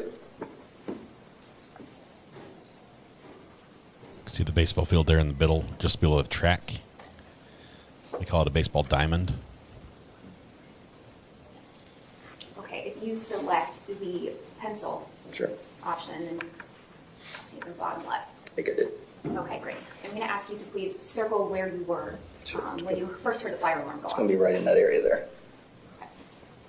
Now, you were just describing students that you saw. Yeah, you could see them. So this walkway right here that comes out, this walkway comes from the school. So you could see the kids just walking out here, and like it would be a normal fire alarm going off. There was people just, like I said, casually walking just as like a fire alarm dismissal for a fire alarm. It was close to the end of school, so it was nothing, like I said, nothing concerning. Was out there, and then I don't know, a minute or so later ago, I heard what I thought at the time, and I said my deposition was fireworks. It sounded like like a couple bangs going off. Again, I didn't think anything of it because I'm not getting anything else. The kids are still walking normal. Nobody's running. Nothing seems to be wrong. So I kind of disregarded it as, maybe that was the reason the fire alarm. Maybe someone threw a pack of firecrackers inside the school. Like I said, it's not uncommon for kids to do silly things at schools. They do it all the time. So I figured that's what was going on. And then again, a little bit longer time went. I heard another round of gunshots, what I believe, well, at the time, again, it was what I figured they were fireworks. But this time things changed. So kids started running. I could see kids actually, sprinting down that pathway towards me. So it's not common for kids to behave that way for a normal fire drill. Now, So, Sergeant, yes. and I'm just going to ask a couple questions to the details. You said that things changed for you. What do you mean by that? My observations. Like I said, when you're watching kids, and as a police officer, you watch people. My wife says all the time, I'll be sitting in a restaurant and I watch how people interact. I watch how people talk, how their body language, things like you learn that by experience and just dealing with people on a daily basis. So you could see that things changed from a situation where it was just a normal situation or a normal fire alarm to something that was probably a little bit more serious or more demanding at the time. I still wasn't 100% sure what was going on, but obviously it was concerning to me. Now, in response to seeing things change and not knowing what's going on, why do you move towards that direction? Well, when the second round of gunshots, which I now know they were gunshots, went off and the things changed, it brought light to me that, okay, no longer was it, this was just fireworks, this was something that was definitely more going on, and that I needed to go towards that and find out if this was actually an active shooter situation. That's exactly what was going in my mind. What was, as reference to trying to figure out what was going through your mind? At that point, once people started running, I believed that those were gunshots and that they weren't firecrackers any longer, based on my observations and things. So I resorted back to our training. Our training is that you run towards the sound of gunfire. I mean, it's what we're trained to do. We do, as far as our active killer, active shooter response is single purpose, single officer. You go to the sound of gunfire. So I didn't have a gun with me that day, unfortunately. I do carry my gun off duty sometimes. Back then, now I carry it everywhere I go, unfortunately. But that day I chose not to carry it. And there's multiple reasons for that. My kid uses my truck. He leaves his stuff in my truck. I was wearing a pair of baseball shorts and a T-shirt. I was out mowing the yard, using water. All those things are not good for firearms. And a lot of times, something that I was going to ask you while you're out on that yard. What are you wearing? I'm wearing just a pair of T-shirts, basketball shorts, and a T-shirt. So you don't have your firearm and you're in athletic clothing. Correct. But you run towards the sounds of the gunfire. Yeah, it was just instinct. I wanted to find out what was going on. I mean, I didn't know what I was going to do if I encountered something, but so I took off running towards through the gate. There's a gate right here at the end of the baseball field. I ran through that gate and then up along that corridor until you can see that little shed. I'll redo it for you. So you come through this area, you come through, and then there's a shed right about here. There was a security specialist, Elliot Bonner, was there. He's an old coach that I've known for 30 years. Former military guy, everything, done just about everything you can believe. He played in the NFL all the way. So I met him he was on his golf cart. He was backing up to where that shed was. He immediately told me, and our conversation was very, very short, immediately told me that it was a code red, which from my training experience meant basically we're locked down. It's an imminent threat, active killer type situation. And then he said it was an active killer, active shooter. There was an active shooter, and that Coach Feist had gotten shot. While you're standing there and you get that information, how does that change what you do next? Coach Feist, well, I knew 100% what we were dealing with at that point. So Coach Feist, I've known Coach Feist for years that my son was there. He was his football coach. So it does change things on a personal basis. So knowing that it is an actually true active shooter, but at that point there was no stimulation, there was no gunfire, didn't know exactly where it was. I knew it was somewhere in the area of that for us it would have been the northwest area of the school, somewhere around the gym, 1300 building, 1200, that's where it sounded like it was coming from. And let me slow you down a couple things there. How did you know that it was coming from that direction if you hadn't actually been standing near where the gunshots were happening? Well, I didn't when I was back. I couldn't tell exactly where they were coming from when I was back on the baseball field. But when I got closer to the building and went towards the building and got the observations from people running away from those buildings, the information I got from Coach Bonner. But then I still didn't have that stimulation of the gunshot starting again. So I walked from where I was with Coach Bonner into this parking lot area. Right about into here. That's where I came across Kyle Lamont. And Kyle was a student that was on the third floor of the building that had been shot. He had actually ran down from the third floor, and I met him in the parking lot. When he came across, he was running, obviously. He was screaming, yelling. He'd been shot. He wanted his mom. He wanted us to call his mom. So he had a catastrophic leg injury. I don't remember which leg it was. I can't recall it this time. I think it was his right leg. It was like, to me, based on my experience, was a life-threatening injury. Being that I didn't have a weapon, my first priority at that point is to take care of this kid and make sure he doesn't die. So I grabbed him. Sorry, Yeah, that's okay. You talk very fast, so I have to slow down just a bit. You've said the word stimulus and stimuli a couple times now. Can you explain to the jury, when you use that word, specifically what you mean? Well, for us, and especially in an active shooter situation, things change based on your stimulus. If you have gunshots that are actually actively going off, we're trained to go towards the sound of gunfire. So in our training, if a gun is going off and a shot is being thinged, people are dying.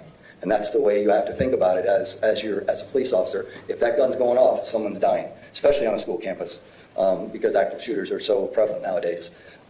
So that resorts back to your training. So that's really what I mean by the active stimulus. When there is no active... And he just froze. Look at things. Where do I do? What do I want to do? Where do I go? Things like that. And I'm talking as an officer that would be armed and working towards that situation. You may move things. But when you have active stimulation of gunfire, we're trained, and our single officer response is to move towards the sound of gunfire. That day, you obviously weren't in your uniform with a firearm. You moved towards the sound of gunfire.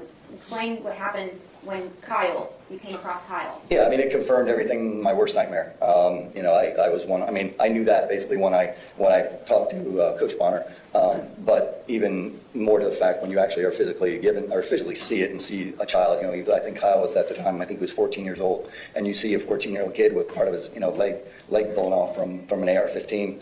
It changes your mindset. So again, like I said, not being armed and my main thing is to get Kyle to help. So I knew, based on where I was coming from back. And I'm going to ask you to just clear the screen. That way we can restart from this portion on. If you hit the eraser. Oh, I'm sorry, me. I apologize. Got it. Thank you. Okay. And I'll move this over this way. Yeah.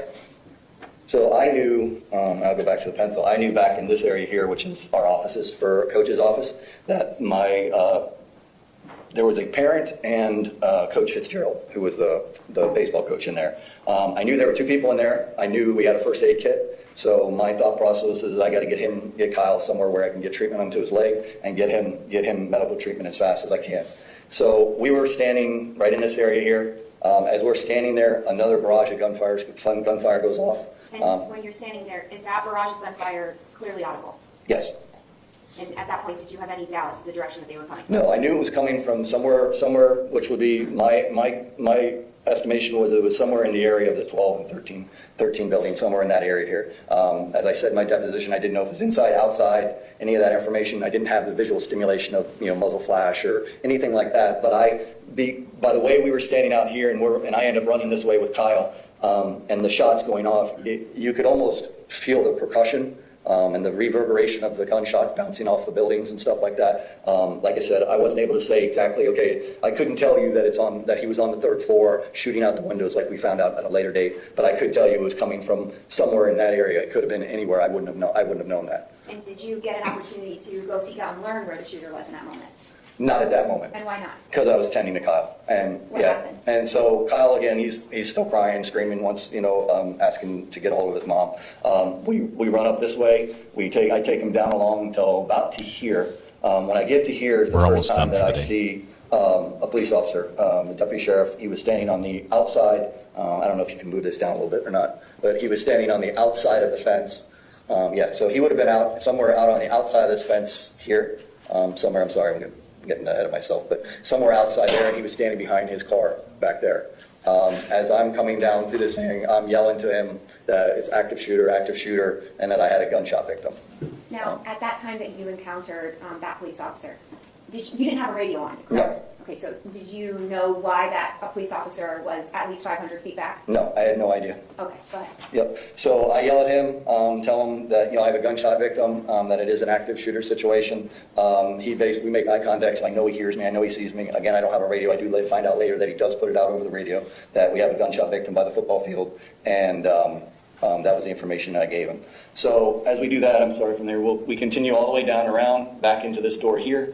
I get Kyle into the locker room area. I quickly do a pressure dressing on his foot. I ask him a couple questions. He told me a description of the shooter.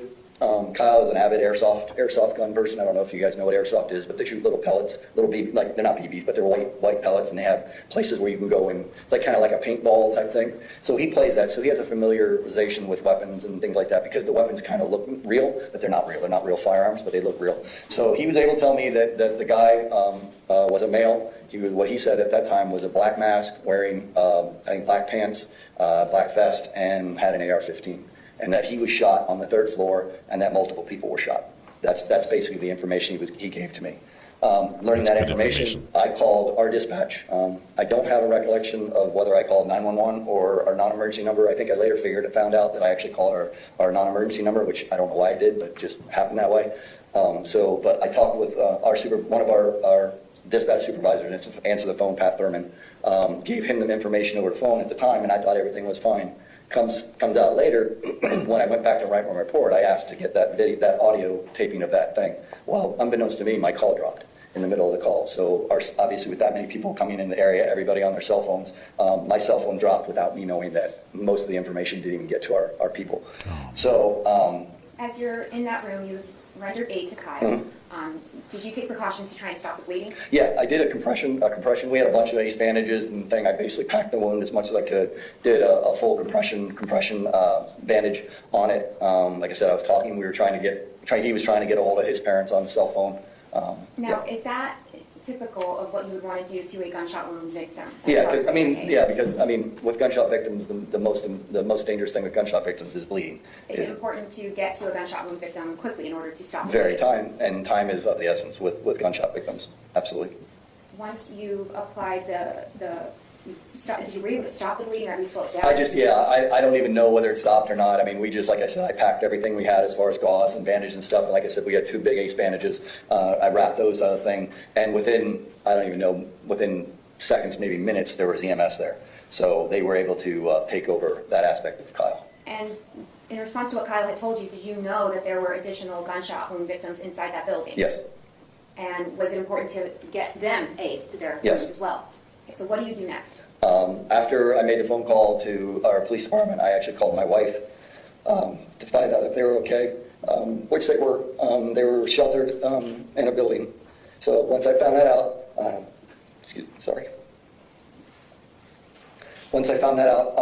I went outside. When I went outside, I met who actually is our chief now, deputy. At the time, he was a captain. Now he's our chief of police, which was Brad McKeon. Brad McKeon at the time was a SWAT commander or SWAT XO for our SWAT team. He had pulled up basically right here into this area here. His car, his exposition was parked there. He had a SWAT vest and an extra handgun.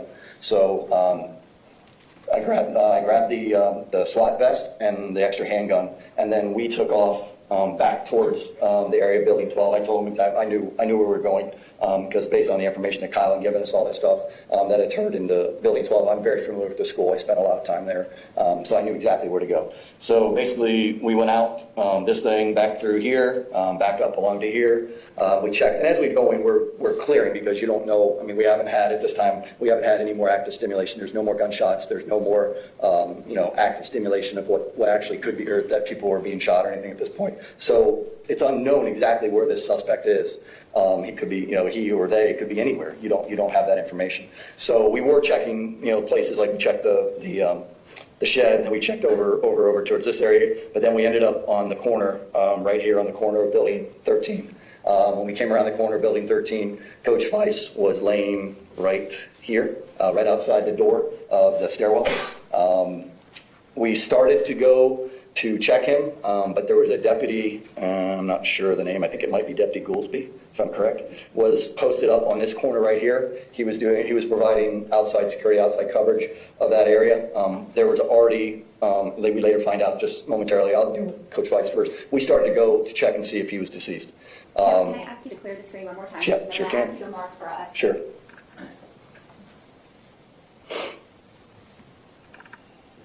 One more time. When you first walked up, where was? We'll show you. All right. So we walk up, and we are stationed right here on the corner of Building 13. Coach Weiss is laying on his back right outside of the door that opens out of the stairwell. And at this point, You don't know whether there's still an active shooter inside the 1200 building, No, correct? no. We didn't even know there was people inside the building at the time. We didn't know that until we started to go across this thing. We were going, the plan, me and Chief McKeon now, our plan was going to go into the building. Now, But go ahead. knowing that you have seen a student that's been shot, there's an active shooter on campus, why are you entering that building? Because that's the last place that we had information where that subject was. That's where we still believed he possibly could be at that point, based on the information that I had. Okay, and what happens next? We start to go out across. The officer, Goolsby, who's standing over here, reaches out to us, calls out to us, basically says, don't check him. We've already checked him. He's deceased. We then move right back to where we were, and we look up, and you can see the third floor windows that were shot out from the third floor. Me and Chief McKeon look at each other and like, this isn't a really good place for us. We're kind of out in the open here. We don't want to be here. So we walked across this way, well, jogged, whatever, ran across this way, and then we paired up with Deputy Goolsby, myself, and Officer McKeon, Chief McKeon, and we stayed in this particular position right here and covered this backside of the building. Reason we didn't go inside is what we were told by Deputy Goolsby is that there were already 2 teams inside.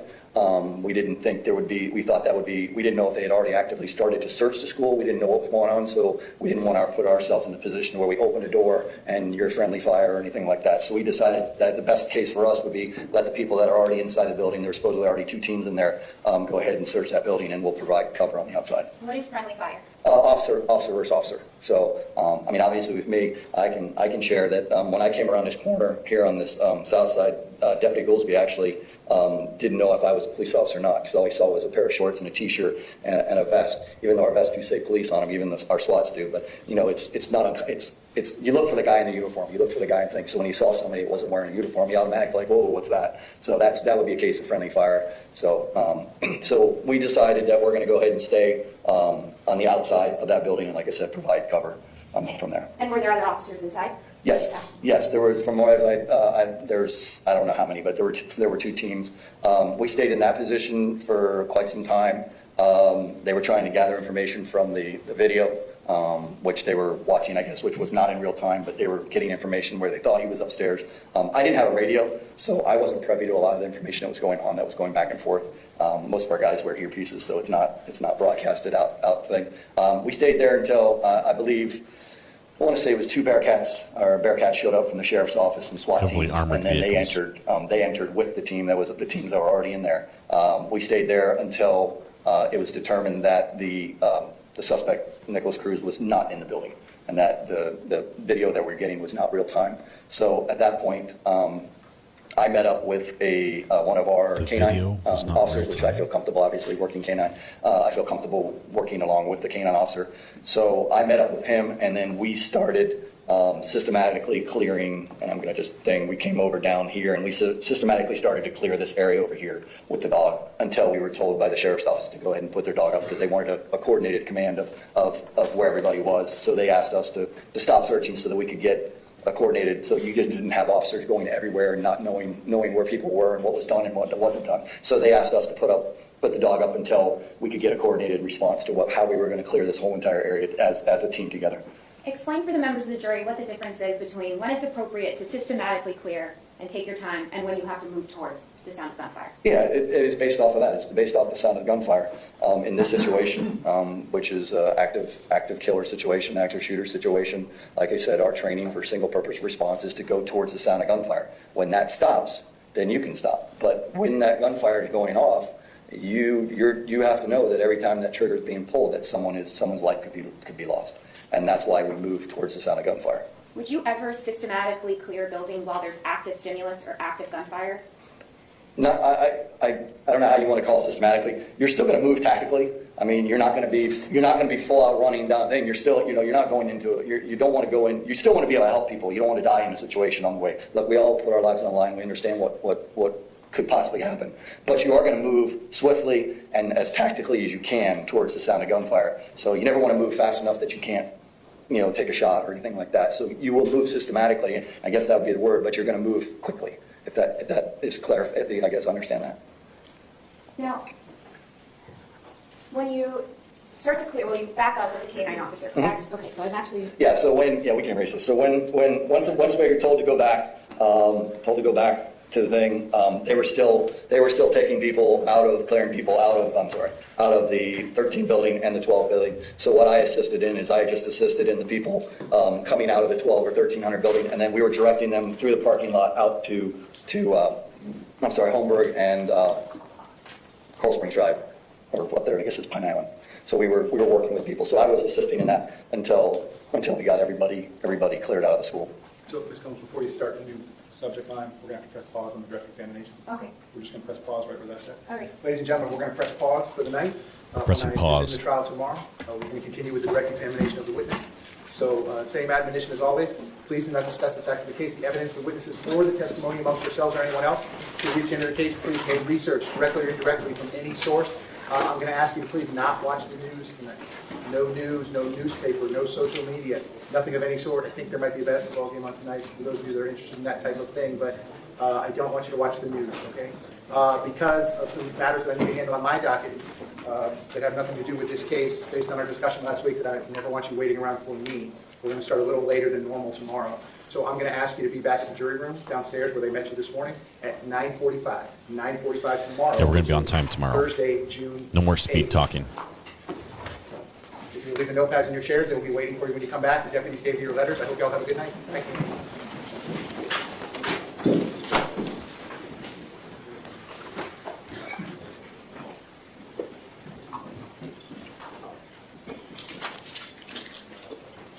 All right, as they are filing out, we're going to hear if there's any business they have to take care of once the jury's gone.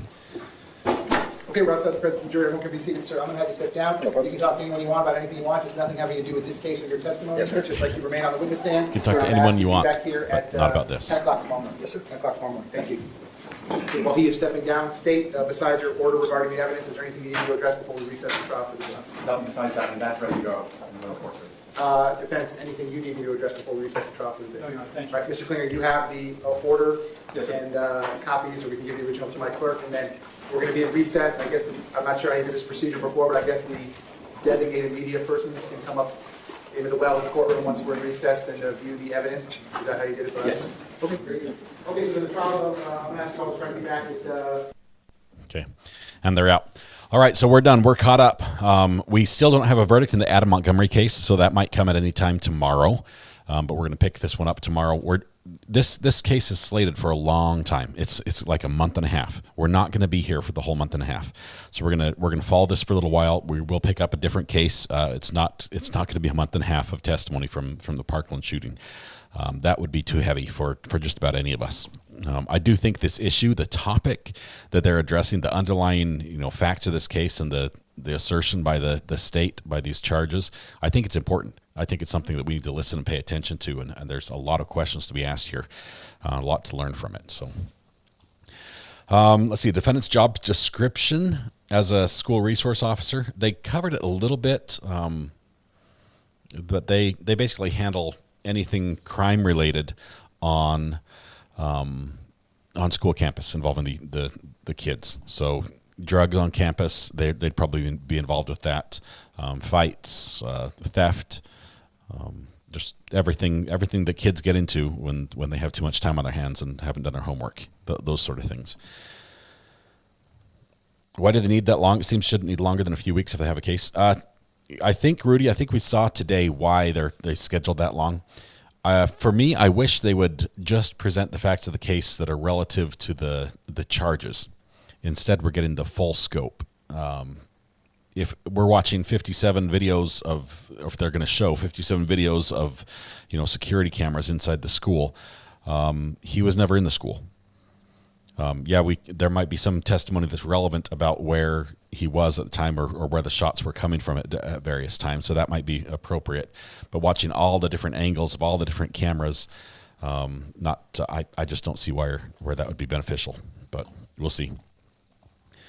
Chaos on the radio with multiple locations, but supposed to run to the shooter. I guess this guy was supposed to do sprints to the football field and back, and then back to the football field and back.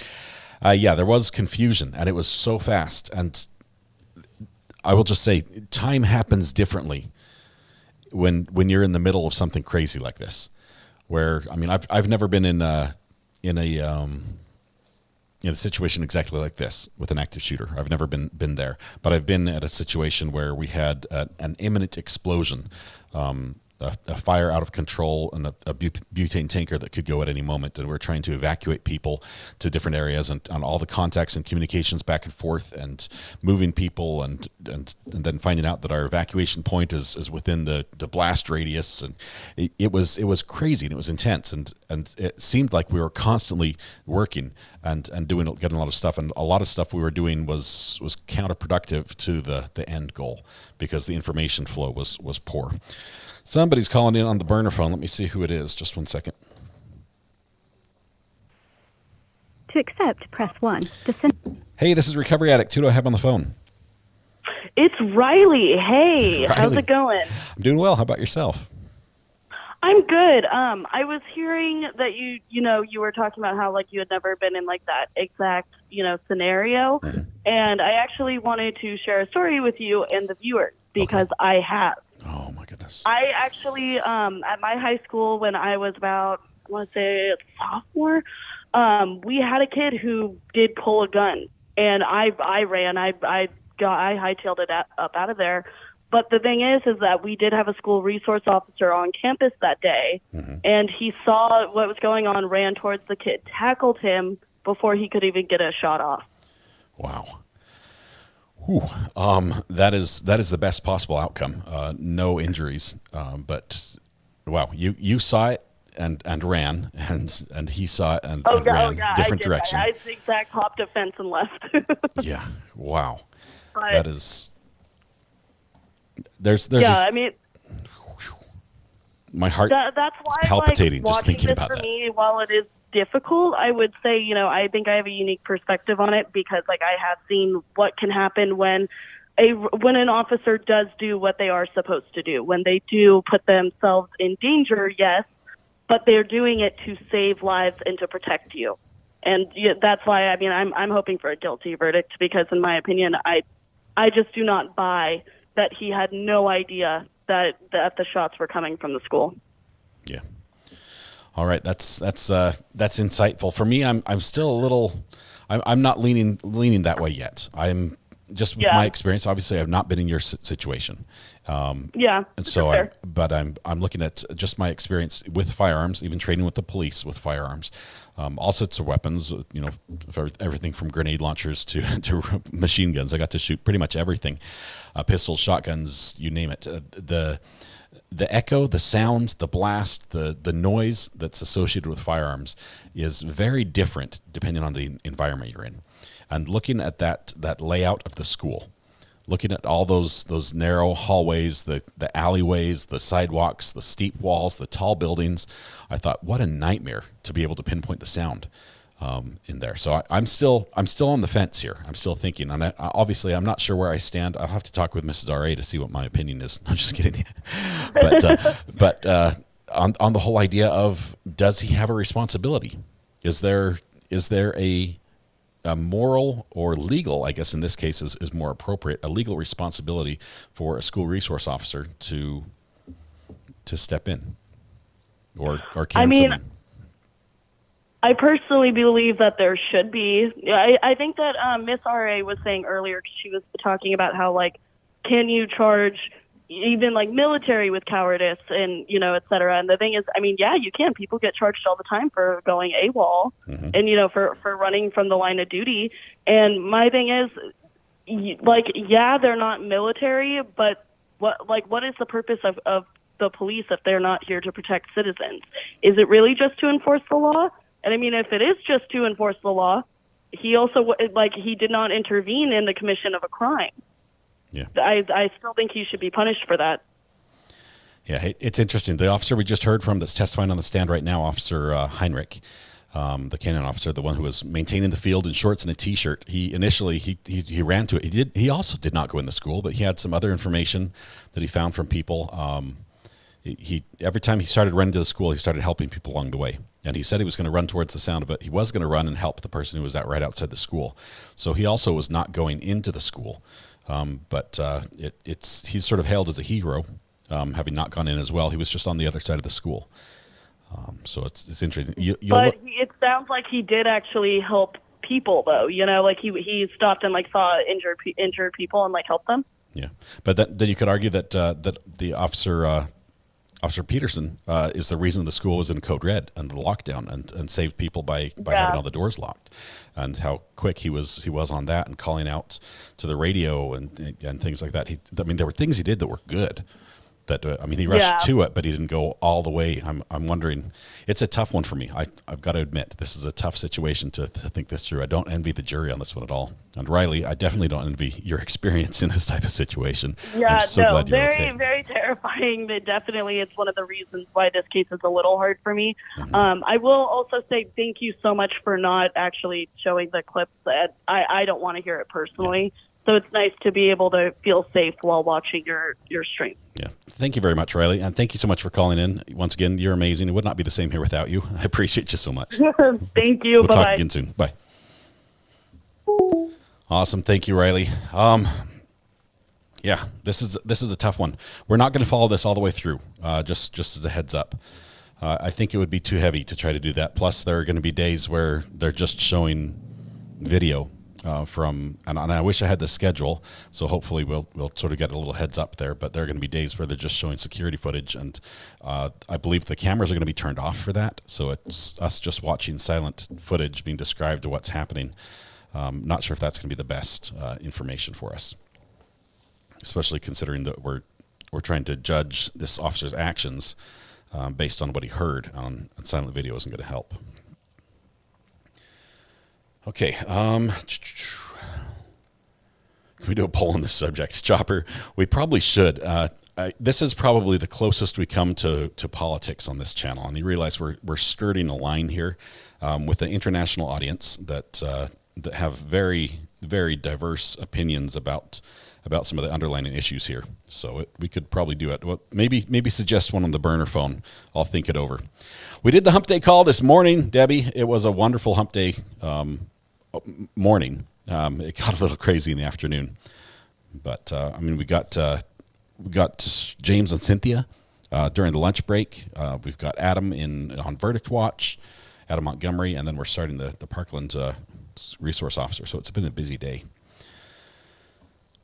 Let's see. We have. Heart Pantoffel just sent a super sticker with 9.99. First, Jesse P. Guess what day it is? It's Wednesday. I almost said Friday. Love your coverage, Ari. Thanks for all you do, Jesse. Thank you very much. I appreciate that. And congratulations on the new courthouse. Pantoffel, thank you for the super sticker. Love your profile picture as well with the two pups. Love them. They're cute. Thank you. Okay, we have. Will I do it again, please? You guys want it's still Wednesday, so I guess legally I could still do the hump day call if you absolutely need it. Debbie, just for you. No, if anyone else had asked, Debbie, the answer is no. And I'm not sure, after a full day of live streaming, I'm not sure if I've got it in me. We'll give it a try. Mike. What day is it, Mike? Guess what today is? It's hump day. Hump day! Welcome to the end of Wednesday. Welcome. That was it. I won't be able to talk tomorrow. Two hump day shouts in one day. Debbie, that was for you. Appreciate it. My wife is in the other room plugging her ears. Sorry, Mrs. R.A. Oh, that's funny. All right, we will continue. We'll be back tomorrow with more. We have a late start tomorrow because trial doesn't start until 10. We may, because this is a heavy trial, we may try to intersperse some morning police chases or something like that. Maybe little tidbits from other trials. So I'm going to have to keep my eyes out for those. If you see something that might work well, for something that's a little lighter than the topic we're covering in this court and that might fit in that, please do reach out on my burner phone and let me know. You can type !burner in chat right now. Save the number because that only works when I'm live. But save that number and you could. Is that correct? That's correct. You could text me whatever you need if you find something that might work well for the live stream. Because we do want. There are a lot of people who don't want very heavy court. Because he's the guy. And sometimes we have very heavy court trials. This is a heavy one. We want something a little bit lighter for them as well. but I think that's it. That's it. And the music worked the first time. Look at that. It's amazing. Wonderful day. Wonderful day. Please, first thing in the morning. I think, Katrina, you sent me a police chase. I think I'm going to go with that one. I think so. I've got to find a better feed. I've got to find a better copy of that one. So I'll do some digging on that end. If I can get a better copy, we'll go with that one tomorrow morning. If we do, though, let's see, that one is 20 minutes long, right? Then we have to start at 9:30. Give us, I think 9:30. I'll check the times. Here's what you're going to do. Click the subscribe button, which you've already done, because that's how you talk and chat. But then ring the bell. Make sure your notifications for YouTube are turned on, and then watch for our live stream, and then just be here, and then you won't miss the police chase. That's how it goes. If you missed yesterday's police chase, oh my goodness, stop everything you're doing. It's worth waiting. If dinner is ready on the plate, ready to serve, wait. Let it cool. There's a police chase you need to watch first, and it involves a school bus. No kids on the bus. So be not concerned in that regard. But it is absolutely fantastic. What happened yesterday, go ahead and watch it. It's on the replay. It's on the police chase playlist as well. So if you go to the channel and click live, you'll see the recent lives we did. Check out that police chase. You will not regret it. You will not regret it. If I say not, then it's like you do regret it. That's not the case. Thank you all. Tonight when you go home, please hug the people you love, smile at someone to make their day just a little bit better, and please stay safe till we go live again tomorrow morning. It'll be, I don't know, let's say 9:30ish. How about that? 9 or 9:30. Thank you all. It's been fantastic. This is the best place to watch true crime on the internet, and it is because of you. It would not be the same without you. Have a great night tonight. We'll see you tomorrow.